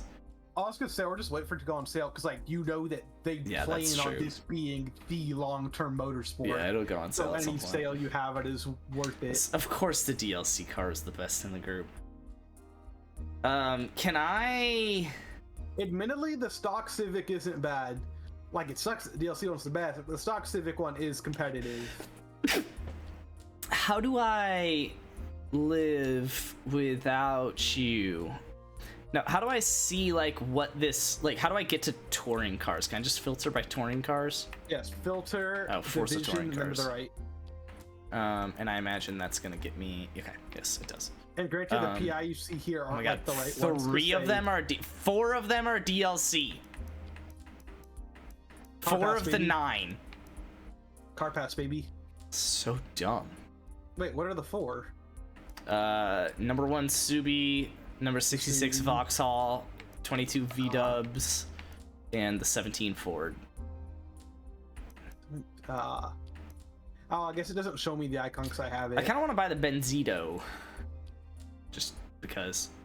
But that's 267s, so no. Dude, let me sponsor you. I got 11.8 mil right now. Did you have the heisted accelerated? Wait, what are we? Oh, you guys talking about Fortnite? Played Fortnite last night. I was on kids. Dropped Dude, I can't 11 wait. kills first game on. Dude, I'm just waiting for the old map to come back, and I'm gonna be really sad just to realize that my life was just fun at that time, and it wasn't Fortnite. I'm just depressed now.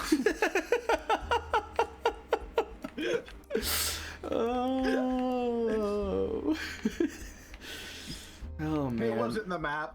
It was just that I wasn't depressed. Okay, what about? Hold on, buy cars again. Sorry. I could buy any of the. Nope. If you Filter. want to do GT cars, cannot recommend anymore the Viper. What the Formula Mazda spec? Do I just buy that car since they Formula apparently Mazda's- don't they it's- do that one a bunch? Well, it's the featured one right now. There's no guarantee how much they'll do it, Oh. but it's pretty sick. If my personal opinion, buy the touring cars or the GT cars because those are 2 permanent playlists. That's fair. I should at least buy a GT car. Yeah. If you want to buy a GT car that you'll at least enjoy, Dodge Viper's the easy go-to, or be that guy, buy the Vet. The Vet's also not bad. Yeah, I'm gonna probably buy the Vet. Yeah, I guess the Formula Mazda spec is temporary, which is annoying. Or So wait, so be why with does Chad. it? Okay, what I think it is, I think it's weekly, and I think in 20 hours the LMP series will be active and the Mazda spec will not, Oh, probably. But I don't know. I would say ends in 20 hours. some of because the LMPs. they're stupid. Luke, have you played a video game recently? And I think it's the same thing with the A and C class series on open events. I thought you could do the A-class series. Oh, you're saying like you could do the A-class now. For the next 20 hours, and then they're swapping to Yeah. C class. Okay, yeah, that makes sense. Um, Dude, C-class at Spa has to be abysmal. It's such a long track. it's 3 laps. Dude. What does it say? It's supposed to be a short race length. Doesn't matter. It's You know what? Spa. Let me look at the LMP cars, and then I'll probably buy that the Corvette as well. But let me Which look at vet, you gonna buy the C8 or the C7? C8. What? Valid. LMP. Early LMP Yeah, I think that's what it is. or vintage Le Mans prototypes? Early LMP. Wait, are you shitting my dick right now? I'm gonna double check, but I went early LMP and it says that there were no cards for that category. Maybe they're gonna release them like tomorrow or something. And I oh, do maybe know it's on the the- reward of tomorrow's little showcase or something. Yeah. Car restrictions. It is early LMP. It says early LMP.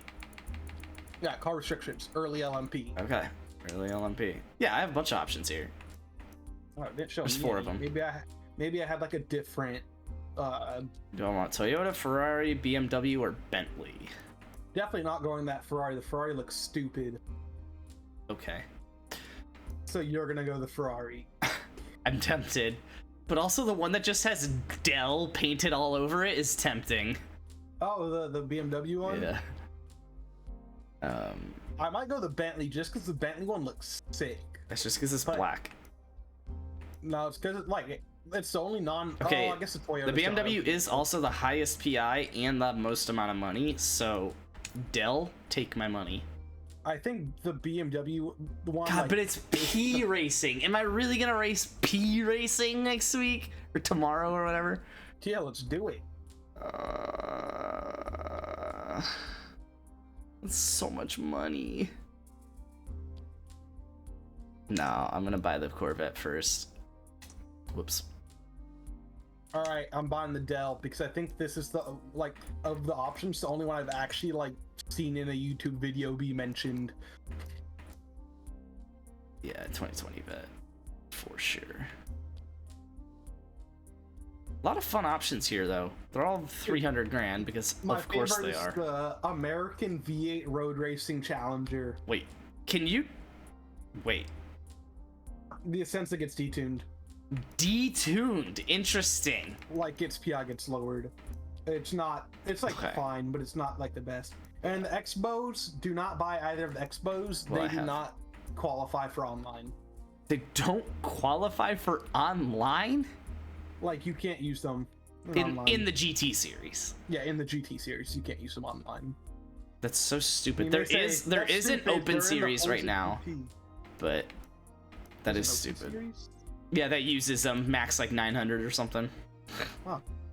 I just saw it. I need to finish my single player so I could get whatever this cool looking car is. Yeah, we're gonna black out this Corvette. That is for Oh, so sure. you completed the enthusiast tour already. Yeah, Pretty sick. yeah, and I got that Oh. LFA.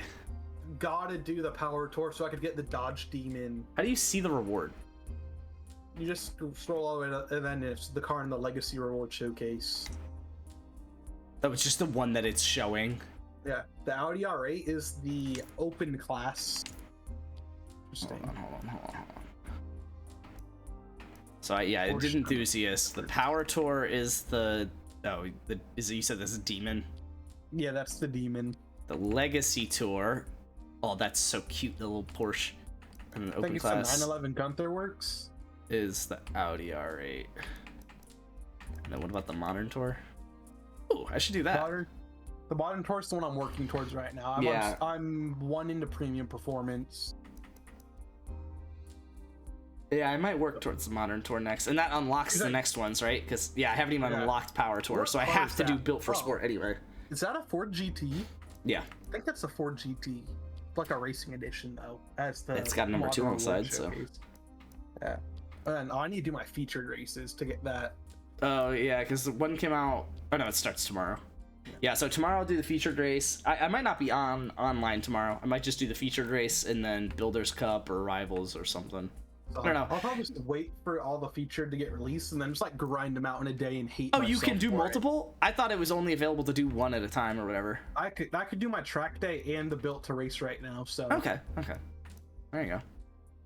Yeah, I'll do them one at a time because I do not want to grind them all at once. yeah, I'm a loser. So They do got a C8 vet on this next one coming out. I think, right? No, that's not a vet. That's a Ferrari. That's a LaFerrari. Yeah. If you want to do a C8, the C8 was mentioned in the performance one with the Dodge Demon. Oh, really?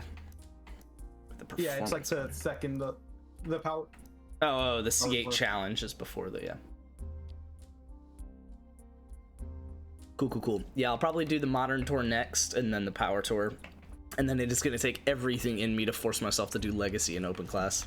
Actually, Legacy's Open- kind of cute. I feel like you'll like open class just because you could use whatever you want.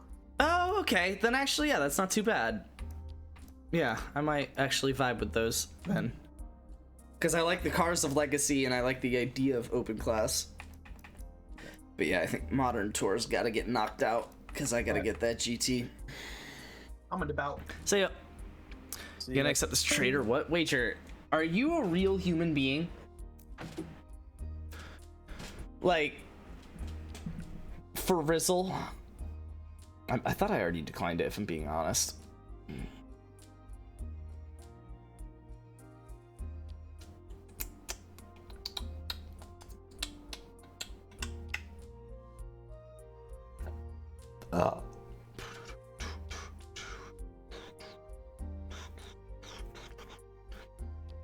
I know you want Andrews.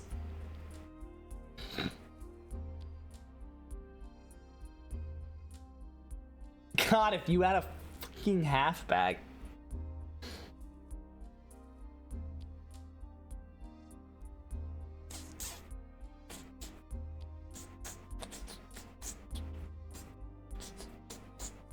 You think it'd be easier for me to trade Burrow? Like if I just straight up did Andrews for Burrow just as trade bait for someone else. I'm not, but like I can't trade Andrews, so Osborne is not the answer to anything. I'm not gonna play him. Who am I gonna play him over?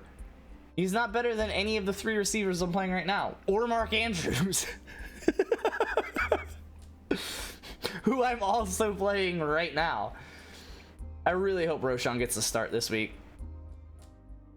I really hope Roshan gets the start this week.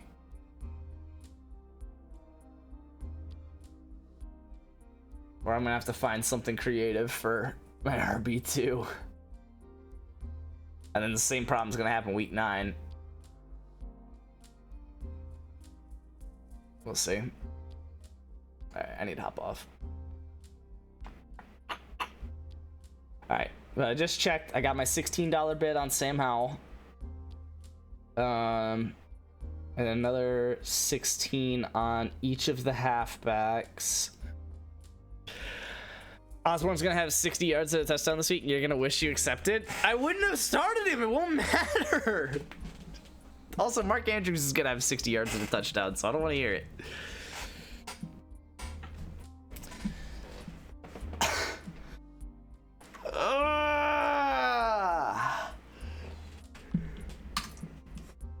What? Okay. This is a good game. I think they need to expand online racing just a little bit more. Actually, no, I just need to dive into Rivals. What am I hating on this game for when I haven't even touched Rivals yet? I'll add Josh Kelly if you really insist. Yeah, let me find someone to drop to put Josh Kelly, garbage backup halfback of the Chargers, on my team.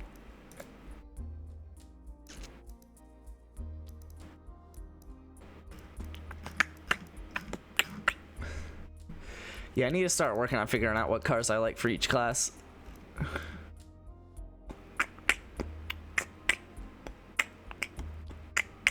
I need to get Aaron on. Dude, Aaron's not gonna be on all week this week. And then he might be on this weekend. We'll see. I doubt it. And it won't matter. I'm not gonna be on Saturday at least. I might be on Sunday. But then I'm not gonna be on next week, assuming I'm traveling, which I'm not sure that I am yet, but we'll see. And that's when City Skylines is released, so he's not playing this game anytime soon. Yo, how many times is my computer gonna tell me I have an update? And how many times I gotta restart it and it's still gonna tell me I have an update?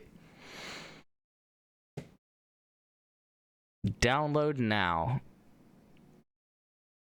Oh my god, it's actually like downloading. Oh my god. I kept hitting that button and it wasn't ever downloading anything, so I presume that's why I didn't actually do anything. Anyway, I'm hopping off. Hope you guys had some fun in the stream. I'll be live tomorrow on Forza. I kind of already explained what I'd be doing, so I'm not going to mention that right now. Big people do good things. I love you guys. I'll see you guys then. I'm out. Deuces.